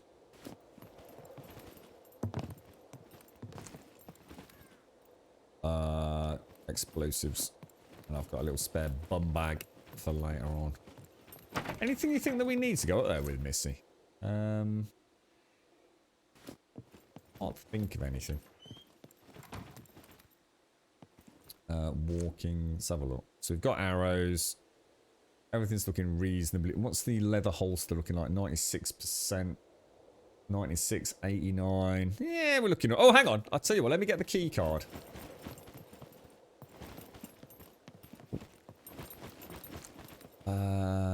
Lockpicking. Oh, does it not tell you? I've got one in C1 and C3. No, I've only got one in C1.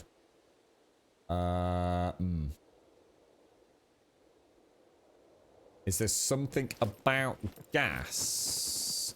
I'm not sure what you mean, Missy.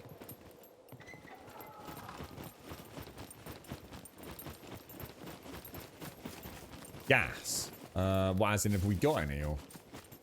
Oh! Actually, you know what? Did I? Oh, you know what I've lost, don't you? Oh, hang on. Is it at the bottom? No, it's still there. Yeah, we've got spare gas and spare repair kits in here. Seems to be running low on my 45 ammo. In the kill bot? I don't know, mate. I've got no idea about that. Are you sitting in the back? You hang on tight, mate. Let me get some coffee, Damien. Let me get some coffee. Yeah, they did. Yeah, so some sort of like poisonous gas. Yeah, they did mention that, didn't they? I can't see us getting that far, Missy. I think that's something we need to do in the daytime, perhaps. Although then again, I suppose if you could get into the bunker, then it's well lit, right? But it's whether or not I don't even know where it is. Does anyone know where the bunker is in C1? That's a fucking long drive. Do you want to drive, Missy? Will I drink some coffee? Or at least drive. Should we take it in turns? Get halfway there. I like the way your hair blows in the wind as well. You coming with us, Doc? We're going to try and get into C1, bro. It's near Husky's base. Is that alright, Missy? Yeah, do you mind? Just otherwise, I'm never going to drink this fucking thing, mate. Oh shit, sorry. What happened there? Just pressed the button almost the second I got out. So, C18 we're headed to. Thank you. C18. So, Mr. Husky's base is like... You're here somewhere, aren't you, Mr. Husky? Somewhere around here? C14. Oh, see, hang on. We're getting told different things here. What, this one here? So on the border of C1, 7 and 8, 4 and 5. Like right there. You need a gas mask. I think I've got a respirator, right? So I'm pretty sure I've got a respirator. You have to, oh, this coffee is so good. Are you coming with us, Doc? I don't know. He's not said anything in chat yet. I'll be with you in spirit, Grum. Think of us. No, he's chickened it again. He don't like mechs, mate. So who here has played Generation Zero then? What's Generation Zero like? Is it it's presumably multiplayer. Do you self-host? Can you have your own? I think that's the, isn't that what put us off? Just we couldn't have our own hosted server. You have to self-host, right? No, it just says C1, Paloma. It doesn't say where in C1. Yeah, they did, Paloma. Yeah, yeah. I'm sure it's not a static server, if you like. You know, the host has to. Might not even be persistent. I can't remember.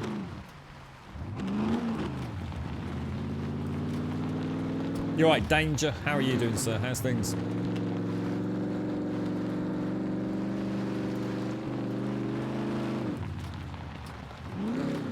I don't even know what's in a kill box, Missy. Lots of nasty things for myself. I think you'd have to go a bit more tooled up than we probably are, but we'll see what happens. Thanks for this, Missy. It's a nice chance to grab a coffee, man.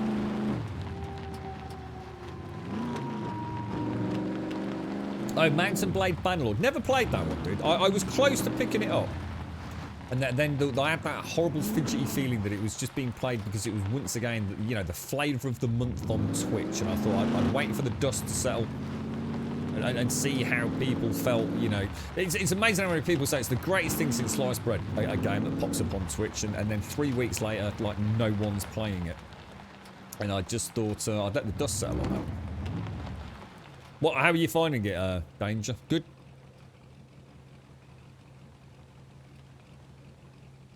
You need pillars. Oh, pliers. Ah, well, we haven't got that. Let's just go and have a look. Let's see where it is.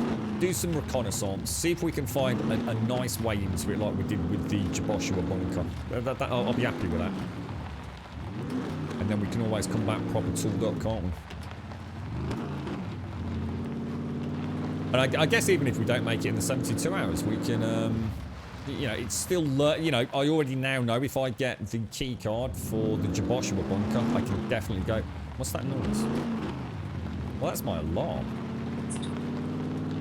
It's 12:35. Right, I'll be back in a sec.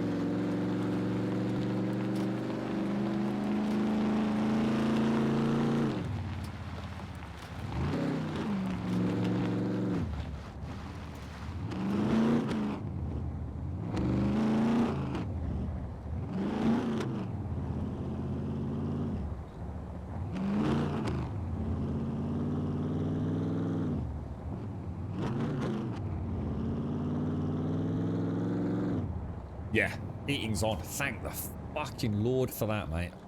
Woo. You know what it is? We've got this Hive system, right? And somehow I fucked up the internet connection on that, so we no longer have like remote access to it, which defeats the purpose of having Hive. But if I put my Energizer rechargeable batteries into what is essentially the Hive thermostat, right? It doesn't work. It literally lasts about a day and then dies. These Energizer batteries are used in everything else that in this room. You know, my Xbox. I mean, my Xbox controller is a mega power drain, and the Energizer batteries are amazing in it. Same with the Steam controller. Is there a what I've done here is I literally put new Energizer, brand new charged ones into my Hive thing, and it's already died. I put them in yesterday. It's died already today, which is why the heating's not come on. I've just put some literally pound shop Kodaks in, and it's looking fine. It looks top banana. Is there an issue? Are not all AA batteries the same? You know, is there a slight change in voltage or something that means like rechargeable ones don't work in certain things as well as other ones do? It's happened multiple times, and I always thought it was actually the unit failing.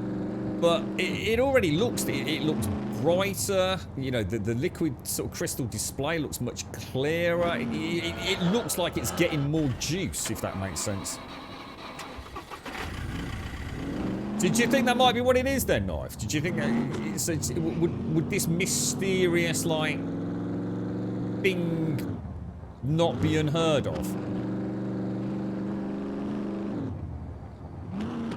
I mean, these were fully charged. I mean, like super fully charged up Energizer batteries. And I've done it multiple times.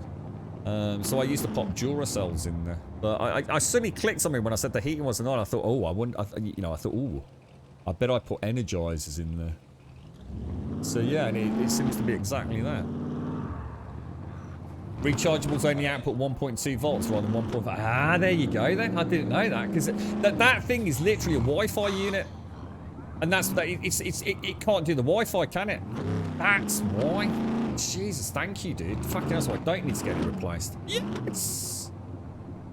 Thank you, Knife. You're a star, mate. Thank you ever so much for that, bro. Yeah, the way it works is you connect like a Wi-Fi hub to your router. That then has a Wi-Fi connection to the Hive thermostat. That thermostat then has a Wi-Fi link to the actual boiler system, if that makes any sense. So because I don't have the one connected to the router, because I can't find the power connector for it after I recabled the room, I only have the thermostat, so I have to manually change the thermostat, which then Wi-Fi connects to the boiler, you see. And yeah, it just doesn't work with my rechargeables.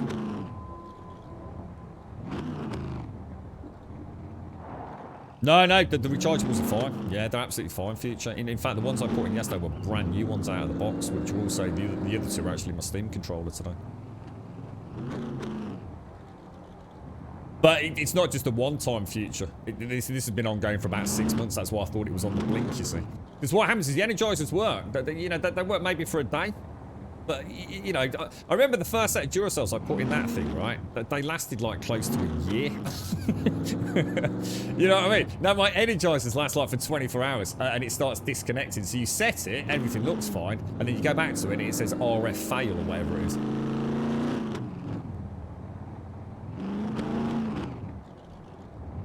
Oh, sorry, Future, you're saying... Oh, sorry, yeah, got it. Yeah, so in other words, it hasn't drained the battery. It's just not outputting enough for it to work, if that makes sense, Future. Is that what you're saying, yeah? Yeah, got you, mate, got you. Sorry, dude, yeah, I see what you're saying. You use Eneloop Black rechargeable batteries, and they last longer than anything else I have. You also have a smart charger. There's fancy stuff to keep them new. Oh, right, okay.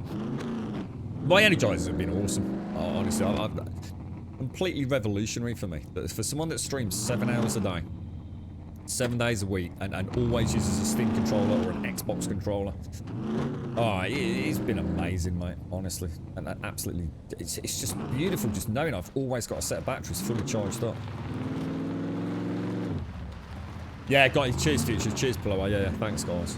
Sorry, man. You right, Mario? Yeah, I think that's what they're saying, Kel guy. It's probably not quite got the... It's like I said, even the liquid crystal display just looks different. With the Energizers, it looks the sort of like... what would you call it? Like grey with black... You know, like an old Casio watch. The Kodak pound shot ones I've just put in there, right? Probably the worst batteries on the planet. It's blue. The background's blue with black writing. It literally looks night and day difference. So it must be that, you know, that little 0.3 voltage difference. Thanks for that, guys. So that's really nice to know that. I honestly, I mean, I even said to the girlfriend about a month or so about, like, I think it's just dying on us. You know, I might have to fork out for a new control system because this is the old one. There's a brand new one there. They wouldn't replace it, unfortunately. Yeah, that's what I was saying, Kel guy. Yeah, thanks for that, mate. Yeah.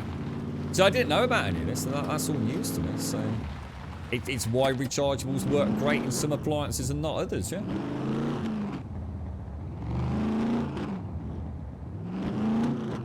Got your scripts, cool stuff. Best thing I ever did with my, I think it was my, it was the PlayStation 3, so it would have been what, the DualShock 3. I remember putting a much higher milliamp hour. Is that what that stands for? Milliamp hour. Battery in it. Oh, is this it, Missy? Is this it? And my DualShock 3 went from, like, because the battery was failing, it went from, like, lasting just about a stream to, like, lasting like a week plus, man. It was like, I did that. Just bought one on eBay. It was amazing, mate. Honestly, amazing. Right, no, I'm not going in, Missy. I'm doing a reconnaissance to see if we can, one, find out where the bunker is, and two, can we find a way in? Let me just double check this is the key card. It says activates a kill box in C1. So isn't this where so this isn't the one that Ploar was calling the prison, is it? The prison was, fuck knows. Prison was here, wasn't it? So this is the C1. The C1 compound. My God, it looks beautiful, doesn't it, Missy? Just look at that. Isn't that gorgeous, mate? I'm just going to sit here and drink my coffee just while I watch his patrol for a moment.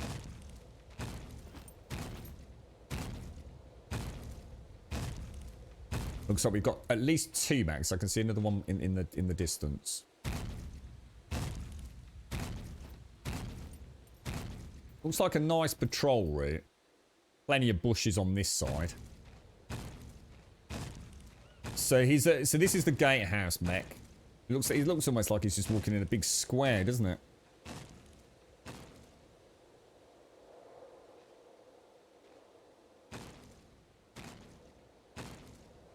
Could be, couldn't it, Future? Yeah. What I might do, I mean, next time I'm in the pound shop, I'll pick up the Duracells. They sometimes have some really good deals on those. So I'll see how long these Kodak ones last for. So we go. It is like a square path, but he has a really. Oh no, is he coming back the way he came? Yeah, he is. So it's more like an L shape at the minute. Presumably going to come back down here and then head off. Which direction's that? East, isn't it? That's weird. Did he not just come along here a minute ago? He just seems to be walking backwards and forwards. Oh, here we go. Here we go. Ah, right. So he has got an interesting little double path up on that. What would that be? The northern slope, hasn't he? How you doing, Badass? How's things, mate?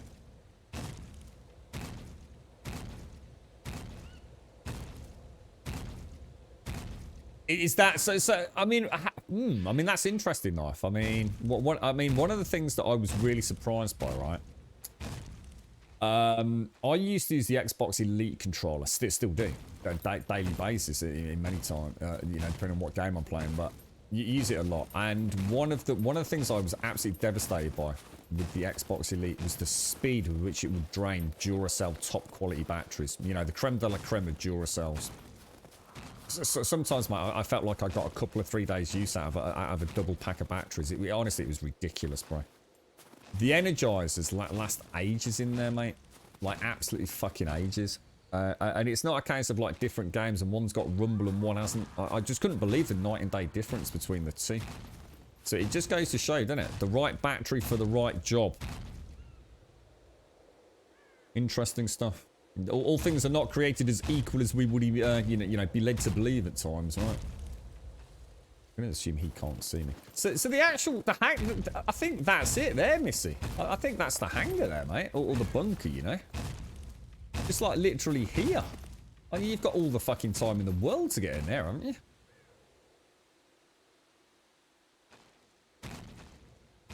I mean, I could just go in there now, right? So as soon as he starts off on that downward slope. You know, by that point you're probably in there, so there's no field of vision on you. You just got to make sure you... Oh, fucking hell. I don't think so, mate. We have got a few puppets in there.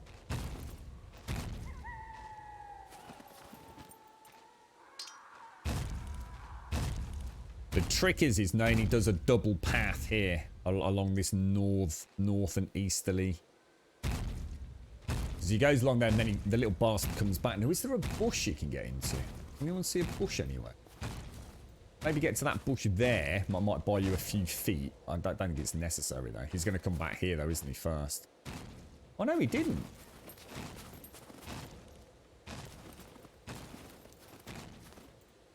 That's interesting. Maybe I misread that.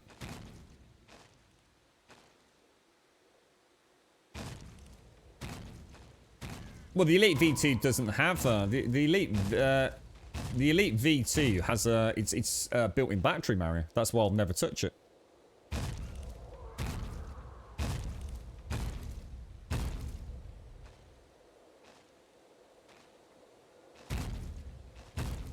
See, I don't know whether to go now. I swear he did a double jiggle across here a minute ago.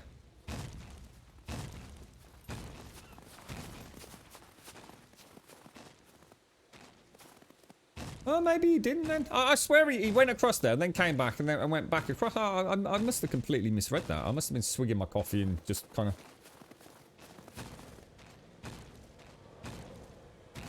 Yeah, the one that was released last year. The new Xbox is it's a rechargeable only. You can't use your own batteries, which is why I will never touch it with a barge pole.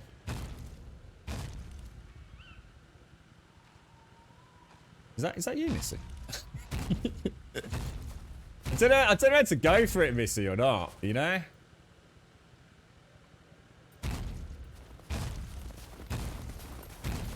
I'm a bit worried about that. Oh shit, that other one. That other one sees from here.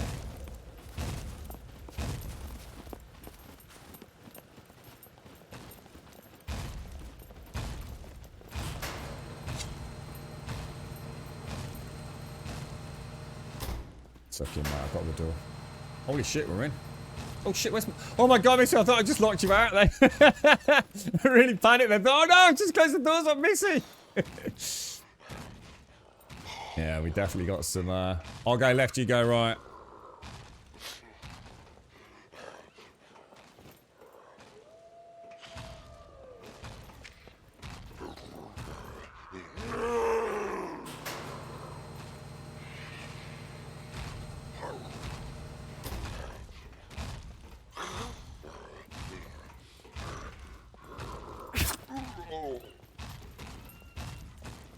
Alright, we're in. Hey, this is cool at night, Missy. This is really cool at night, mate.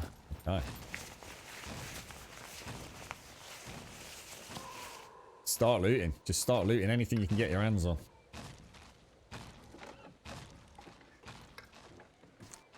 Oh, shells. What I think we'll do, what about this for a plan, Missy? Investigate, see how it goes. See if we can find the kill box following the rule of Grumbodian left exploration.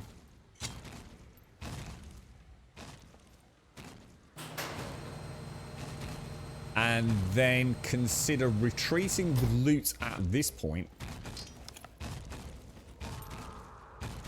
And then trying maybe the kill box, depending on how late in the day it is. Oh shit, that was a terrible shot. Oh, I've just done that fucking thing again. That's my bad. Sorry, that's my... I'm stuck. Sorry, Missy. That was my bad, mate. Thank you. That's me. That was totally me, then. I don't know what I did then. I just knew straight away I fucked up. Did I get a hit? Oh, okay. Fumbled the shot and then fumbled the weapon switch somehow and ended up going into my bloody inventory again. But that was me. Well, I didn't get locked in the inventory like it sometimes happens, but... Panicked. Totally panicked, missing. I like coming in here at night. This is awesome with the, like the panic lights. Oh fuck! That's a Missy. That's a thing. Missy. Missy. That's a thing. That's a knob. Have you got a gun? Have you got a gun? I'll tell you what. I've got a gun. So if you want to try and take him out, and if it goes shit, I'll fill him full of fucking lead, mate. But by filling full of lead, what I mean is probably miss horribly.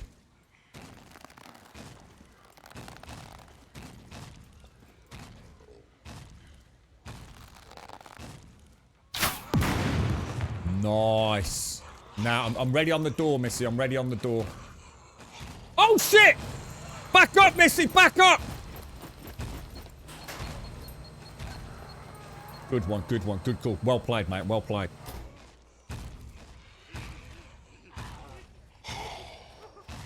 Is he gonna pop?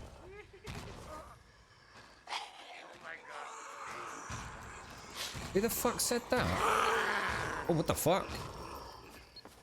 Careful, Missy, careful. Careful. Stop, drop. Stop, drop, and roll.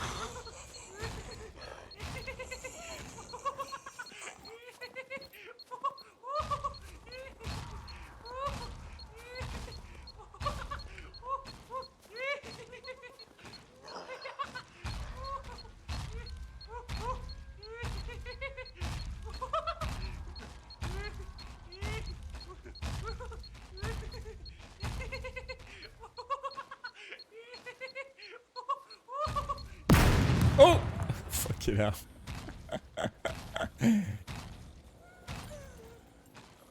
There's another one, isn't there?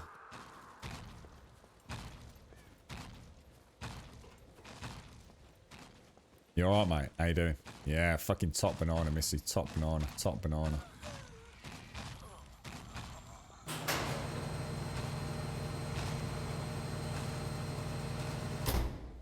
Yes, the door's still locked up.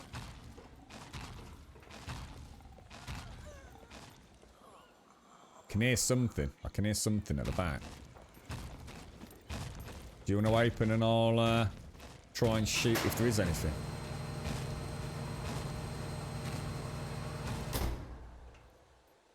Alright, look, she's looking good, mate. She's looking good.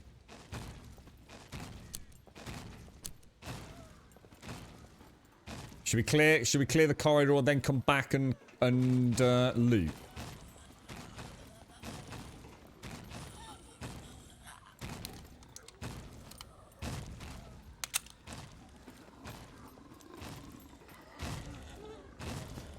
Fucking, it sounds like there's a fucking lot of dudes around here, Missy.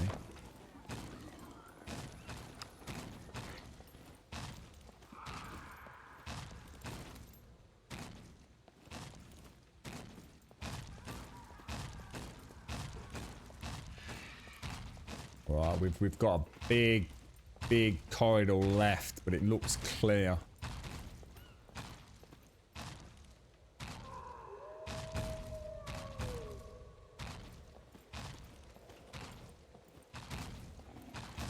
Yeah, I think we head back to the beginning bunker door, do a heavy loot. It looks clear. Oh, what the fuck? Yeah, there's just a lot behind locked doors, isn't there? Should we do... So let's loot the easy stuff.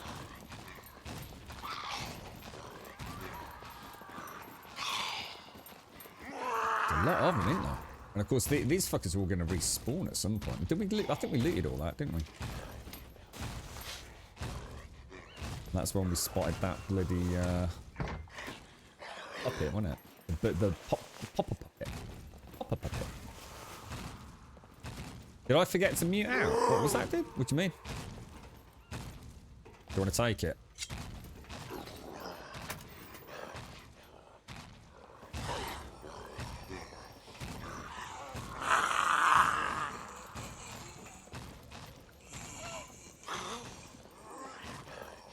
Looks clear. I think it's one's on the surface, Missy.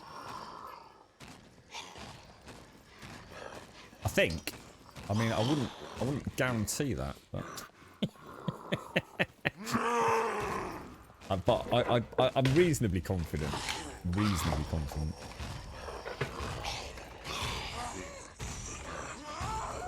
It's when we need to hear the Grumbodian snipers take them all out, Missy.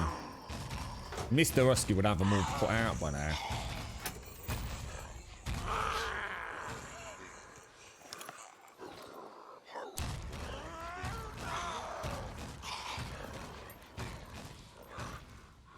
Thanks, strips. Bit of duct tape.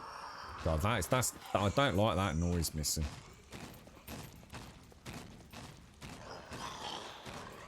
Don't like that noise at all.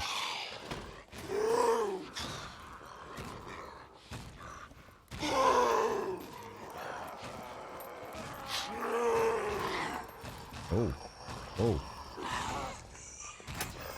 What the fuck? Oh, shit. Oh, there's another corridor halfway down, Missy. In that door.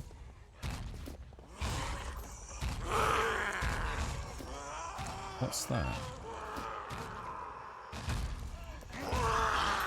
Should we do the rule of left? Which means we've got to go up that ramp.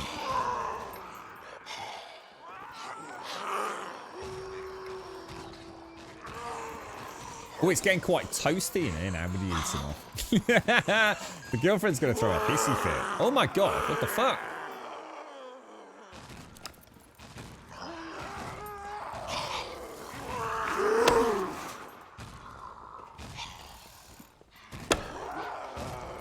Oh my god.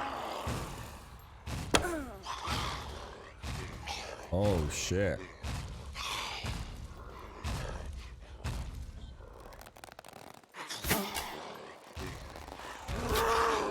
Nice shot.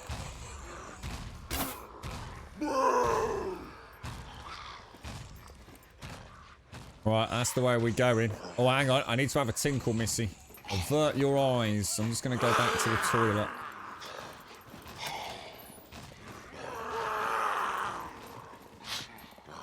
It's where I die horribly for having a tinkle in the right place.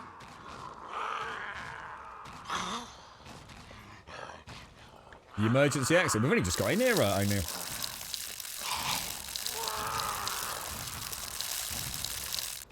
Oh, fuck no, I needed that, Missy. Really needed that, mate. I didn't realise.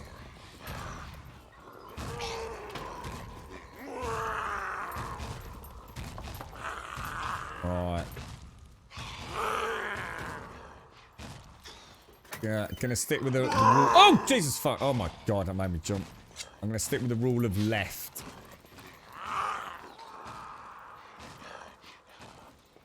Well, I don't know any. I've not even seen an emergency exit.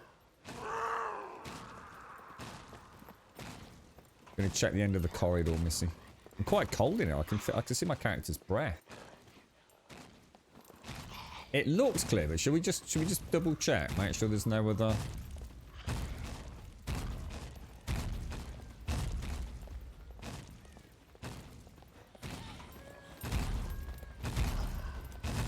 Yeah, it looks clear. It looks clear. Sorry. Oh, I know about those exits, O'Neill, but I haven't seen one down here yet, unless I've just missed it, mate. But they tend to be, from what I've seen in the last bunker I was at, which is what I call the Jaboshua bunker, that was a nightmare to get out of there compared to just a normal extraction route.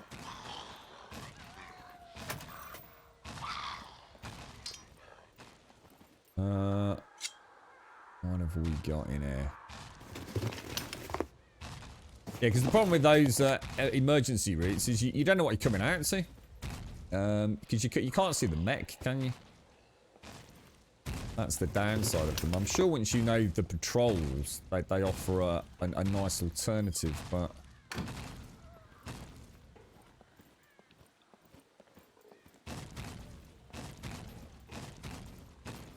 Should be fairly easy to get out of this one, Missy. Because I think we'll have visual on him, won't we? Oh my god. An examine room.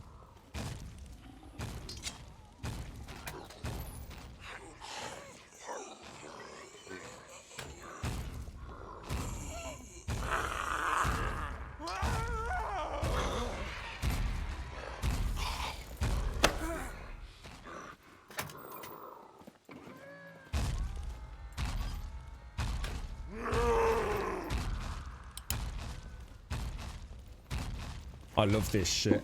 I absolutely love this. How you doing, Otis? How are you, mate? How's things?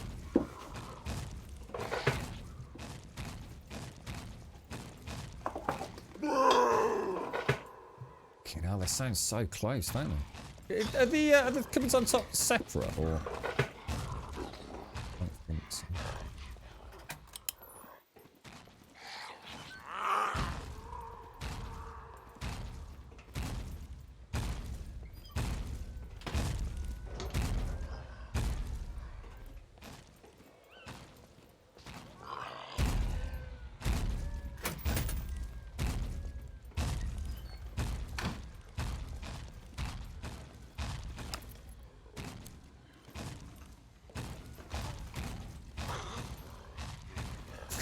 I can see Missy.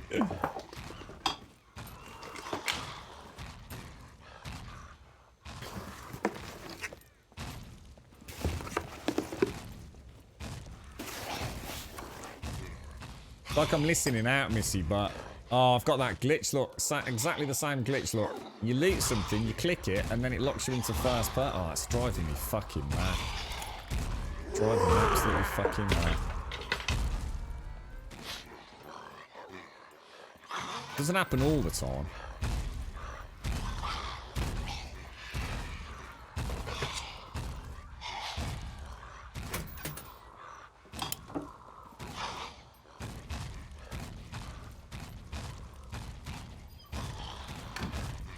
Yeah, switch back, see if that's still fucked up.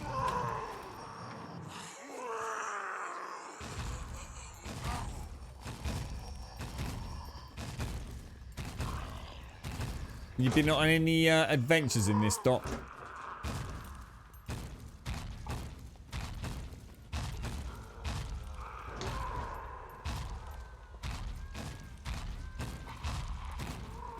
You say, I take it you plucked up the cojones to go and hit that. What was it? The Jaboshua bunker. Did you get any good loot out of it in the end, Doc? I still haven't managed to replace my tactical utility vest, which I was a bit gutted about. It's like I said to Missy though, it's something to look forward to getting back, isn't it? Look at the detail on that.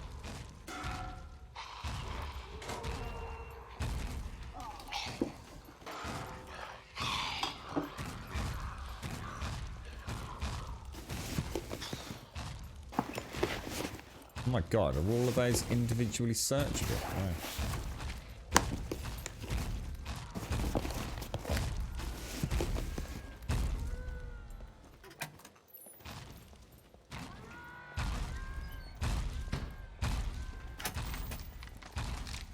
Yeah, have you searched these, Missy? Animal skin quiver.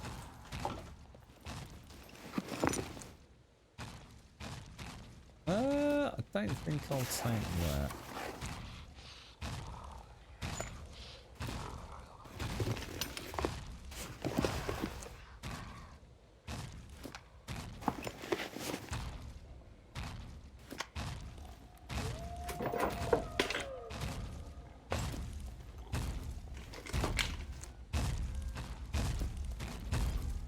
It's fucking mechs, man. They need to make these deeper so I don't have to listen to them stomping them out, making me feel extremely uncomfortable.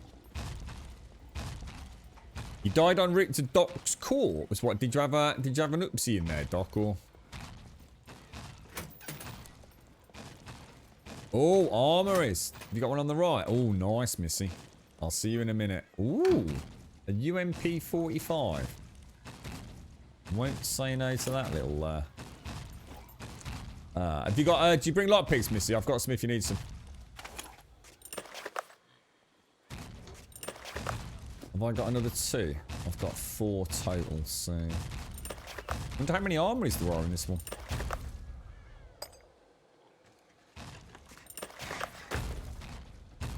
Watch out for the wolves. What, are you in game near us, TM, or...?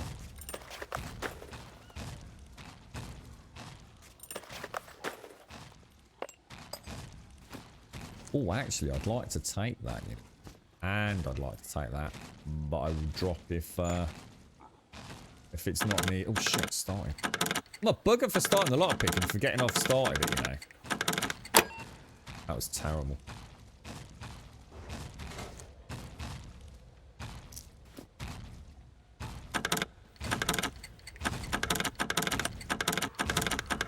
What the fuck? I found my first lockpick in days. I feel terrible. I don't even know what happened then. Really don't. Pressure, man. Pressure of the moment.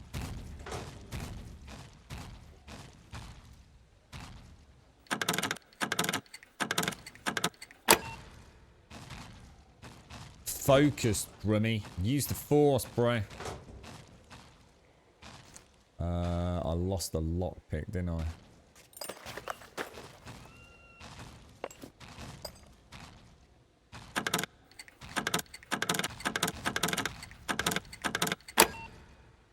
I'm panicking. I keep thinking I've gone too far, so I go back the other way. I don't know why I've suddenly started doing that. I need to stop it.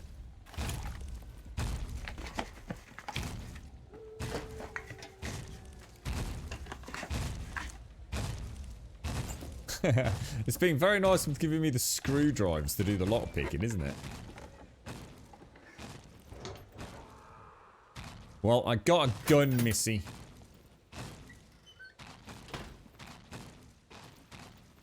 Do you want me to drop some of these?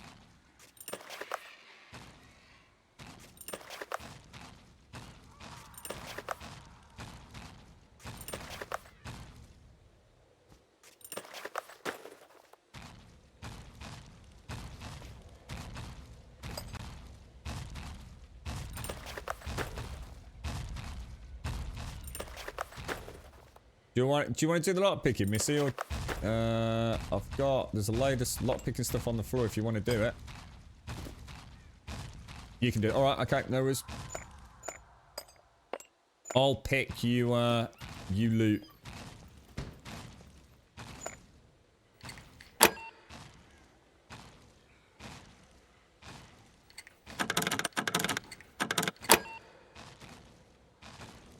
Those two don't.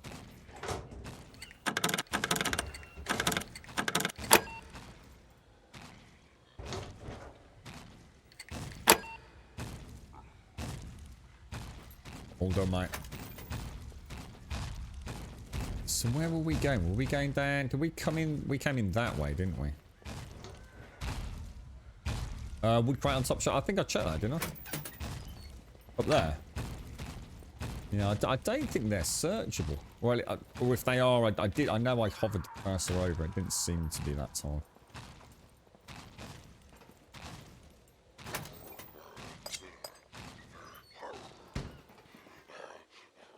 I don't think Missy liked whatever she did or didn't see there.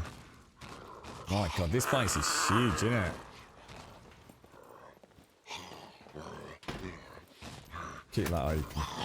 Oh my god, is this more lockpicks? Oh my lord. I'll tell you what, I'm going to kill this asshole.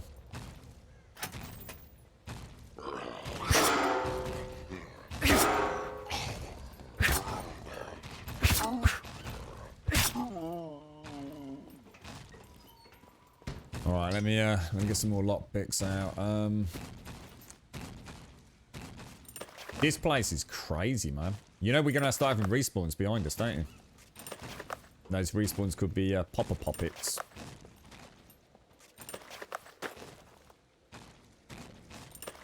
Yeah, the wooden one. I didn't think he could because I know the armor is in the Joshua bunker. I'm sure I've never been able to loot those myself.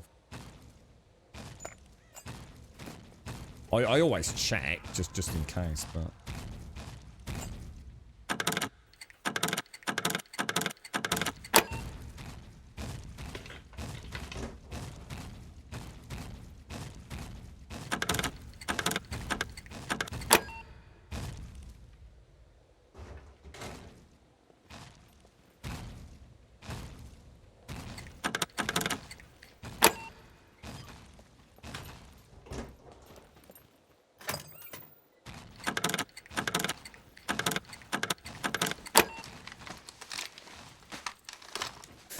Right, okay. So we came in through this. We'll have to leave that door open, won't we? So we can. Otherwise, we're just never gonna. This fucking Jesus Christ! This is absolutely huge in here. Well, the last place was big.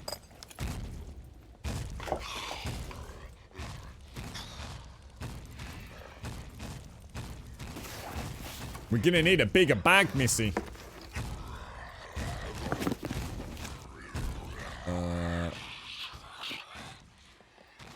Oh shit. Right, I've got a problem, Missy. I shouldn't have I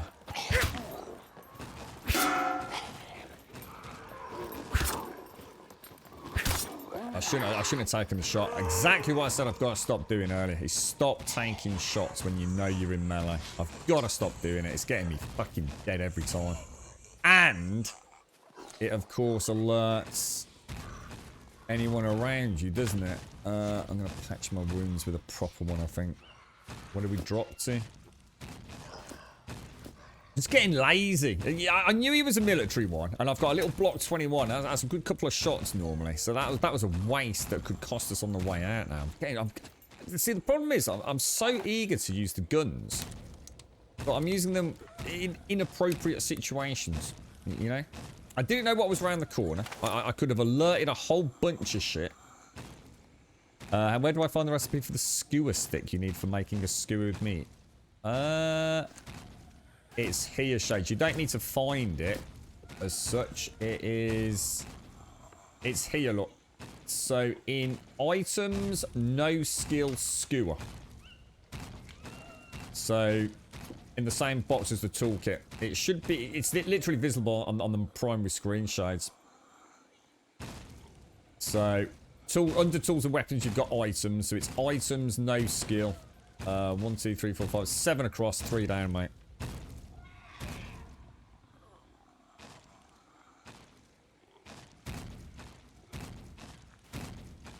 Right, where was I before I got so rudely interrupted?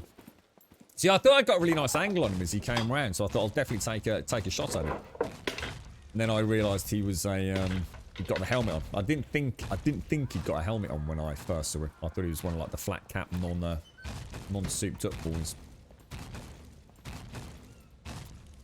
You got any doubts about this, have you, Missy? Are we going bow? I'll go melee. You go range.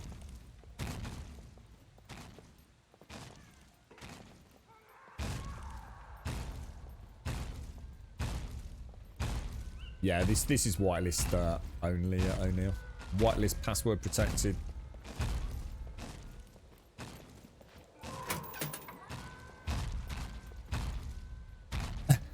Really? I'll tell you what, Shades. I know exactly how you feel. You know what? You know what I couldn't find ever? Lockpicks.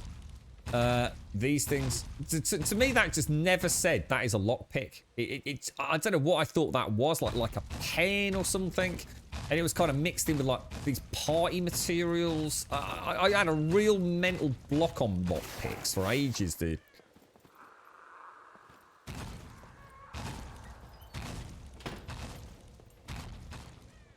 Hang on a minute. Shit, have we just gone around in a big circle then?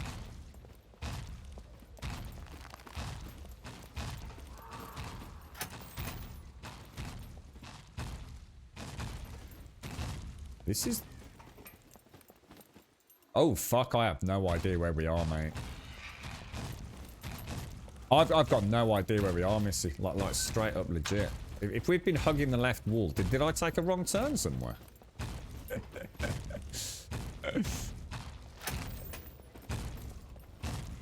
I feel like I've... the follow the left path has gone horribly wrong.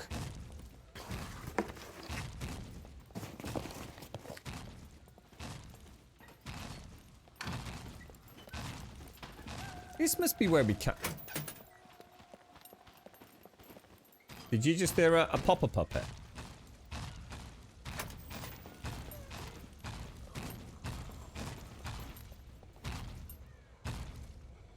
Is that where we went up the first time? It is, isn't it? This is the... Oh, this is the entrance.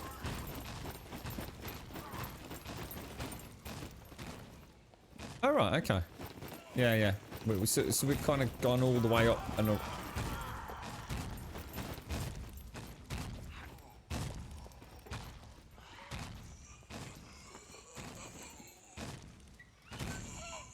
Try these blast doors down here, Missy. What do you think?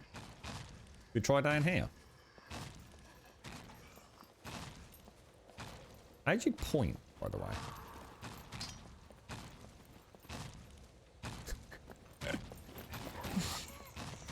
Yeah, I'll tell you what, I'm gonna get so fucking... Oh, this is the kill box! This is the kill box, Missy. I've actually got the thingy for this.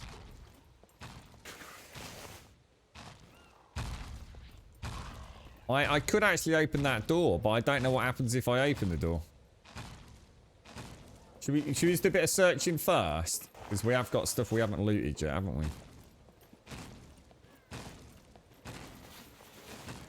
Can you do that, TM? Can you place torches like that? That's a really good idea, that is, bro.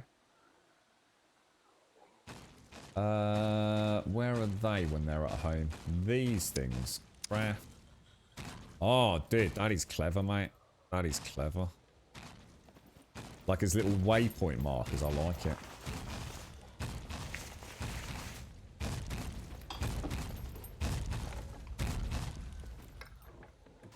Top banana, broski. Top banana. Ooh. UNP, nice.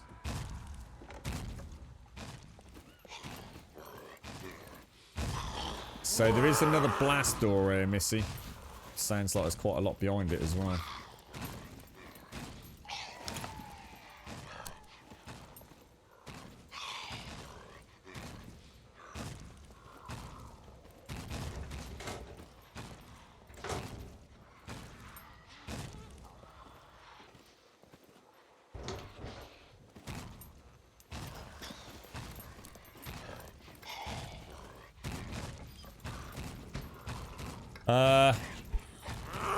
Do you want to go for it?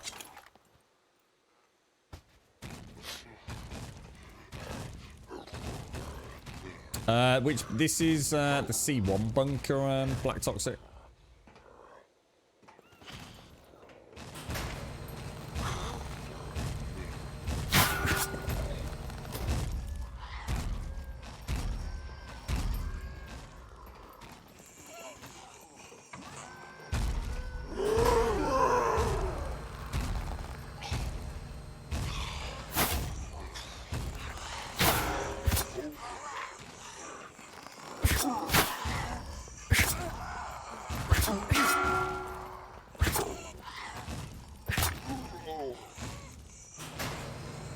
All okay. Well played, Missy. Well played, well played. Very well played.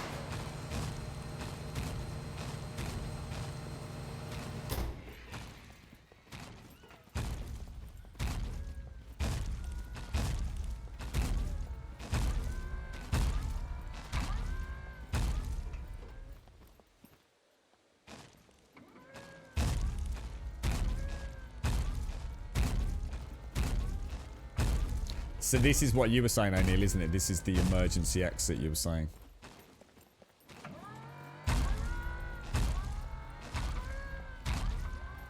Yeah, clear, Missy. Full clear. Holy shit, I was so tense then, mate. Honestly, so tense.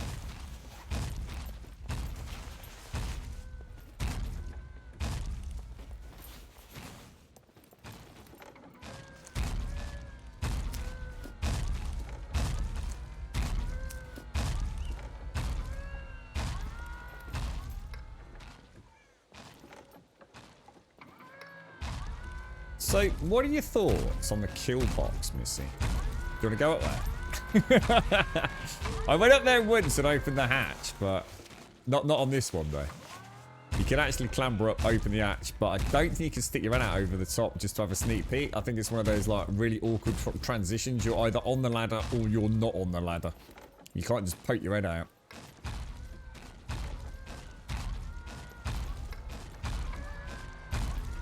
Oh, I couldn't in the last bunker, O'Neill. It wouldn't let me. It was like, no matter how far I pushed upwards, it just wouldn't let me pop my head out, mate.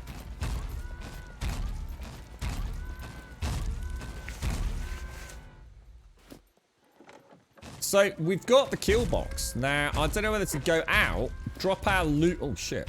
Drop our loot off and then come back in to try the kill box. I've never been in a kill box. I have no idea what to expect in there. Well, we've heard things about... Fuck. Oh, my God, that painted me. You know, I've heard gas. You're full. All right, let's head back then. Let's head back. If we go now, we might beat the respawn as well. What we'll do, Missy, is we'll lock the blast doors behind us, so when we come back in, we've not got to worry about them being all over the place. No, we haven't got wire cutters. That's a good point, actually. Yeah, we'd have to go back and get wire cutters anyway, Missy. Now, here's a question, right? So here's a question for chat. We haven't got wire cutters. If I was to open that blast door down there now with the card that we have got, right, for the C1, and then we left and went some considerable distance away because, like, my pliers are all the way over here, would the door still be open? Or is it a case of open the door, go in, and then it closes? Or the advanced lockpicks. Right, okay. Well, I haven't got any of that, so I reckon it's a return home then, Missy, from the sounds of it. Now, where are we going to stand? We stand on... this side's going to be the safer side, isn't it, Missy? Because he patrols from the right to the left, yeah? But we're probably going to... What I think we'll have to do is open it, let a couple of them in, kill them. In fact, Missy, you know what? Let's open this door here so we can dash down if we have to, just for a bit of cover. I don't know how many assholes there are here, mate.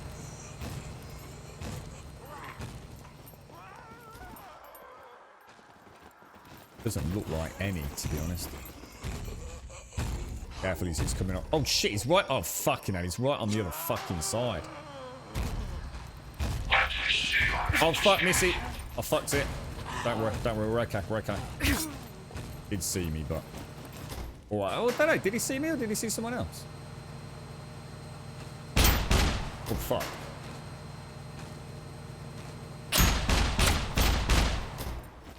I think he's shooting at us. I think he is.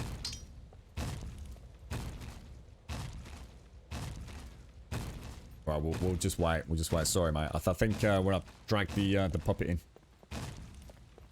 The kill, it would be useless if they close in 15 minutes. Oh, so you've got... Oh, so when it opens, you've got a 15-minute timer to do all the content and get the fuck out.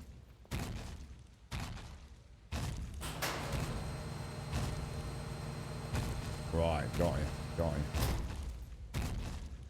Right, remember, Missy. Remember. Most important thing here. Do not be in run mode.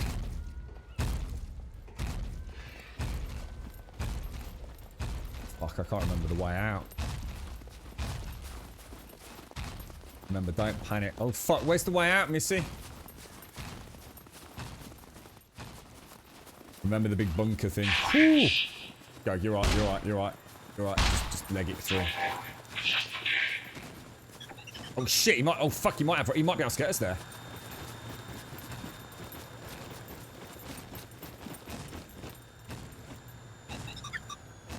Fuck off, little knobber robot.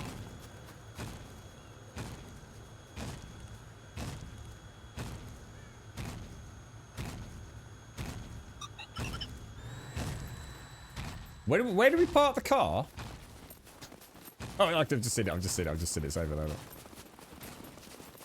Oh, Missy, that was cool, mate. That was really good fun. Nice one. Well played, mate. Well played. Holy wow. Oh, no, that's someone's quad bike. Oh, so there was someone here.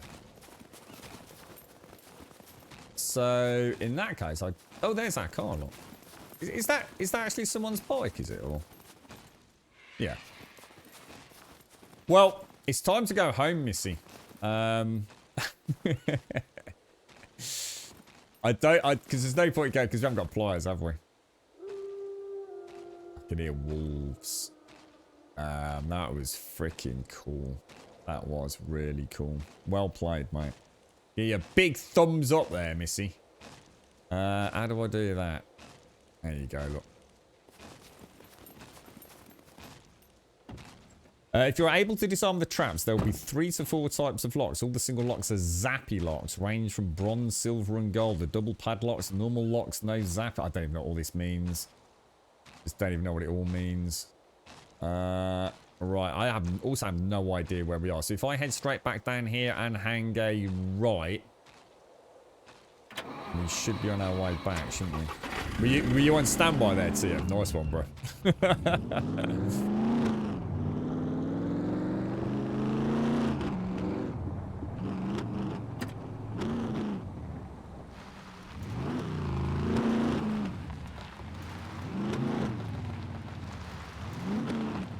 I said it right, didn't I? Careful.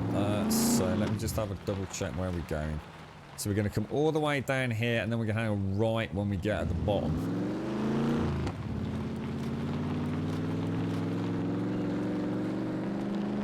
Oh, that was... I tell you, I really enjoyed that. I really did. I was like proper in the moment for a bit there as well. Just like sort of lost in my little scavengy thoughts. That was the kind of stuff the gentleman from...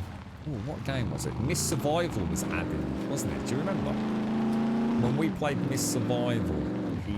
Just as we were sort of coming to the end of the content as we had it back then, he'd started posting up the screenshots of like a bunker that we actually could get to the door, but there was no way to open it. And like a Resident Evil style boss in there. Do I want to hang a right? Is that right?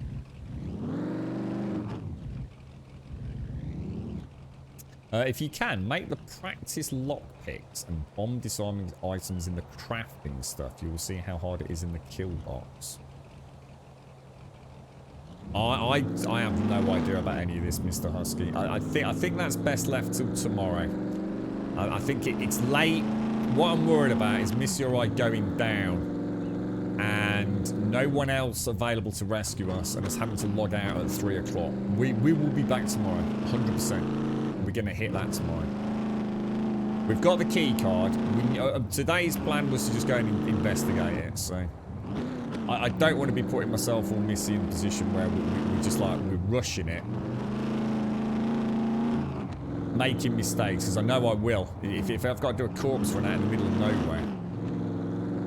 Am I even going the right way? What do you reckon, Missy? Do you reckon that's a safer strategy? Yeah, I don't. That's what I don't like, Missy. The boomers in close quarters. I don't like the thought of them, man. It works out alright though, because of the double blast doors, didn't it? I kind of felt reasonably confident. What I didn't realise was how long it takes them to pop, though. I mean, that one was like tick, tick, tick, tick, boom for a long time, wasn't it? And I think you said you reckon there were 2, didn't you? That were still alive, so would that have made 3 in total? Because you killed one with your bow and arrow, didn't you? Nice little excursion. Right, so just carry on. I don't think I can go wrong here, can I? I've made the practice lockpick.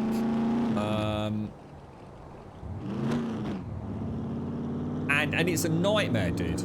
Honestly, it's a fucking nightmare, bro. That practice lockpick. It gives you 3 seconds And that 3 seconds feels like about a billionth of a second, if you ask me. Yeah, I thought it sounded like 2, Missy. Yeah. That was awesome, man. It felt really cool at night as well. With the rotating hazard lights, they just look like really neat in there. They're a lot bigger than I thought as well. I thought they were going to be quite small. But you know, they're big enough to make it fun and not so big you feel like it's an everlasting maze, you know? I'm quite looking forward to the kill box. If you do a kill box, then make a bed and go box outside the bunk. That's a good idea. That's a really good idea, Missy. Do you see what Big Kane suggested? That's a really nice idea. What about a camping trip up here tomorrow? Oh! What about a camping trip up here tomorrow? And we'll make a little camp. Can you shoot from inside the car? You can. Yeah, you can. Oh god, as a passenger, oh my god, I've got to stop reading chat. as a passenger and as a driver, yeah. Hang on tight, Missy. Oh my god, look at this, look at the drift on it. Oh, dude. Downhill on ice, that is amazing. Honestly, the physics in this game on the driving, it's just not something I really expected, you know? So, hang on, where are we going for? Oh, hang on a minute. I'm about to go off the edge of a cliff here. Spicovina. Do you reckon I want to carry on? I want to take the right here, don't I think? Because that would bring me along here, yeah? Is that right? That would be... So we're travelling south. That doesn't help me at all. Turn. Turn here.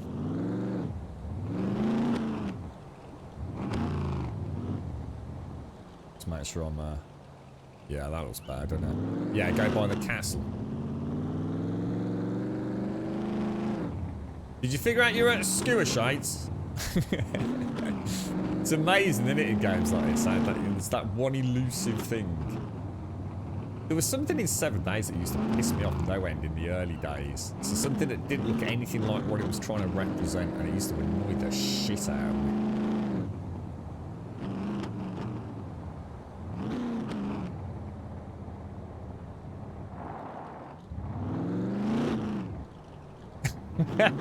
You managed to burn it.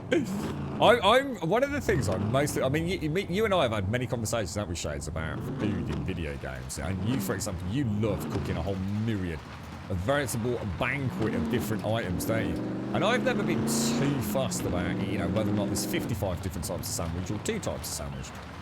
And then this game, I'm really looking forward to where they take the nutrition and cooking and tying it into actual gameplay mechanics.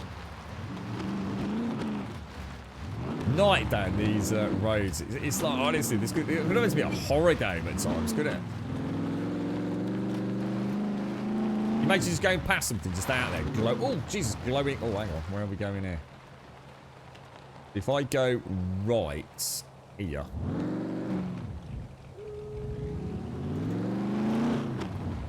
You're right, Digi. Can you shoot? Yeah, it is. It is like Daisy. Yeah, I think Daisy's much more heavily focused on the PvP elements, though. It's not to say that this doesn't as well, but I think Daisy's that pick-up play for a shorter amount of time. This feels like you're probably going to invest more time into your characters and gear and bases than you ever would even dream of in Daisy.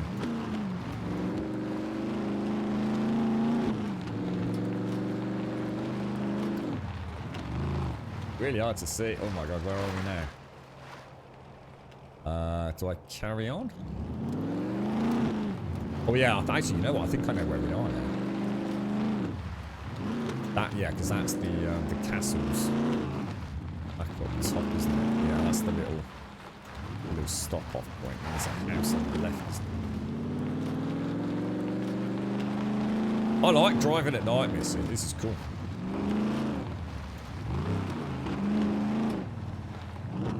There's the bridge, and then we want to hit a right, don't we? There's me Missy shrooms that I always pick up from my vitamin D. I feel like I've just had a cool little adventure there, man. That was nice. I enjoyed that. And but some of the bunkers are quite easy to get into so far. I mean, I'm sure there's some that are a nightmare fuel.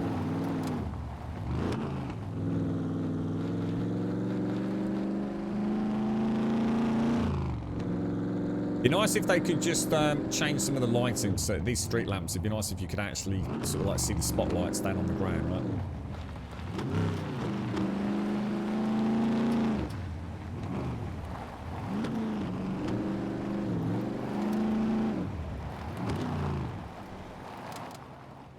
There we go.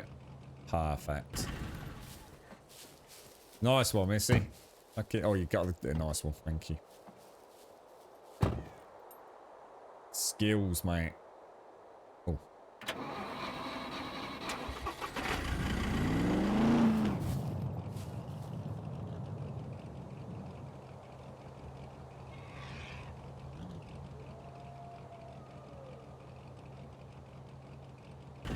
Oh shit, hang on, I've left the lights on, haven't I?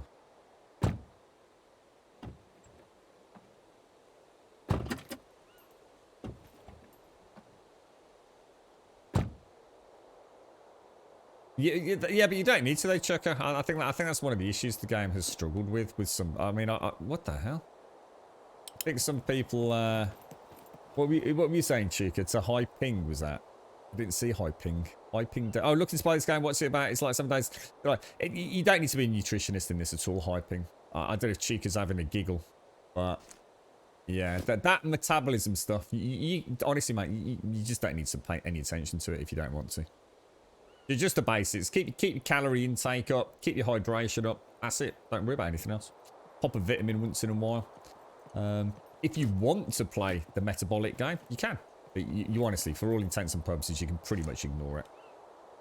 In terms of its complexity. It's you know what I haven't got, Missy? I haven't got any wood for the lights inside, you know? I just suddenly realised.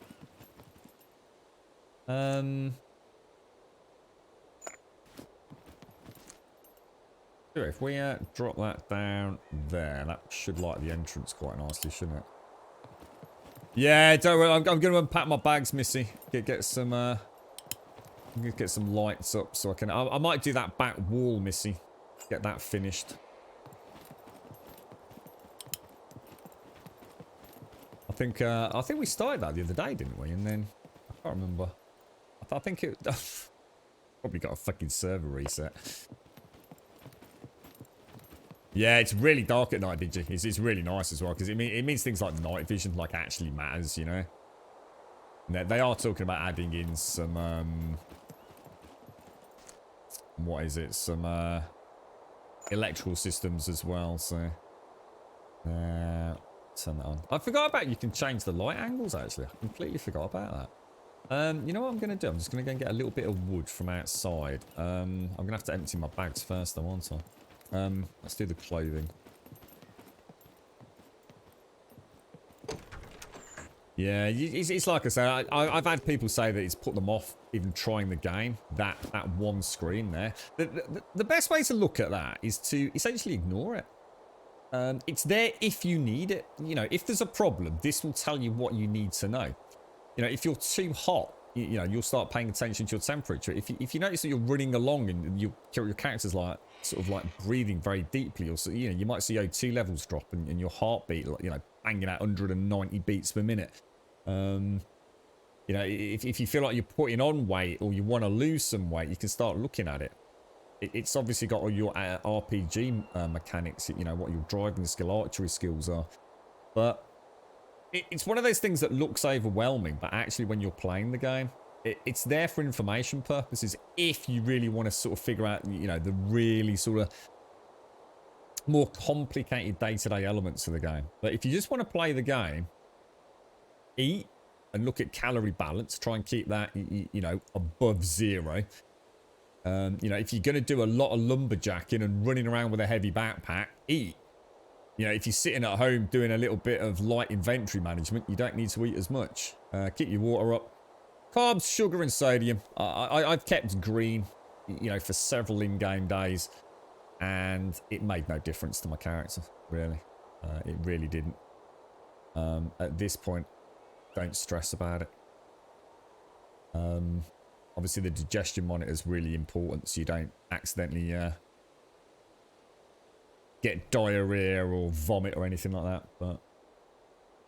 But like I said, rather than thinking that it's something you have to understand, think of it as something that you'll just get to know. You know, you'll know where to come with. You know, if you've got an ailment, it's in sicknesses, it's going to tell you if you've got hypothermia or, you know, if you've been wounded. But yeah, it's it will play very little role, to be honest, once you get into the nitty gritty of it. That's all tactical gear now, isn't it? I'm glad it's there, and I'm really excited to see what they do with it. Because we know at the minute it's all very much placeholdery, so...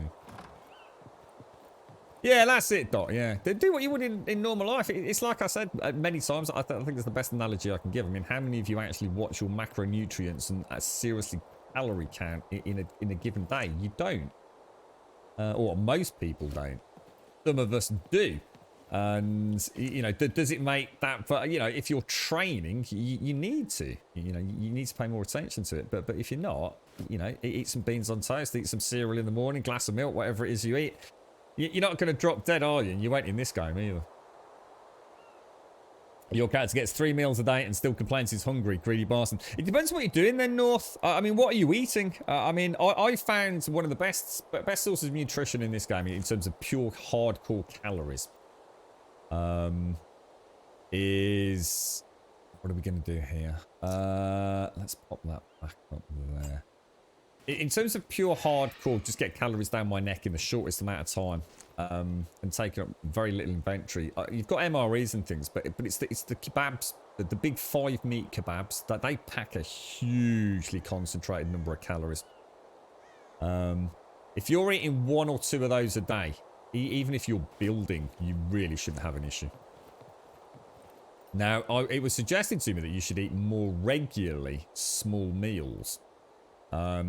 I think that does work, and it works very well. Do you need to? Not necessarily. It's not to say that that isn't a viable mechanic, but it's not something you have to pursue. You know, so some streams, I will be out all day having just eaten two mouthfuls of the mega skewer, if you like. That's adequate. I'm a bit confused with my bric-a-brac here, guys. Weapon add-on. Got another UMP45, which is nice. Bric-a-brac's over here, isn't it? So if we hit bric-a-brac, that's downstairs, that's downstairs. That's bric-a-brac, that's bric-a-brac. That's my bolts and nails, and that's a little bit of medicine. Medicine and edible foods. Paper's going to be classed as ammo, as is the broadhead arrow. Zippo lighter and explosives. And the knife and tools. There you go. Done. Now let me just go and top up on my bandages. There we go. And we will actually, while we're here, we will actually listen to our own advice and take some vitamin pills.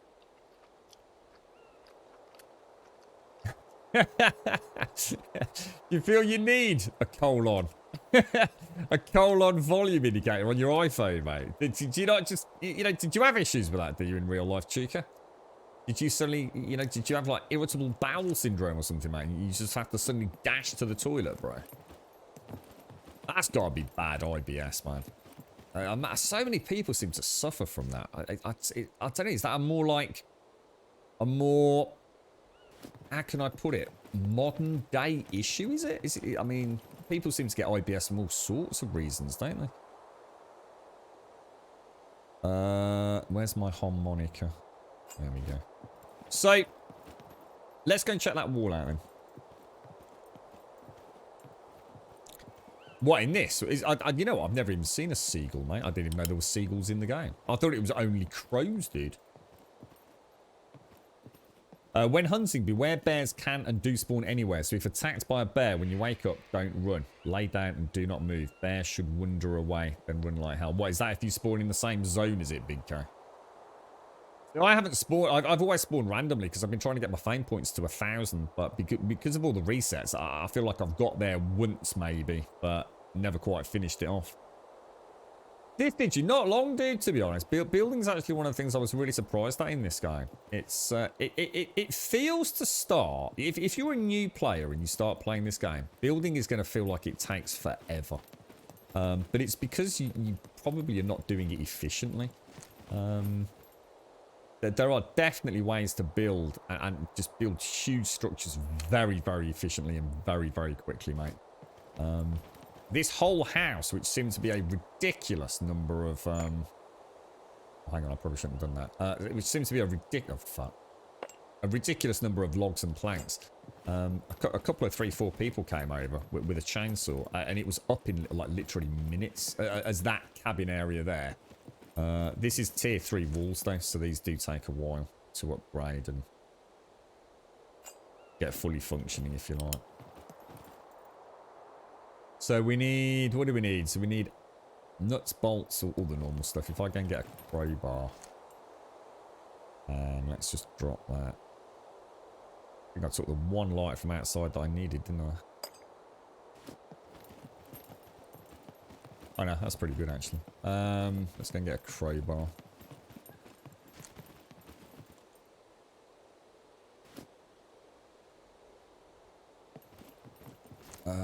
Let's have a look. Crowbar. So what else did we need?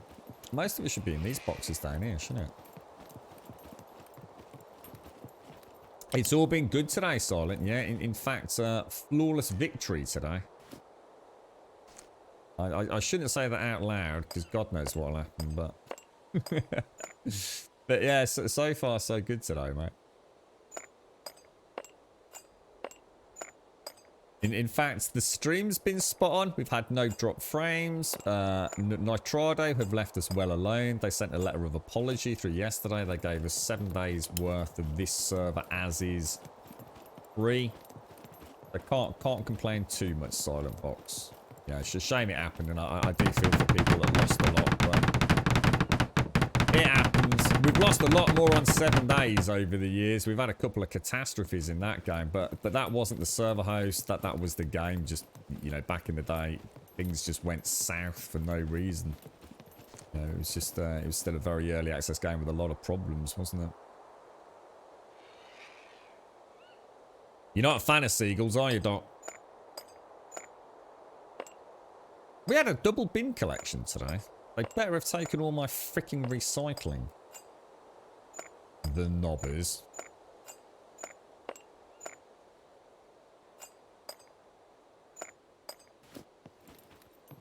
Ooh. Yeah, they are. They're really good, Big K. If they add, imagine if they add in electrical systems. I mean, we've heard they are. I mean, am I out of toolkit? Really? Oh, because they were only the self-made ones, weren't they? They're not. They only hold 30 something, don't they? I'll take that just to use it up. Yeah, imagine the hum of a generator at night, Big K. Being able to flip a switch and just all your electric lights come on. That, oh mate, that'd just be so sweet. Oh, don't tempt fate, Caskell. Don't tempt fate, mate. I need to find a way to take a manual backup like Ploar said. I didn't have a chance yesterday. I pretty much had to leave the house as soon as the stream finished, really, yesterday. In fact, I left Rumbot and everything running yesterday. Yeah, it'd be nice after every stream to just take it down so everyone knows, you know, at the end of the stream, as the outro music's playing, log out, get somewhere safe, take a backup. Thing is, I don't think I can. I think you can only keep a certain amount of backups, and there's no way for you to download load those backups? Or at least I don't think there is.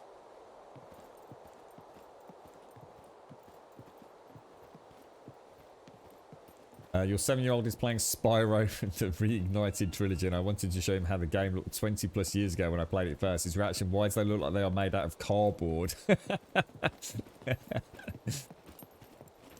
I can't even imagine what that looked like all those. I never really played Spyro, mate. I take it not I mean, I don't know. I mean, was Spyro a good game when it came out, though? I mean, what was, you know, for its time, a good-looking game?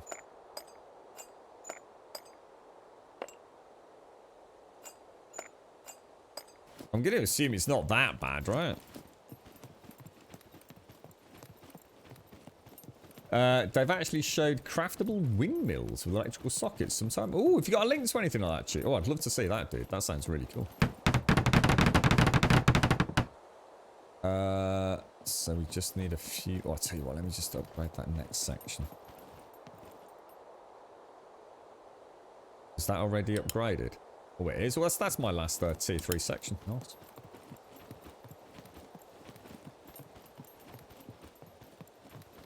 What was that, Darth? I bet your favourite band is Flock of Seagulls. That's not a name of a band. You're making that up, surely to God. Oh my God, we're out. We're out. How do we make... you need some nails. How do you make a repair kit? I'm going to pull a shades here, mate. There we go. Look at that. A couple of planks and some nails. Bolts and nails. We'll take 4, 6, 7, 8, 9, 10. That's going to be a pain. I won't be able to fit. Actually, in theory, I don't need to fit planks, do I? As long as they're on the floor. We should have some wood in the timber store. If I put that down there.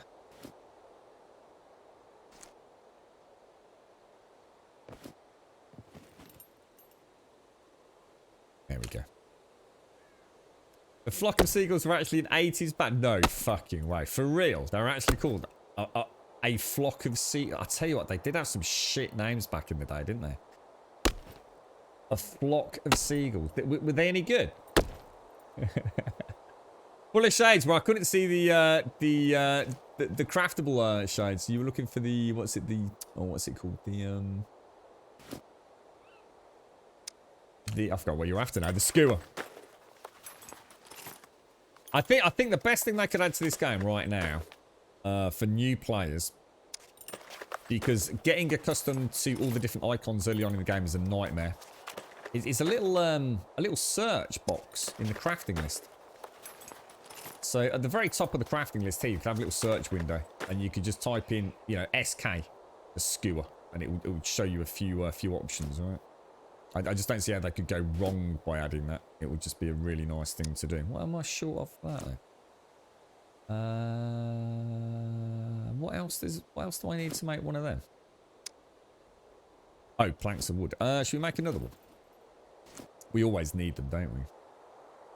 Any logs on my wheelbarrow? There we go. What, in the 80s? What was the 80s like? Well, really? I thought that was like years before that, when they were all fucking shit out of their fucking face, dude. Wasn't that like the 60s, where you all used to like dance around fucking with flowers in their hair? I always thought that was the period of like, I mean, I was the 80s. I suppose, was that like the land of ease, was it? Ebenezer Good. A shaman, that's another one we didn't mention yesterday. We'll transfer all of that back in there, and it is, I think, sometimes quicker. Well, if I didn't fucking fuck it. Really? I think sometimes it's quicker just to do that, isn't it? There we go. Beautiful, beautiful. So we've got 3 toolkits. That should... Oh, did I need any more to finish it off?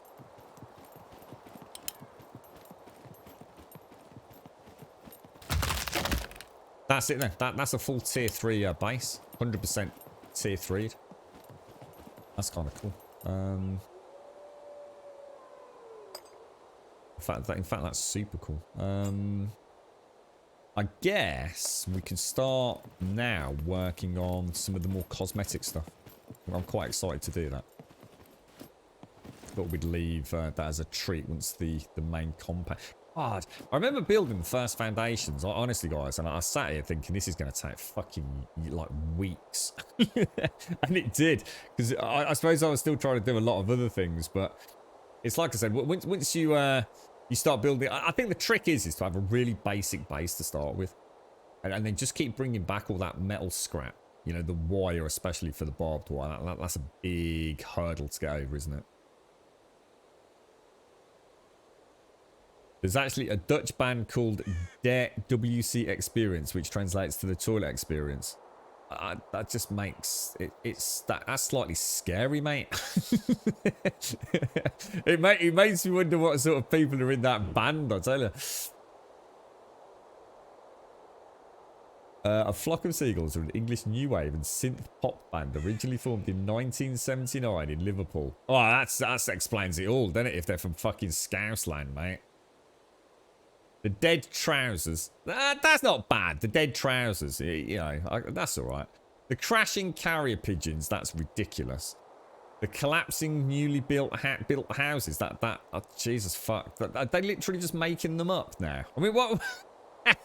what made them think they were ever going to hit the big time calling themselves the Collapsing Newly Built Houses?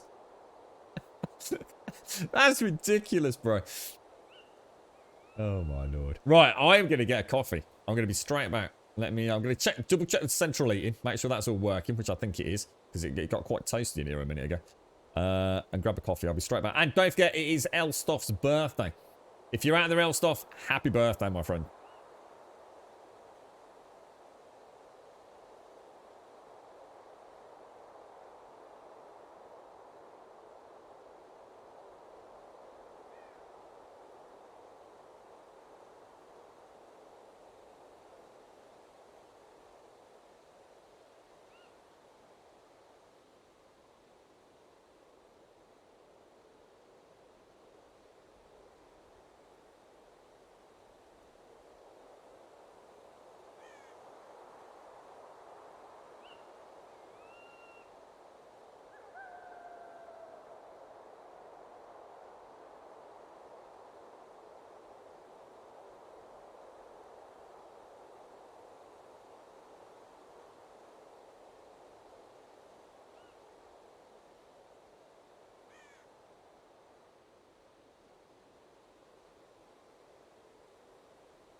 I'm just, I saw someone type out Osric tentacles there.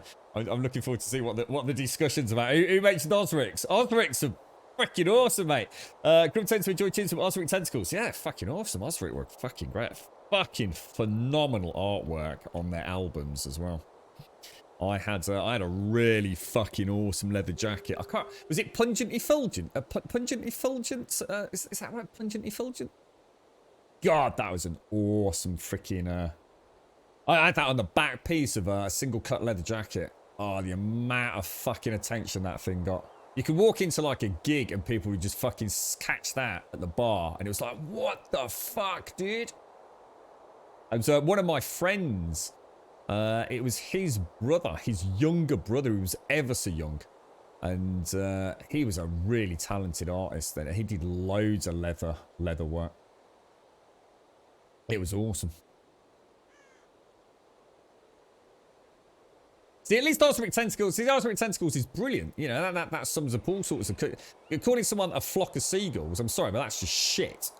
I mean, it's not about having a weird name. I mean, Osric tentacles, you know, what does it mean? Who's Osric? What are the tentacles about? You know, where does it go? It makes you think, doesn't it? But calling the band a flock of seagulls, what a sack of bollocks that is. Yeah, that's it. Yeah, I can't remember the dude's name. Yeah, it's got the crazy fucking wizard on the front. I can't. You know, it's really weird because it was such a busy print. There's so much going on in that image. I just can't quite... Yeah, it's super psychedelic, wasn't it? It was fucking awesome, man. Alright, okay. So everything's put away. Now it's night time. Let's have a quick look. I'm going to pop that key card back. Just so I don't lose it. Because otherwise that's going to fuck us right up for tomorrow, isn't it? So let's pop that little baby. In fact, let's just make sure it doesn't end up somewhere weird. If I kind of juggle all that up a little bit. The tricky time of the day on the stream now, isn't it? Because obviously I don't want to do anything that's going to like cause mayhem and end up with a terrible death. Like where I can't get a corpse running. But I am going to head out somewhere.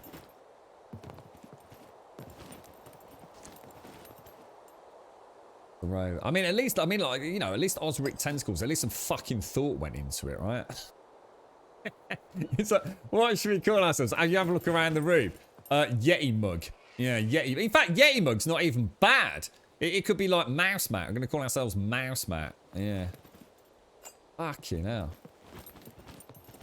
You know, with the creative energy that a band has, right? You just imagine, right? You know, you form in a band. You know, it's all about, you know, the music, the passion, the storytelling, the imagination, that creative process. And you call yourselves a flock of seagulls. Fucking hell. There's no hope, really, isn't there? The most uninspired, most uninteresting, utter bullshit name for a band. Lighting, throw that in there. I mean, Christ, if that's the lead songwriter's inspirational fucking hub, I dread to think what the music was like.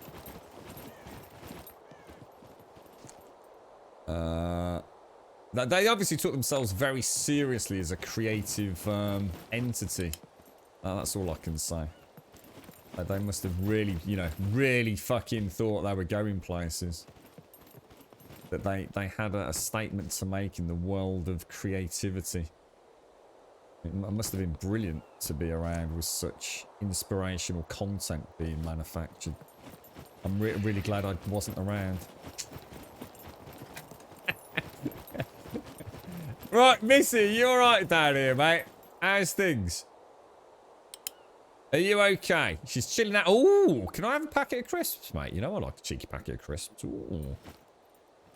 I do like a cheeky packet of crisps. No, hang on. This is where it all goes weird, because you have to, some things, for some reason, it lets me pick some things up, but not others, doesn't it? So, if I click that... Oh, you have to go to this... You have to go to this menu. Yeah, I've got it. I'm not sure they put much thought into the name. They put a lot of something into the band, but I don't believe it was thought. I mean, all jokes aside, were they actually any good? I mean, was the music like, you know, actually... Was it worth listening to? Can you imagine that? I'm off to a gig. Who are you going to see? Like Metallica. Oh, right. AC/DC. You know, I mean, some of these things are weird names, right? I'm not saying they're the greatest. Although, to be fair, Metallica's pretty cool. Led Zeppelin was one that I always thought was quite amusing. But to call yourself a flock of seagulls, oh my god. I think I'd be embarrassed even to say to someone I was going to see them. Are you talking about Osric's? I reckon a lot of thought went into Osric's tentacles. And I'm giving you a little cheeky wink here, mate. Not to be discussed on stream. The band's name was taken from the song I'm going to assume that says Toilet on the Sea by punk rock band The Stranglers. And the book Jonathan Livingston Seagull, written by Mike Score. Like, how did they come up with a flock of seagulls from Toilet on the Sea and a book called Seagull? I mean, how'd you get from a flock of seagulls from a book that says a song about Toilet on the Sea and Jonathan Livingston Seagull? Toiler on the Sea. So even less fucking impressive. And what's Toiler on the Sea got to do with a flock of seagulls? What's it got to do with a flock of seagulls, mate? I think whoever wrote that fucking entry into Wikipedia is just fucking making shit up, right? Chord with word. Oh, if you listen to Chord Eye. Yeah. I can't even remember all of Osric's stuff, mate. I do remember there was a time in my life when I think quite a few brain cells may have been lost. The German song Asshole by The Doctors is one of the most awesome anti-right-wing rock songs ever. I've never heard of that, but The Doctors. All right, Missy, thank you very much, mate. Thank you for my wonderful trip. I'm just going to head into town, Missy. I'm going to have a little jaunt down to... I'm going to get myself... I fancy some fruit, Missy. What's that stuff? When the seagulls follow the trawler. Oh, my lord. We ventured over for... Yeah, you're just making shit up now, though. Well, you're not, but whoever the fuck wrote that. At no point did the name A Flock of Seagulls come from anything inspirational at all, ever. It's literally just a comment, a flock of seagulls. Oh, there's a herd of sheep. You know, it's like claiming that, you know, your band's called A Herd of Sheep from having listened to Do Electric Sheep Boogaloo or whatever the fuck it was called. I've never heard such bullshittery in all my life. That's like they were so fucking incapable of any sort of creative thought that they called themselves a flock of seagulls. And when they eventually got interviewed by some fucking no-one fucking journalist from a backwater paper in Birmingham and said, so you were making really shit music. Could you tell us about the name that you came up with? Why did you call yourself a flock of seagulls? And in a moment of blind panic, they started talking about some fucking long-forgotten book that no one's ever heard of, and some fucking... What was it? A song by The Stranglers, who presumably is a very, very successful band, to try and lend some credibility to their shitty fucking band name. That's what happened. I can almost guarantee it, bro. It was like, oh, fuck. Oh, I remember when we got pissed up on John Smiths and fucking called ourselves a flock of seagulls. What were we fucking thinking, bro? We better explain it in a deep and meaningful way. There's a song by The Stranglers that's got the word seagull in it, so we'll desperately cling on to that in a hope that no one will ask too many questions.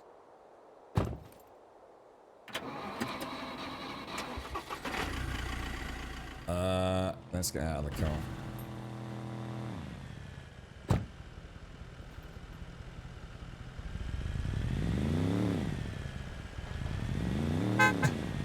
You look really funny then, Missy. Oh, think about all these. Who did you remind me of there? What was that dude's name? Oh, fucking hell. God, who sang that song? Oh my God, who was that? He was an English. Oh God, we didn't mention him yesterday. In the name of the Father and the Holy Ghost, let the Holy Spirit reign. Black Grape. Hey, Doc, you'll know this. Black Grape. Who was the lead singer in Black Grape, man? Does anyone remember? Fucking batshit crazy bastard. I remember an interview where he wore one of those beanie hats, and just as you went past then, I just thought, oh, no, that's what I just said. I've heard of the Stranglers. No, that's why I said they're a really famous band. Listen, Doc, listen. I know you're getting old, mate. But I don't know much about them. That's what I'm saying. That's why I said Stranglers, because that's a well-known band, to try and lend credibility to their bullshit naming convention of calling themselves. They might as well just call themselves. You see, you can say like you could have called yourself a puddle of poo, but that actually involves a little bit of, you know, word play. You know, pee, poo, you know, a little bit of rhyming slang, whatever you want. But they just literally call themselves a flock of seagulls. It's like calling yourself a shoal of fish. It just makes no sense. There's a litter of kittens. You're right. Yeah, Sean Ryder. That was it. Sean Ryder. Whatever the fuck happened to Sean Ryder? Whatever. I mean, that dude. I mean, Jesus. He was a bit of a mess for many years, wanted to say the least. I mean, whatever happened to him? Spandau Barry. Is that like a play on Spandau Ballet? I've heard of Spandau Ballet, but I have no idea who the fuck they were. I don't know any music by the Stranglers though. I know I've heard of the band, but I can't think that anything that I would recognise by them.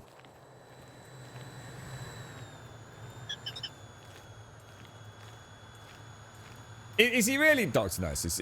Is he okay? I mean, did he manage to retain enough sort of brain cells for some sort of reasonable cognitive thought and general, you know, engagement with society? It does surprise me, actually, bro. that dude was. I mean, he was not in a good place, really, was he?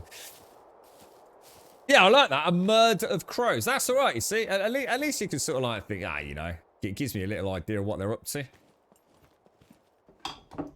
Yeah, I'm off to see a shoal of fish tonight. Oh, really? Yeah, I'm off to see a flock of seagulls, mate. Oh, you want go down the pier, are you, mate? What a load of cock-wobbling bollocks. Never had anything like it in all my life. All right, let's have a look, Doc. Let's have a look. Is this like... Oh my fucking god, no fucking way. What the fuck, bollocks? He looks like a fucking Dobby from fucking Harry Potter. What the fuck, dude? Oh, dude, what the fuck? That's terrifying. Oh my lord. How long ago was that, mate? Oh, dude, that's... Oh, shit. Oh, mate. What happened to Shawnee, baby? Well, to be fair, though, I mean, he looks healthy. I mean, to be fair, he looks, you know, not sure how much Photoshop work went into that. Probably quite a fucking lot, no doubt. What does he do? I mean, I can't remember what happened to him in the end. I remember Black Grape. They did this some fucking banging tracks, man.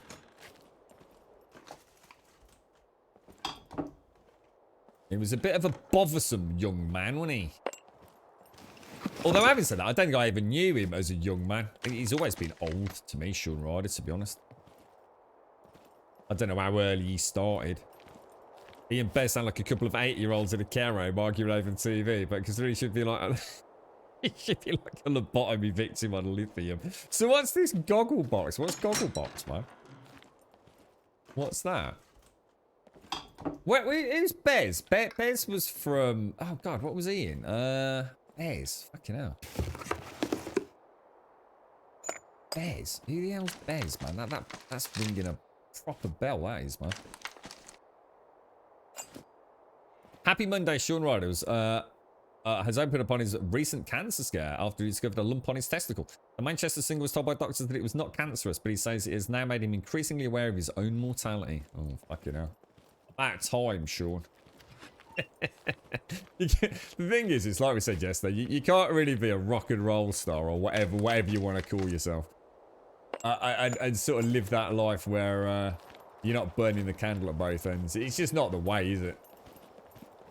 They were all the same. Crazy, man. But that's what it's like when you're young, isn't it? I mean, we can all sit here and sort of say that, you know, I suppose with hindsight, you know, as soon as you start getting some responsibilities in life, whatever that would be, you know, you do. I mean, even now, I mean, most of us probably still think we're fucking invincible, right? That, you know, the day will never come, you know, that it happens to other people. But, you know, at some point in your life, something does happen, you know, whether it be, you know, a loved one or yourself, like you know, with Sean Ryder there with a cancer scare. There is that moment, isn't there, for most people? It's like my friend who had that heart attack. I mean, all right, he's a lot older than me, but he had a heart attack, so last year, didn't he? And had a stent put in.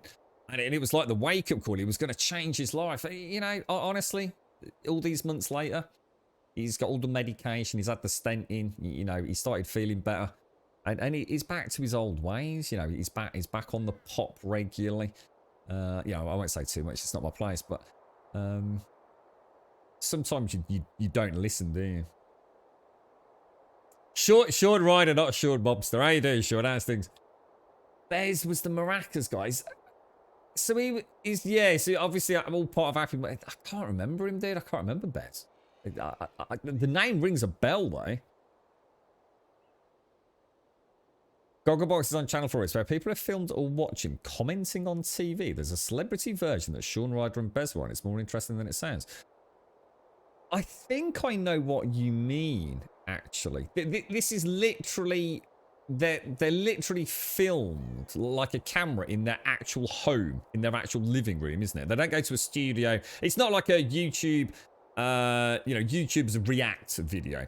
This is actual real life people who live in there. Yeah, I think I've seen that. I think I've seen it. It's an interesting format. Let's put it that way. Happy Monday Star Short says he's taking more pills than ever because getting old is really shit. That sounds like good old Sean. At the start of the year I had hair and a beard, and then almost overnight the whole lot went. Eyelashes, eyebrows, even me pubes. Sean, I got back contracting alopecia. See, the thing is though, if this was taken out of context, mate, I'd just be saying that this was just like a joke, you know what I mean? But yeah, I get. I think I've seen. Is that one? I've seen the one where it's like, is it the bloke that lives with his mom? And I don't know if he's gay or not, but he's he's very, very camp. He's a very camp man. And a lot of, you know, the flicking of the hands, a very effeminate kind of guy. And he lives at home with his mom. And there's the family with the kids and everything as well. And I seem to remember one. In fact, it might have been over Christmas or over the recent holiday period. And they'd got, I don't know, it was one of those like hot, very sexualized singers must have been on the TV. And the dad was talking about like a bum. And like the kids are like, shut up, dad. And his wife was looking at him like, really? You're looking at her ass? Yeah, I seem to remember watching. Yeah, it sounds like something I might quite enjoy, actually. They are the stars of the show very much, aren't they? Yeah. I didn't realise there was a celebrity version. Locked, so we can actually pick these then, can't we? Oh, Missy, I'm so sorry. I brought, I stole your crisps, Missy. I'm really sorry, mate. I literally nicked your, these would be, what would these be? These would be chicken flavour, right? Roast chicken, I think is the orange pack in the UK for Walkers, isn't it? Oh, it's a neighbour, not his mum, is it? Yeah, and there's been like, is it always the same families, is it? Or do they kind of rotate different people in and out? I see, it seems to remember one that was very much, I mean, it wasn't, because it wouldn't work, but sort of reminiscent of a Victor Meldrew kind of guy. You know, quite a happy-go-lucky elderly lady, but her husband was a right miserable fuck. It was definitely a sort of Victor Meldrew wannabe. Yeah. I might have to check that out if you recommend it. It's like I said, it's one of those things that I think I've caught, you know, as I'm... It's this time of year, it's the only time of year where you know, I tend to flick around channels. You know, I'm not a TV person, but obviously I've spent more time with my dad. And he has, like, Sky, and I just don't really like Sky. There never seems to be anything on there. So I just sort of flick through the more terrestrial stuff, and Dave's the one that I quite often go to. Although having said that, I'm not sure what's happened to Dave. Is Dave still going? Because he doesn't seem to get that anymore for some reason.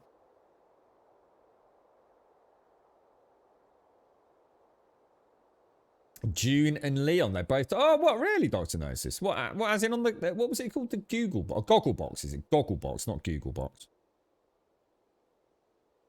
I don't know where you get all the food from, Missy. Where'd you go for it all? You pick it up from like the pub down in the tower. I really need to hit back down there at some point, to be honest. I like the town. I want to see just how deep down the rabbit hole we can go in some of those, what's it called? The, oh, what are they? The apartment blocks.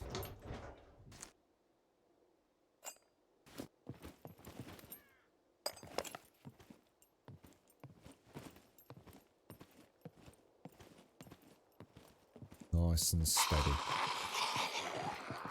Why did the door not close?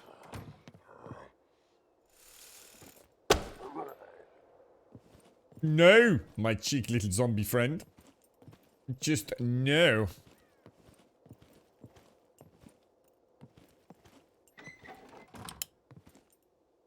Damn, that is dark. That is really dark. Does light affect lock picking?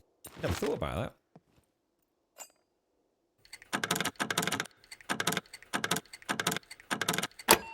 I suppose you could argue lockpicking wouldn't necessarily be any more difficult in the dark, would it? Because I guess it's about sensation and feeling more than it is. You're not actually seeing anything in the lock eye. Do you just hit those regularly, do you, Missy? Where's the best place to get ammo? So say you just... Oh, shit. Sorry. My bad. Yeah, say you just want to get ammo.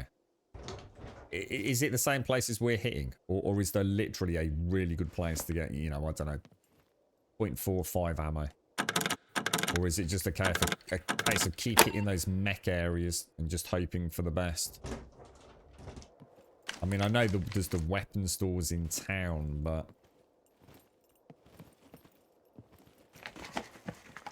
I think tomorrow we're going to hit that kill box. Which one is it? Which one are we going for? The C1 kill box. I mean, boot camp's straightforward now. I can be in and out of boot camp in a matter of minutes, I think. And more importantly, I think I'm starting to feel more confident that I know where it cheats. I just need to make sure I do it in the daytime, because otherwise I have to be too close to the door. That's the problem. Through the gap to see the patrol.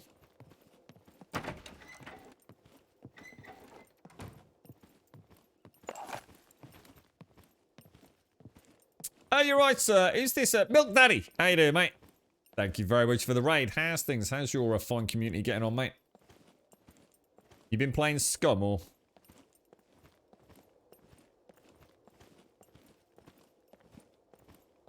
Oh, shit. How many is that? Oh, fuck. Oh, shit. Was that another one just what? Oh, fuck. How many just woke up? Oh, fucking hell.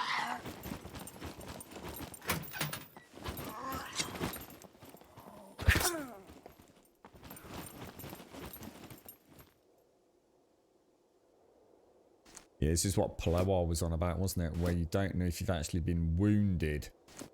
The thing is, to be fair, you always get wounded. If you get hit, you get wounded. End of story, don't you?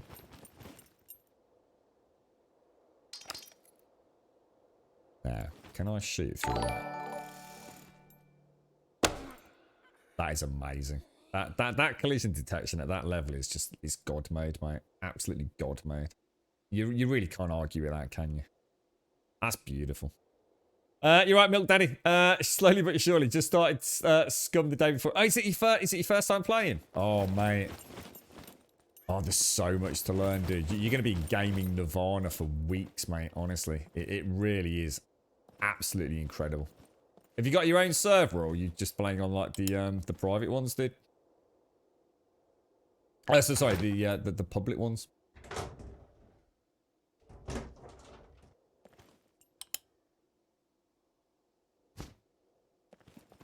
Took me about 3 weeks before I even started lock picking Milk Daddy. I just had so many things I was trying to take into consideration for the playthrough. Just playing a new age high loot one. What's new age mean? What does that mean? New age high loot. What's a new age one? A very warm welcome to Gold Sub Divine. Hello, Divine. How you doing, mate? How's things? How's things? Nice to see you, Divine. How's King Ball and Mr. Greystrom doing? Happy New Year to you, Divine. I think I've seen you since. I think I have. Oh, just the name of the server. Ah, right, got him. Is that like a heavy PvP one? Is it?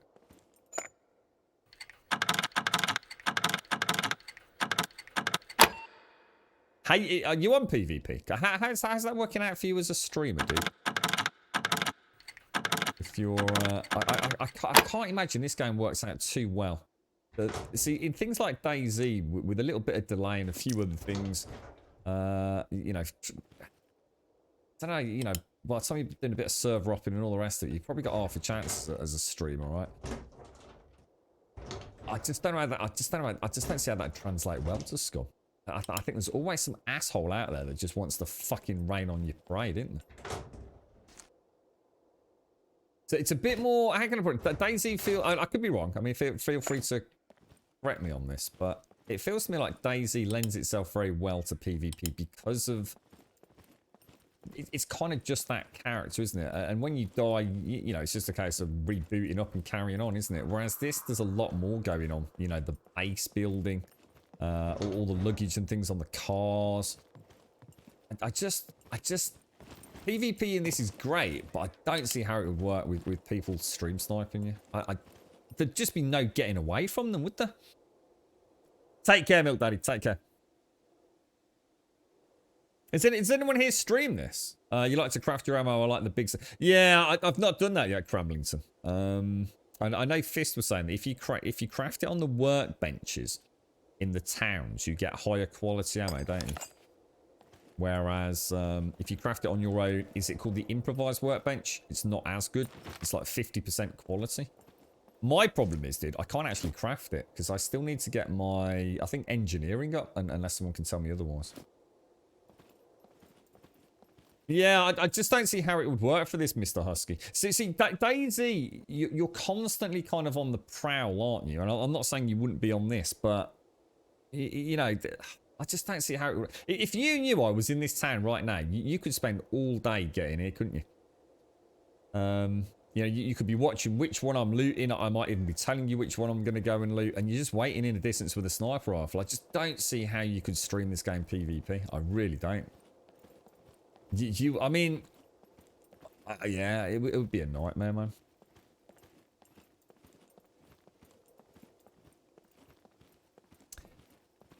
Well, I think that's how it works in DayZ, isn't it, mate? But that's what I'm saying, Paloa. You've sort of answered my whole point there. It's super easy to find out which server you're on in the end, isn't it? And the thing is with DayZ, you could jump servers all day long, whereas here you can't. You know, a big part of this game is building up a stock, isn't it? Unless you just play it pure DayZ style, in which case I suppose that's how you'd have to do it. You know, you'd join a server, you'd bury some loot somewhere, and you'd be playing it pure PvP. You'd never build a base, would you? I suppose that would be the difference. And whereas DayZ, you know, you're not going out building a base. You know, you've got no real focus on that. And I suppose that's the beauty of it, actually. In a way, it helps kind of get my head around it. You've got Rust, which is very much about PvP base raiding. You've got DayZ at the other end of the spectrum, which is much more just purely just, you know, you killing other people. You know, you're not worrying about big stashes of loot and gear. You know, you die, you just go and get new stuff. And then you've kind of got this as that kind of hybrid in the middle, really, isn't it? Interesting. Yeah, exactly, Mr. Oscar. There's no hiding where you are. Yeah, absolutely. They will always find out. And I think that's why DayZ probably lends itself better as a stream game. Because you just constantly server hop. You know, once someone's got you, you disappear. By the time they found out where you are, hopefully, you know, you've had your fun, or you know someone else has got you legitimately, and you move to another server. In this, you kind of it's like being a bit more grounded. You've got to shackle and ball round your leg a bit more, haven't you? What's that, Squirrel? Since your Grum, are these Scrum streams? No, but they could be, dude. I like it. Speak to J Grum, he just kills the stream snipers. Yeah, nah. Nah. Not buying it, mate. I bet he has just as many deaths as he does not. See, if you're stream sniping and I'm here, mate, you know, I wouldn't be walking down here. I mean, I've seen Jay play. If someone really wants to fuck him over, he's going to get fucked over, mate. And he knows that.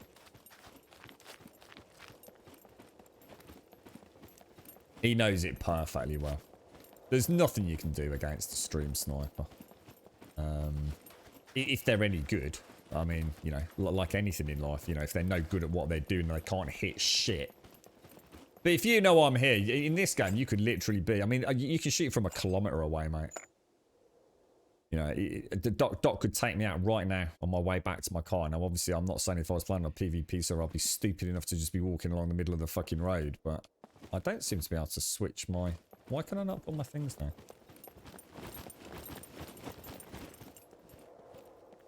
That would be a talent experience. That's not authentic if you had a stream sniper killer. I'm not sure what you mean, dude. What are you saying, dude? Not sure what that comment means.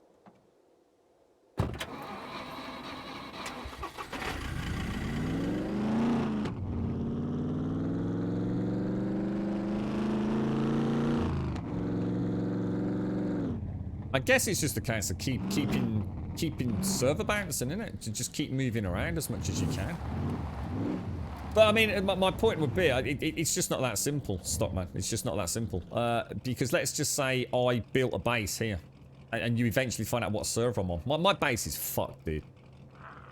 Every Tom, Dick, and Harry out there would be C4ing the shit out of it. And like Jay, I have to not stream 24 hours, mate. It would be pointless, bro. It would be fucking pointless. You'd have to play as DayZ, not as a base building game. You know, just living nomadic lifestyle, which to me is not why I play SCUM, so it wouldn't translate well.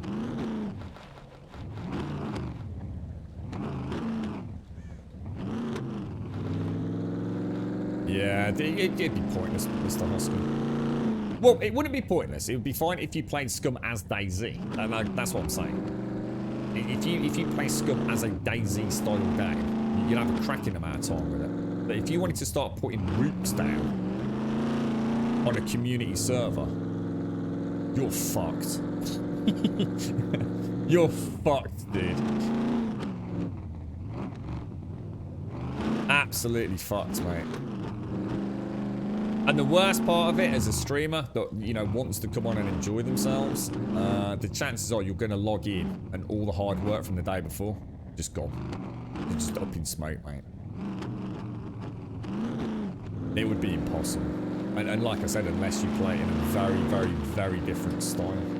And I'm sure that style's a fucking ton of fun. Like I said, I've seen Jay play. You know, he loves the game. You know, he's really good at the game. One-on-one, he's a major badass. But if someone really wants to rain on his parade... then, you know, you can just crash into a tree like that. Treat the stream snipers as the Horde Knight in DayZ. Nah, nothing like it, mate. I don't even know if there is a Horde Knight in DayZ. I'm confused now. Is there a Horde Knight in DayZ? When did they add that?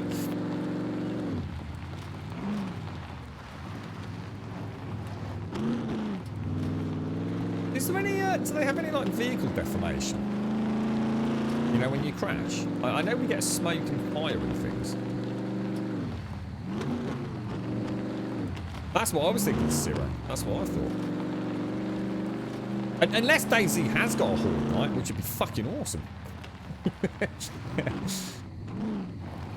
Yeah, I don't think you can compare Horde Knight with mindless zombies coming to your exact position when you know exactly when it's going to happen and exactly what's going down, to a stream sniper stalking you, waiting for the perfect 50 caliber headshot in SCUM. not really the same, is it?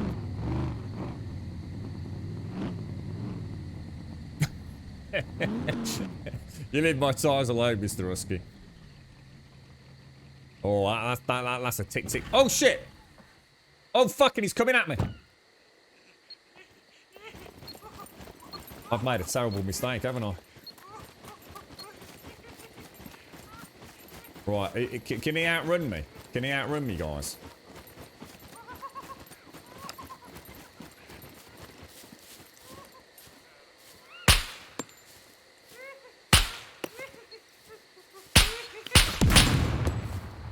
Fucking hell, he took some fucking shots, didn't he? Ooh! I didn't think you could run into the bushes. I thought puppets could see you in bushes, Mr. Husky. I thought it was only the mechs that couldn't see you in the undergrowth. It's really weird because I panicked then, and I got out of the car and I forgot to go into walk mode. I thought, oh shit, how close is that fucker? That's the first one I've actually run from, I think, innit? I realised he was there as well. A bit good about that. Oh my gosh, my car is smoking. So now.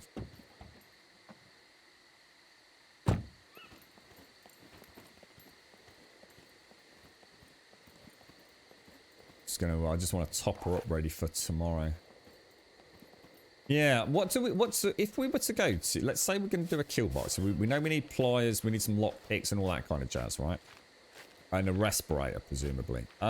Is a respirator good enough for a kill box, or do I actually need specifically a gas mask? And the other thing is, what was I going to say to you? What do I need as a respawn point?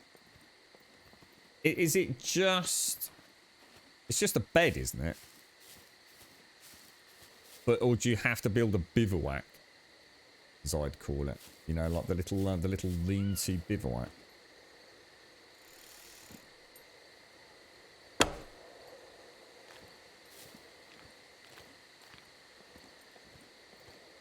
Yeah, it's kind of weird because I swear I got a couple of headshots on him as well, dude. I don't know if they can take more damage. I mean, it looked like a clean shot to me, but he didn't seem to be too bothered.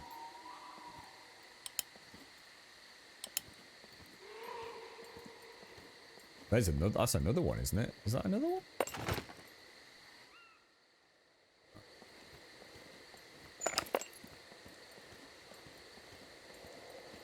I'm meaning run into the bushes. I say run through the bushes and stop and don't stop running. Why? Why through the bushes? Because they lose line of sight in the bushes, or?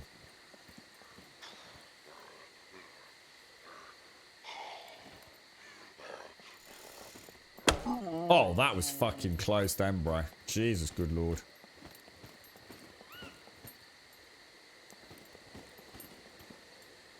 That was fucking close. Blair, I think. Right, Dr. Notices. The problem with stream snipers is it's not essential. They don't stop when you need to get on with giving your audience content or need to log off and do real life things. PvP. It is. It's the relentlessness of it. See, the problem is with the stream snipers, they don't give up. That's the problem. Whether they win or whether they lose. You see, that's the way that a lot of PvP goes down from what I've experienced over the years. Is that there is kind of like, before the nonsense of stream sniping, when it was just servers with PvP, there tended to be like, you know, look, I've proven myself, you've gone down. We even had it a little bit in Red Dead. Do you remember that one dude that came and like, took on the whole gang? And at some point, we noticed he was, you know, all the time he was moving closer. And in the end, we noticed he started running away. And we thought, that's it then. You know, that's it. Time to call it quits. You know, there is a disengagement honor, I think, within PvP. You know, someone starts running away, genuinely running away. You say, that's it. You know, that's it for that. And, you know, I'm sure we'll meet again later on or on another server, perhaps. But I think what happens is someone that is stream sniping already has crossed the boundary of fair play. So by the very definition of the fact they have become someone who is giving themselves an unfair advantage in a PvP scenario, you already know that their mental state is different to a normal gamer's. They are giving themselves an advantage, a considerable advantage. I mean, it's literally like having a fucking aimbot virtually, isn't it? Or a wall hack.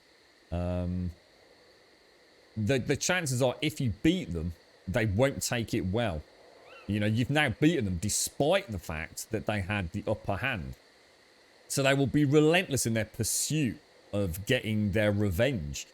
There's also those people that think, you know, I killed you. Haha, I just killed a streamer. You know, and that makes them a big badass. Especially if it's one of the big streamers. Yeah, it's a nightmare. Yeah. I wouldn't envy anyone playing hardcore, you know, in those sorts of games. It's probably one of the reasons why this game will never be huge PvP. You can't play it. You just can't play it in public servers. You know, someone's got. It's like Mr. Husky says. There's ways to find out where you are. You know, there's telltale signs. There's a lot of people out there. Someone's going to figure out what server you're on, and that just kills it, doesn't it? It kills the content. No, Daisy's still really big, Squirrel. Yeah, that Daisy's across both versions. It's still a very popular game, mate.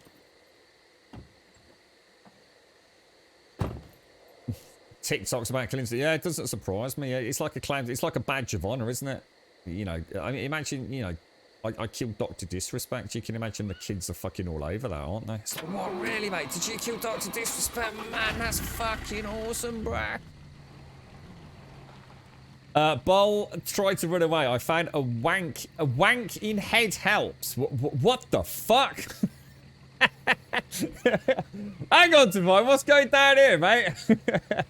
So Bol tried to run away, but you found wank in his head helps, and it's all cool. We're gonna carry on with the wedding. What exactly are you doing to his head, Divine?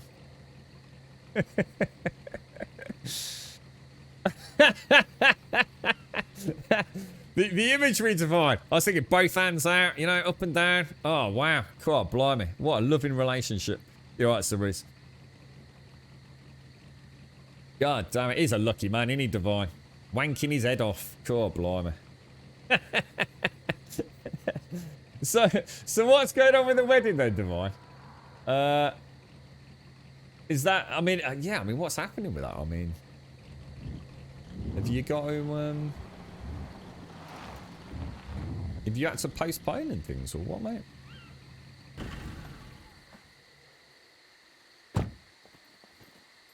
Yeah, I would, honestly, given some time, I will boot up Daisy. Definitely. I'd like to see what the game looks like, let alone anything else. I tried Dead Side. Never heard of it, to be honest. Dipini, what's that? What's that, dude?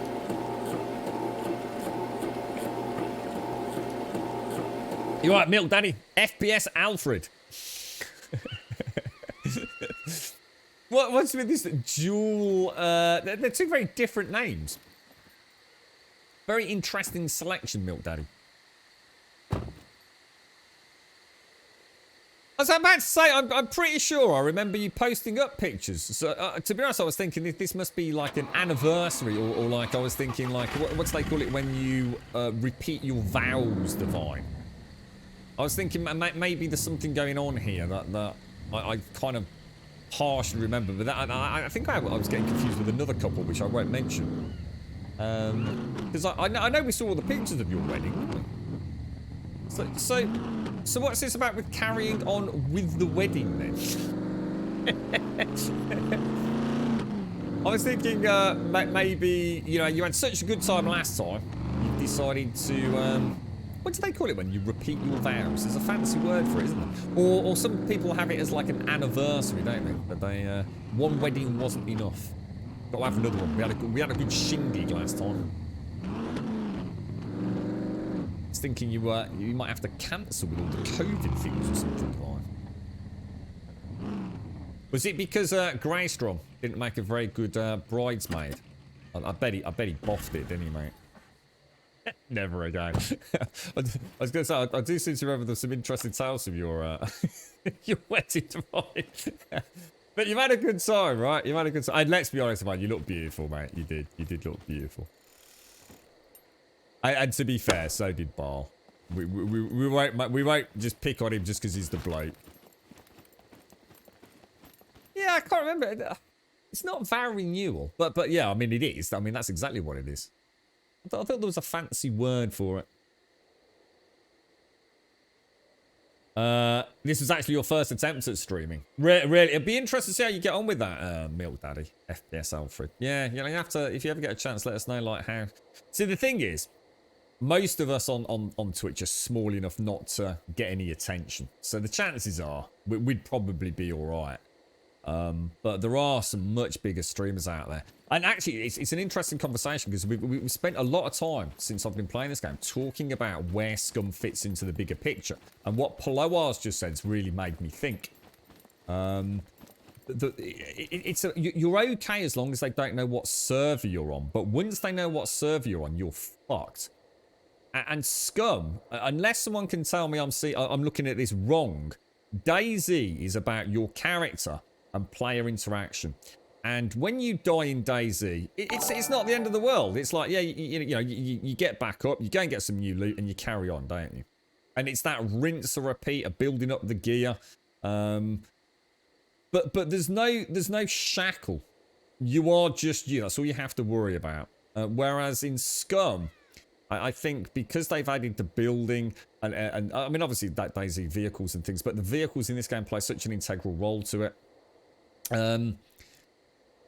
It's almost like if you were streaming this game, you'd have to play on multiple servers all the time. But so you can't play on an infinite amount of servers. So someone's always going to suss where you are in the end. And maybe that's why people don't play it, in the same vein as DayZ, because this game's got so much more to offer than DayZ has. Because I feel it has, from a PvE element.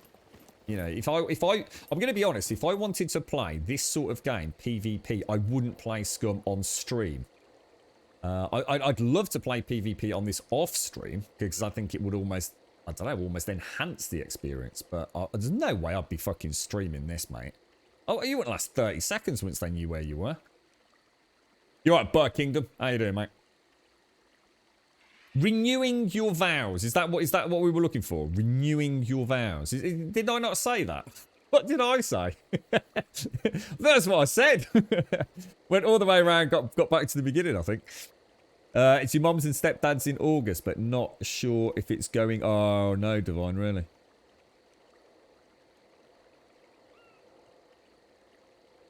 Oh, no. What, are they actually seriously thinking about they're going to have to cancel and lose the venue and everything, Divine? You've got TTV milk. Yeah.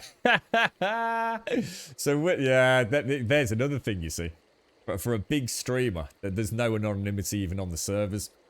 Shroud likes to be Shroud, Dr. Disrespect likes to be Dr. Disrespect. I mean, I know that they have changed names, obviously. But yeah. I think for a lot of those guys, I mean, they are that good that they can actually pretty much go toe to toe with most people. I mean, there is a skill level there, but those games suit, even if you have got an advantage, those guys and girls are good enough to maybe at least rebalance it to some point. But Scum's a very different sort of game, isn't it? So weddings are down to 15. Bloody hell, really? See, I'd heard that funerals were... Was it funerals were 30? Oh, maybe that's what it is. Funerals were 30 and weddings were 15. Yeah, is that under the new sort of legislation, is it, Divine?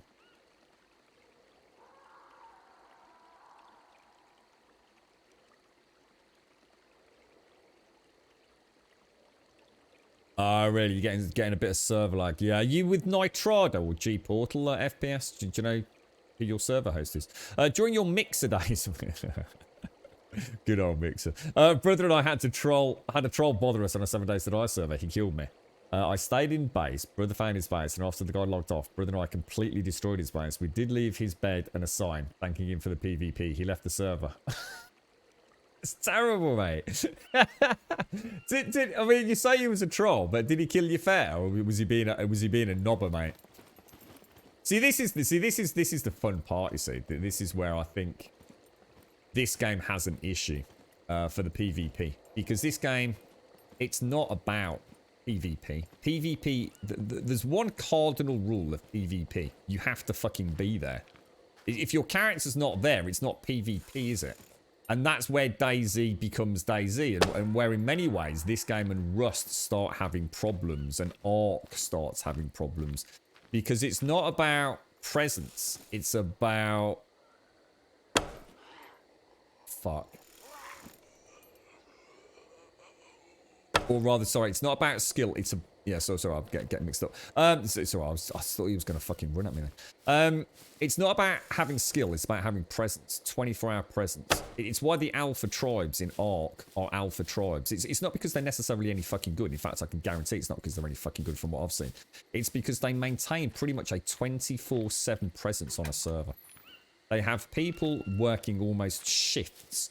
24/7 from all around the world, always protecting, if you like, the super base. And people are on phones and WhatsApp and Facebook if there's a call to arms. That's not really PvP to me. It is, I get it, and I'm not saying it's not enjoyable. I think it's wonderfully enjoyable. In fact, I've watched loads of huge raids in Ark. I find it a bit grindy and a bit dull, but you know, I get it. It's a lot of fun. It's like watching a big football match, isn't it? And you're supporting one team versus the other. But in this game, as soon as you log out, you still have a fuck ton to lose. Whereas in DayZ, you have nothing to lose. If you're not on the DayZ server, you can't lose. You're not there. That's it. End of gameplay. Whereas on this and Rust, it's the base element that starts becoming the big issue, isn't it? And I don't care what anyone says. Anyone going and smashing people's buildings, raiding them and stealing all their stuff while there's no one there to defend it. I just don't get where that's fun. I'm not saying it's wrong. I just personally don't find that fun. I don't even like watching it. I don't like watching someone break into someone's base, completely free to spend all day C4 in it, picking locks or whatever it is, or in 7 days chipping out a block or two and clambering in. And stealing people's stuff or maliciously destroying it for absolutely no reason. So to me, that's not the content I enjoy. The gunfights in PvP are amazing. I can imagine some of the shootouts in the small towns is fucking awesome. FPS Alfred, like all the time I've been playing, I've been thinking this would be, especially in it's like these small villages, you know. Because when I'm here, right, if someone comes even remotely close, you can hear them a mile off in a car, and even people creeping around in shrubbery is like really loud.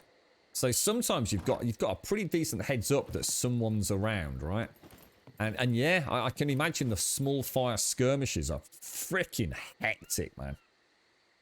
Last time you played PvP in 7 days, Grey found ways to kill you. Horrible ways. Do you remember, was it you, Devon? It was, wasn't it? Do you remember the big Skyrim base that I was building, and you came through my newly installed double shotgun entrance? Do you remember, Devon? I think I did pee a little bit laughing, mate. Rusty's what? A giant molding engine. That's not PvP, that's a F your brother before they F you game. Yeah, it is. You've seen a lot of base raiding on Twitch lately. Yeah, kind of boring. Yeah, I mean, I get it. I mean, I'm not saying it's boring, you know, as in there's no merit to it. It's just, you know, because there are some games where, you know, getting through the defenses is actually quite cool. I remember watching a YouTuber playing Rust, and the ingenuity with which he managed to clamber into a base using a whole bunch of very bizarre things and knocking out platforms once he was in. He was ever so clever. But that's because I'd never played the game. So I'm sure it's essentially an essential and very easily learnt box of tricks to getting into a base in Rust. You know, for me as a new time watcher of it, I find it absolutely fascinating. But the thought of... what I don't like is when they go in, the challenge is done, they've managed to get into a base in whatever game it is, and then they maliciously start destroying things. I just really struggle with that. I'm not here to judge. You know, you all play games however you want to, but I have a real mental issue with that. It's like, why destroy this person's work? They're no threat to me. They're not even on the server. I can understand it in a game where it's tribe versus tribe, where you know you don't even want to let the new kids get a foot on the server in case they all gang together. I understand it from that point of view, but sometimes I see a lot of content, or did see a lot of content, across a whole myriad of games, miscreated Rust, H1Z1, whatever it would be. But Rust is the standout one, where it really seems to be like, look, you've proven your point. You've proven that there's... Essentially, it was like a PvP saying, like, look, I can get into any base. I can get into your base. Whatever you build, I will find a way in. And it's like, that was the challenge, and that was what was fun watching it. But back in the days when Rust was just houses built on stilts, I don't know if you will remember that long ago. That was like when it first came out. And it was kind of fun watching people figure it out, but then to maliciously start destroying it for no reason. That's where I think the line's kind of drawn. I get it's different when it's big alpha tribe versus alpha tribe, and they're destroying outposts and all that kind of stuff, and taking down dinosaurs in the wild to try and whittle down their overall strength and presence on a server. You know, that's like mass warfare in a way, and I kind of get it. But when it's a server just full of like little pockets of small groups or individuals, and people actually maliciously destroy things, I do wonder. I wonder where the sense of satisfaction from that is personally. Clearly, a lot of people love it. I do, yeah. We stream from 8:15 in the morning through till 3 o'clock in the afternoon, 7 days a week, mate. Every day. Yeah. I have to confess that back in the early days of Rust, I remember we took great pleasure in building a base around another player, effectively caging them in and then forcing them to dance for food. And that's cool, Dr. Dosis. You see, sometimes that's how amazing friendships are made. All right? And as long as it doesn't become harassment and bullying, yeah? You know, you're on a PvP server, expect shit to happen. You know, that's rule number one, right? There's no, like, crying over something like that happening. You're on a PvP server, mate. Someone decides to come in and build a base around you. You know, you've got to go with the flow, mate. Now, hopefully, in that scenario, what happens is everyone, you know, a lesson has been learned. You know, look, we're awesome. We literally just caged you in. Time to dance for food, mate. And then, you know, hey, do you want to join us, fella? You know? Shake hands, cracking good laugh, off we go. Join the cult, join the tribe, join the team, join the clan, whatever it is. Or just kill him and, you know, that's it, game over, right? I get all that, and I think it makes for wonderful content. I mean, it really does make for wonderful content. The problem is when it's offline, when someone goes to someone's base, when they're offline, and just maliciously starts chipping away at it, destroying it. I mean, I just find that bizarre. Very bizarre. Well, one of the worst games for me in all the years, right, that I've played video games. I know a lot of people from a lot of servers here on Twitch, right?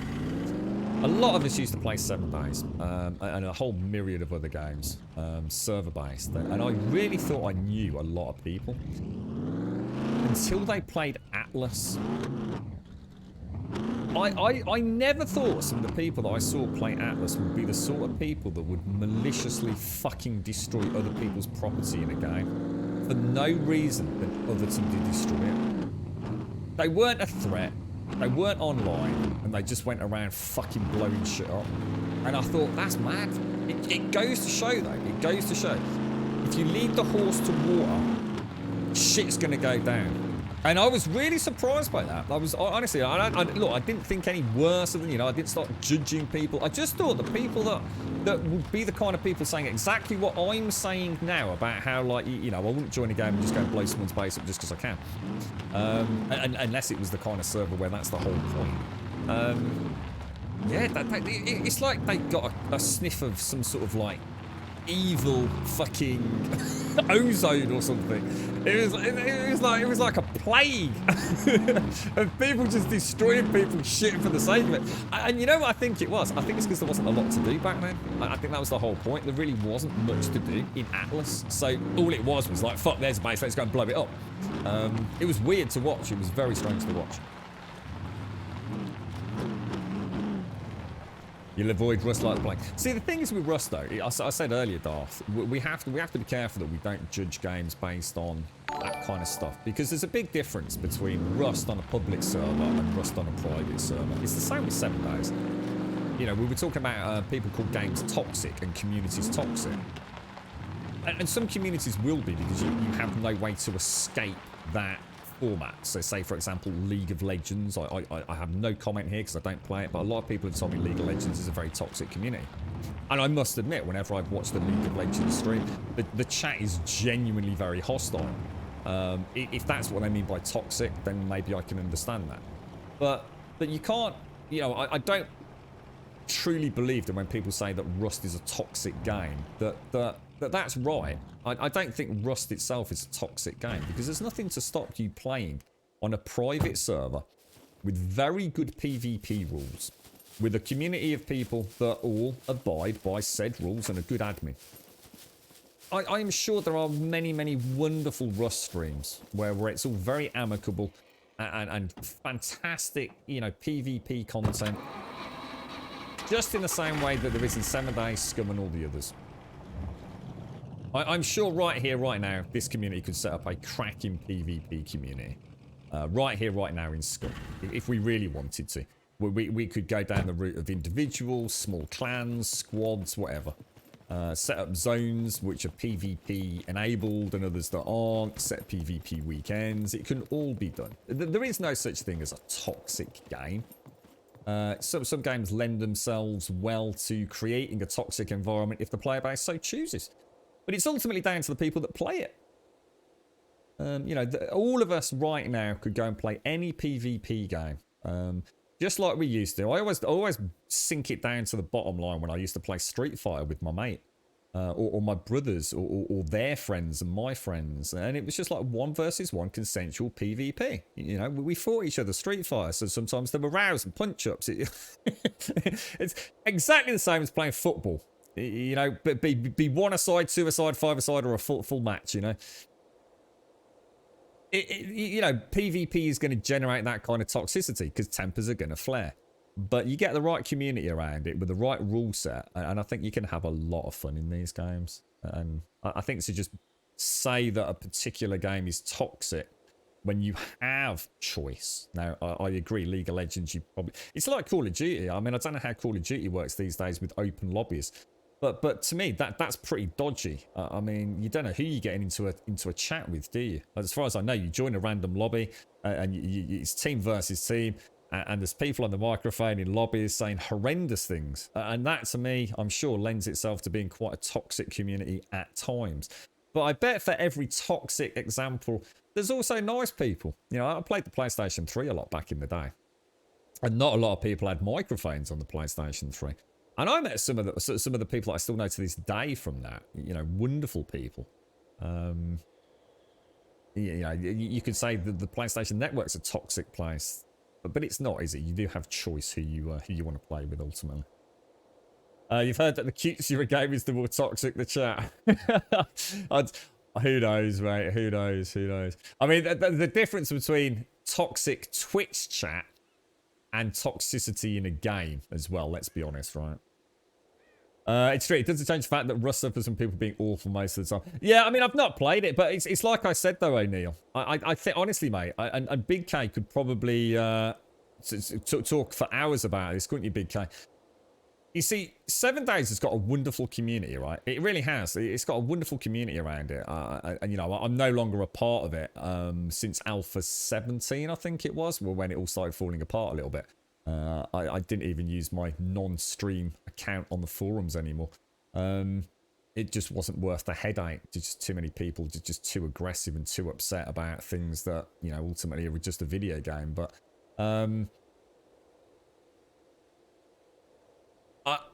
you know, you have a choice, O'Neill, don't you? You have a choice. I know you're saying Rust suffers from people being awful most of the time. I can assure you, right, if you go on to 7 Days to Die, right, one of the nicest communities, I think most of us would probably agree, from a PvE perspective game. If you go onto a public PvP server in 7 Days to Die, it's a bunch of fucking assholes, mate. Because it's public servers run by admins that will not put up with you beating them or their friends. And I know Big K, you've got many tales about this, haven't you?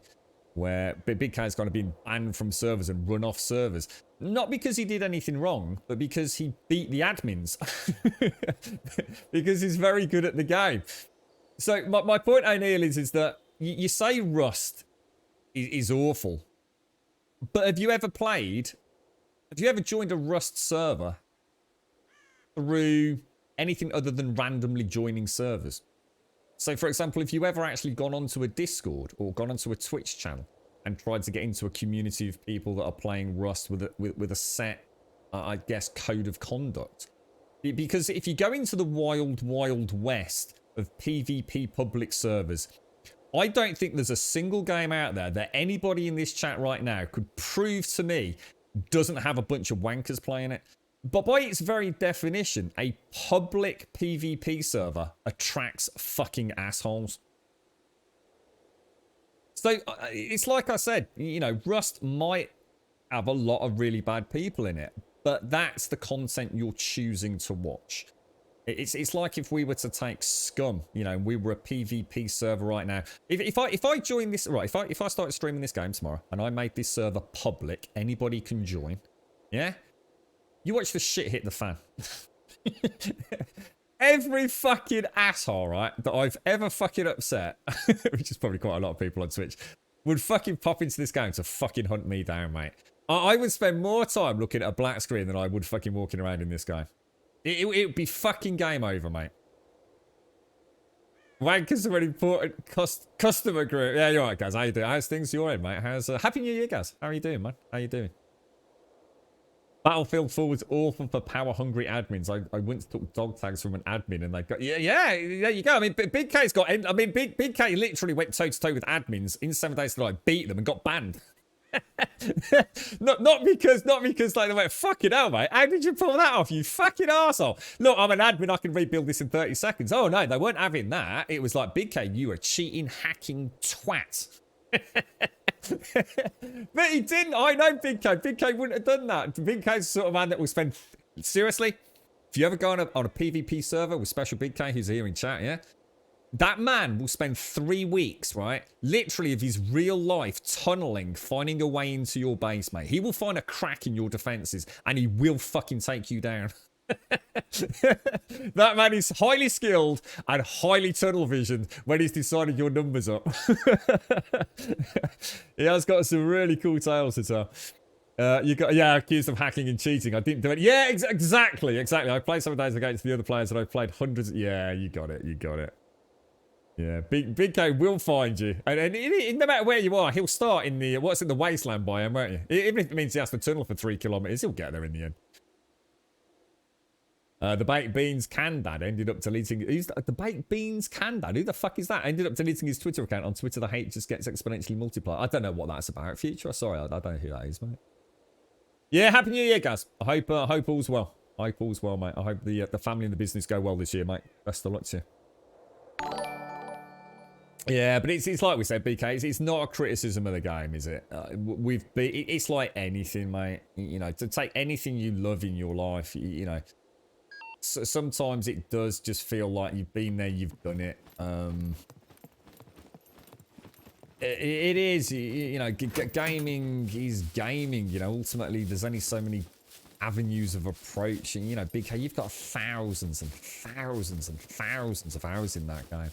And, you know, a new alpha or a new model pop up and you'll go back to it and you'll love it, I'm sure, just like I will. But, you know, it's... You can't expect... Even people who play World of Warcraft and MMOs, you know, myself included, you know, the games that I would call games of forever, they don't last forever, you know? And to think that a game that we paid, like, I mean, fucking hell, so some people like 3 or 4 quid for is giving them, like, thousands of hours of entertainment. It don't get much better than that, does it? I mean, it really is the Minecraft of I suppose, survival games, isn't it? Tribes 2 and a server called Houston Vehicles. What was that, Doc? The definition of PvP is giving power to nerds they can enact the bullying. That's what it is. That seems to be what it is. PvP. I don't think modern audiences and players really know what PvP is. I really don't believe they do. You know, player versus player is normally a fairly static level playing field where you know, the final denominator, the final decision making over who wins comes down to skill. And there's very few games like that these days that allow that to happen. But the ones that are based on skill are the ones where streamers thrive. You know, you start adding base building and the ability for people to raid when you're not present. Like I said, that it's not about skill, it's about presence. If you can be in a game 24/7 or have a clan in a game 24/7, no one's raiding your base, are they? But that's not player versus player. That's presence versus presence. You know, who's got more uptime? The more uptime, you know, if you're a clan that has a single 1 hour window where there's no one at the base and another clan is determined to fucking screw you over, they will be on watch 24/7. You know, they'll be up in the hills up there watching. You know, when does that base go quiet? You know, what time do these people get up? You know, when are they playing on a Saturday afternoon? Some people love that. You know, that's part of the fun. You know, finding that chink in the armor, if you like, isn't it? If you're hiding trees, eyeing a scope on Battlefield 4 with no sensory awareness, then of course I'll cut your virtual throat. Steady on, Mario! Calm down, mate! I went stayed on an admin's doorstep with a sniper rifle and waited 4 hours for one shot. Killed him and got banned 30 seconds later from server and the Discord. I just laugh and find another server. But I'm done with 7 days. Yeah. This is just maxed out. I think I just turned off motion blur, I think it was, or something like that. Tribe Stew is a big PvP game. Big as in 64 versus 64 servers. So not players, servers. Houston Vehicles was a server that used maps that were vehicle based. Oh, I don't know that one. Was it a good one? Was it a first person shooter, Doc? Or? The server admin used the tag HV and abuse. Oh my god, I thought that was someone clambering over my fence then, just as I picked up my coffee. Hello, Mr. Crow. Oh, sorry, no. Grum, if you're gonna play Rust as a streamer, be careful because edgy racism is a thing in Rust, especially with a 12-year-old. See, I'd never be in a position where I play Rust with 12-year-olds, mate. There is no scenario ever where I would stream with the potential for 12-year-olds to be anywhere near me, mate. Not in a million fucking years. If I play any game on stream, it's going to be a private server, dude. I will never, ever, ever play on public servers on anything when I stream. I just don't know what's going to happen that is outside of my control. Who's going to say what out of the blue? Who's going to show things that I don't want to be seeing? It's just too risky, dude. I would never risk this community and this channel by putting us in that position. There's plenty of other things I can do here without having to worry about that. And this is what I was saying about when people call games toxic. They're not as toxic as you think, because you can get around that. If you really, really want to play Rust and not have to deal with that, you can. You can go set up your own server and invite some of your friends to it. Or post up a Discord and advertise, you know, we want nice, cool people to come and play with us. This is the rule set. You abide by them or you get kicked off. You know, you can play Rust in a nice way, can't you? You're F-streaming Tarkov then? In what way, Plower? Because of voice comms. Someone on Twitter posted a long thread congratulating himself on his parenting, which involved not helping his 9-year-old daughter open a can of beans for 6 hours. Alright, so she learned to do it herself. He received so much hate, a podcast stopped. Why didn't he just go, no, I don't get it. I probably don't know enough to comment. So there was a streamer, or just a parent. What? So we just ignored his 9-year-old daughter for 6 hours? He could open a tin of beans. Oh, I don't get it. Well, yeah. What's the matter with Tarkov then, Pla? You can't max out SCUM even though I've got a 1070 because it will hit the roof and start to stutter.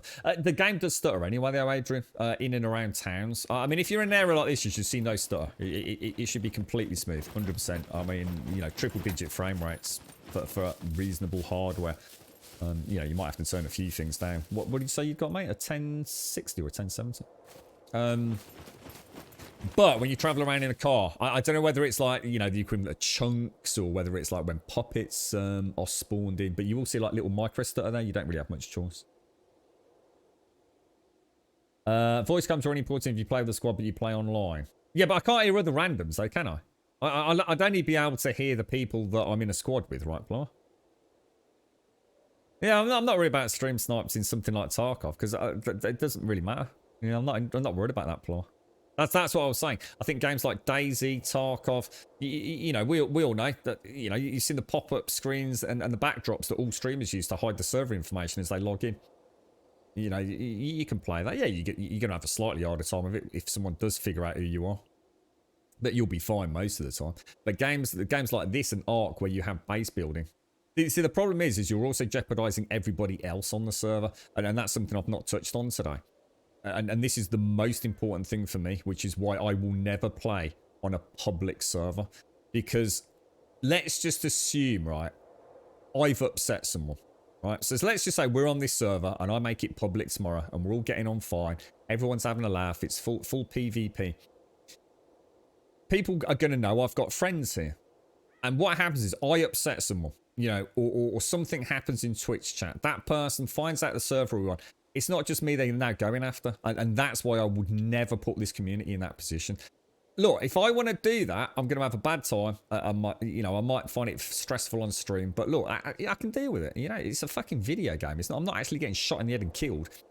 It's not a problem. But I'm putting every single other person that plays on this server at risk. Because people will do that. I've seen it time and time again. They don't stop. Some of these people have nothing more to do. If you upset them in an online community, they become obsessed, mate.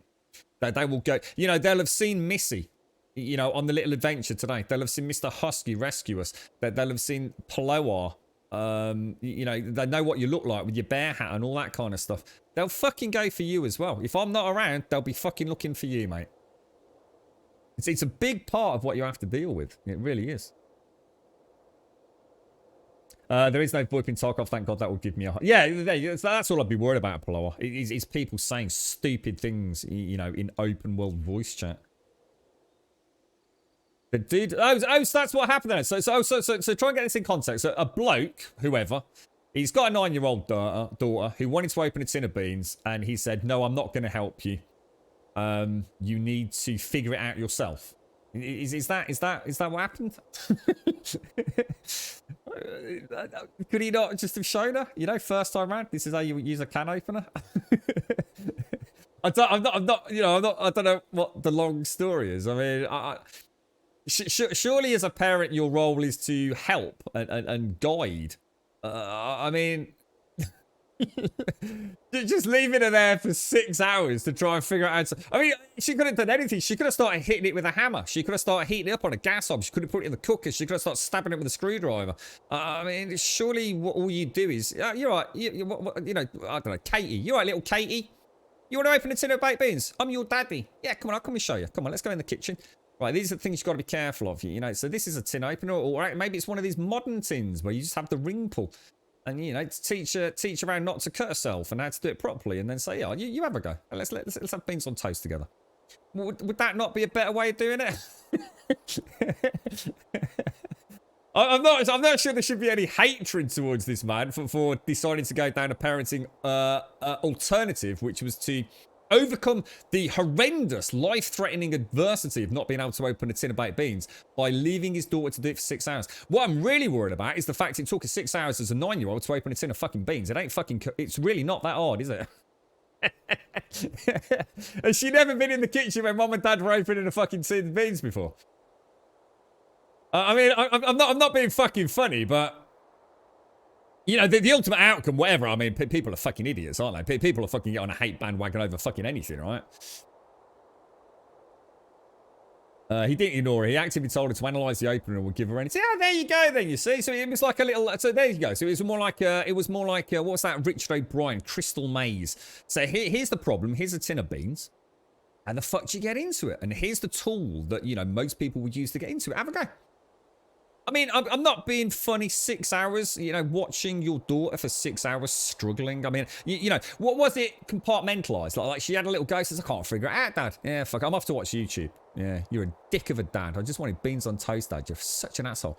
And she went and watched YouTube for 5 hours, then came back down and thought, I'm going to give it another go, Dad. All right, Katie, yeah, get a bash. Let us know if you figure it out. You know, none of us know what really fucking happened, you know? I mean, talk about, there's so many things, so many anomalies, so many questions I've got here. You know, did he sit her down in a room, in the middle of the living room, with a fucking tray and a tin of beans and right, you need to fucking grow up, Katie. Open that fucking tin of beans now. Right, you've got 10 minutes. Fucking go. And every time 10 minutes is up, he smacks her around the head and says, that's not good enough. Try harder. And she's like, Katie, I don't even want beans. I hate fucking... Get on with it, Katie. What happened? You know what I'm saying? Or was it simply one of those things that you tweeted out saying, I taught my daughter something today. She couldn't get into a tin of baked beans for 6 hours. You know, I gave her the tools, but she couldn't figure it out. It's fucking useless. Fucking genetic inbred. I mean, who knows? What the fuck, dude? So basically, some poor bloke has been chased off Twitter for making a Twitter post that probably is barely even, you know, resembling the actual scenario. Fucking crazy, mate. The world is full of fucking twats, basically. Yeah, throw away, baby. Yeah, fucking hell.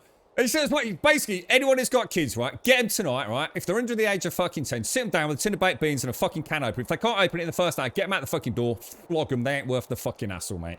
It's time to grow up, out on the streets, fucking earn a living. It was off and on during 6 hours. She said, I hate you. It was very, you know what? The one thing I'm not going to do later is go and look that up. I couldn't give a fuck, mate.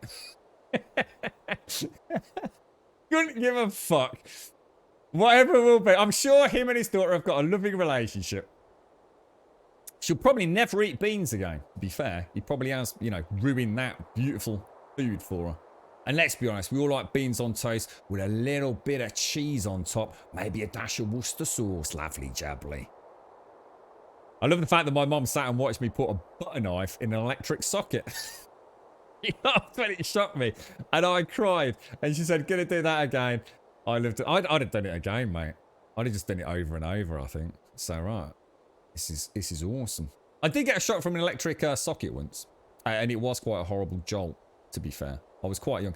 For some reason, I decided to rewire my my bedroom light. It was a shit single bulb thing. And I bought myself, with great expense at Argos, a triple bulb spotlight thing. And my dad was out at work, and I thought, yeah, fuck it, I could do this. No, I couldn't. Standing on the bed. Oh, it was a fucking nightmare, mate. That took some explaining, I tell you. Ah, dearie me. Fucking madness. You joined the HV server again, started on base defense again. I was kicked again, no reason given. So I was just reading what you said before, Doc. Yeah, it sounds like an interesting game. I take it Tribes no longer exist. Wasn't there just Tribes 2? I'm sure I remember Tribes 2. Yeah, madness, mate. So basically, the news of today is it's not about world disaster or the pandemic sweeping the globe. It's a young man and his the debacle of the baked bean tin. People have got too much fucking time on their hands, didn't they? They really have. Yeah. It'd be interesting to interview that gentleman. So, like, come on, what really fucking happened? Come on, lay it out. Minute by minute, what went down? It's like, I don't know, mate. Fuck no, it's just fucking... Said she couldn't get in the baits. I was a bit busy, mate. I was watching the football. Oh, dear me. You gotta laugh. You gotta laugh, mate. Or you'd only cry, wouldn't you? Sorry, what? Daughter? I've got a daughter. What? What a fucking daughter. Oh, dear me. It's all part of a cunning plan, you see, to upset Twitter. Never had a child in his life. Right, ladies and gents, we are showing. So I can't believe it. I think it's hysterical, mate. Would I still keep this plank of wood in my hands when I log out? Yeah, he must do, mustn't he? We'll test it tomorrow. Right, the server's gone well, ladies and gents. I hope everybody has been all right with the hoo-ha, the hiccup from yesterday. Hopefully we're back up and... Oh, my God. Hopefully we're back up and running. It doesn't look like anything else has happened since yesterday. Although, Pulawar, if you're still in chat, I think you said a couple of things about not being able to log in yesterday. And unless anybody jumps on Discord to let us know that they've also had an issue, we'll just put that down to a glitch with Nitrado. I mean, I haven't done anything with white lists or exclusive lists, so I don't think it's anything with us. I'll leave it there, guys. Thank you all very much for joining us. We will, of course, be back tomorrow morning at 8:15. If you want to come and join us on Discord, !Discord in chat, we'll get you a link to the Discord server. If you do join us over there, post an introductions, and we'll get your posting permissions as the outro music plays in a few moments, and you'll have full access by the time the music finishes playing. So now is a good time to pop over there just to say hello. We do need you just to say hello. We'll just post an email if you don't want to say hello. It really makes no difference. It's just the only way we can really know that you've joined us. Click your name and sort out your posting permissions. It could not be any simpler. We did have a load of codes to give away for SCUM, but I gave them all to Contraband, and every single one said that it was used already. So I think there must have been a bit of a hiccup with the codes that we were sent, but... obviously, I'm not going to try giving them away. I'm going to assume it's not a regional thing and, you know, somehow there was some duplicate codes given out to some streamers or something. But we've also got some that I think Kratout sent through. So I'll have a look at those for tomorrow's stream if someone wants to remind me. What we'll do is we'll give a couple away live in the stream for various games. There won't be SCUM. And you can go and test them straight away just to make sure that we've got an up-to-date list, because I know we've had a couple of mishaps with various Excel spreadsheets recently. But yeah, we'll do that tomorrow.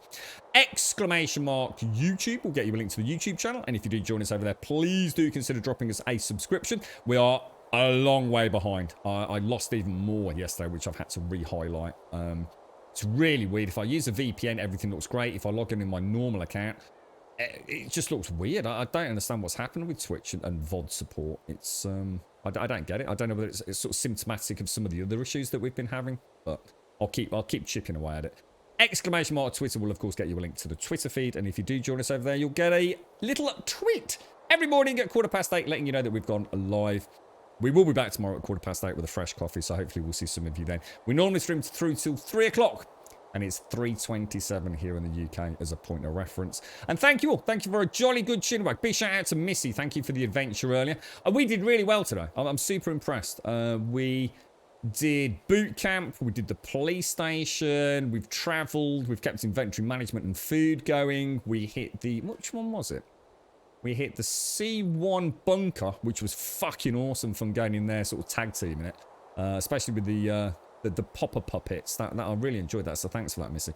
And we'll basically revisit there tomorrow, early-ish on, if anybody wants to come. If you want to do it, Missy, then let us know. I'll probably aim to be over there no later than 10 o'clock. I should imagine that'd be a good time to head out. Yeah, in fact, yeah, that'll give me a bit of time to chill out in the morning, get a few things done, and maybe even start pimping out the shotgun to take in there, perhaps, because I've got no idea what kill box is involved. Could be fun.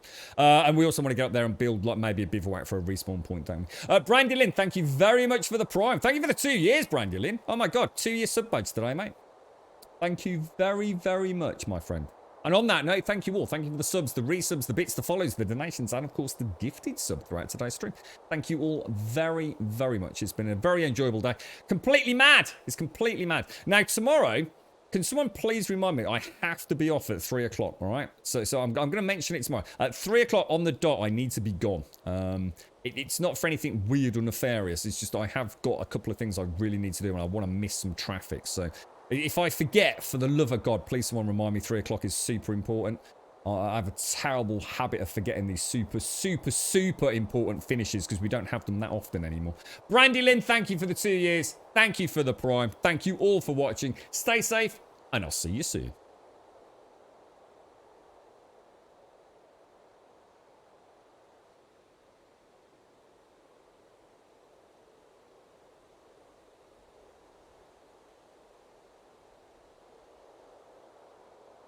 Pack our bags tomorrow, leave all of our sorrows, see where all this road goes, maybe San Diego, oh. Maybe San Diego, oh.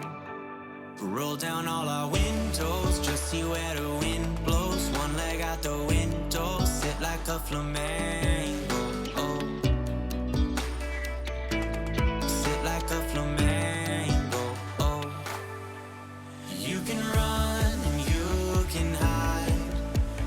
Future, you do know I'm straight on Twitter now to try and find this thread, right? I've never been so intrigued about a tin of baked beans in all my life, mate.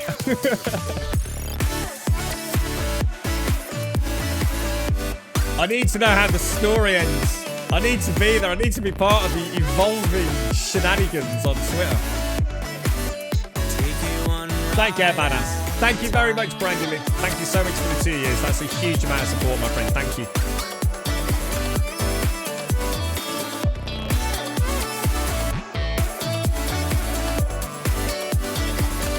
We got lost an hour ago. Where did all our time go? Where we are, no one knows. Maybe San Francisco. Oh. Maybe San Francisco. Oh.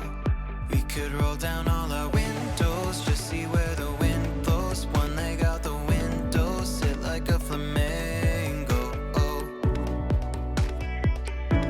Sit like a flamingo. Oh.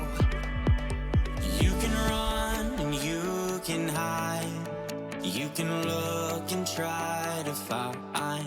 Take a breath, open your mind. Take it one day at a time. You can run and you can hide. You can look and try to find. Take a breath, it'll all be fine. Take it one ride at a time.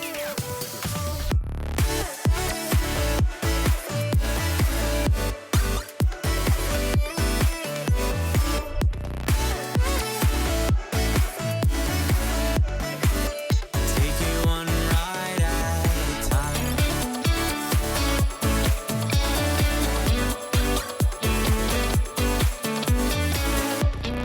Oh my god, I just read that BBC. Oh my god.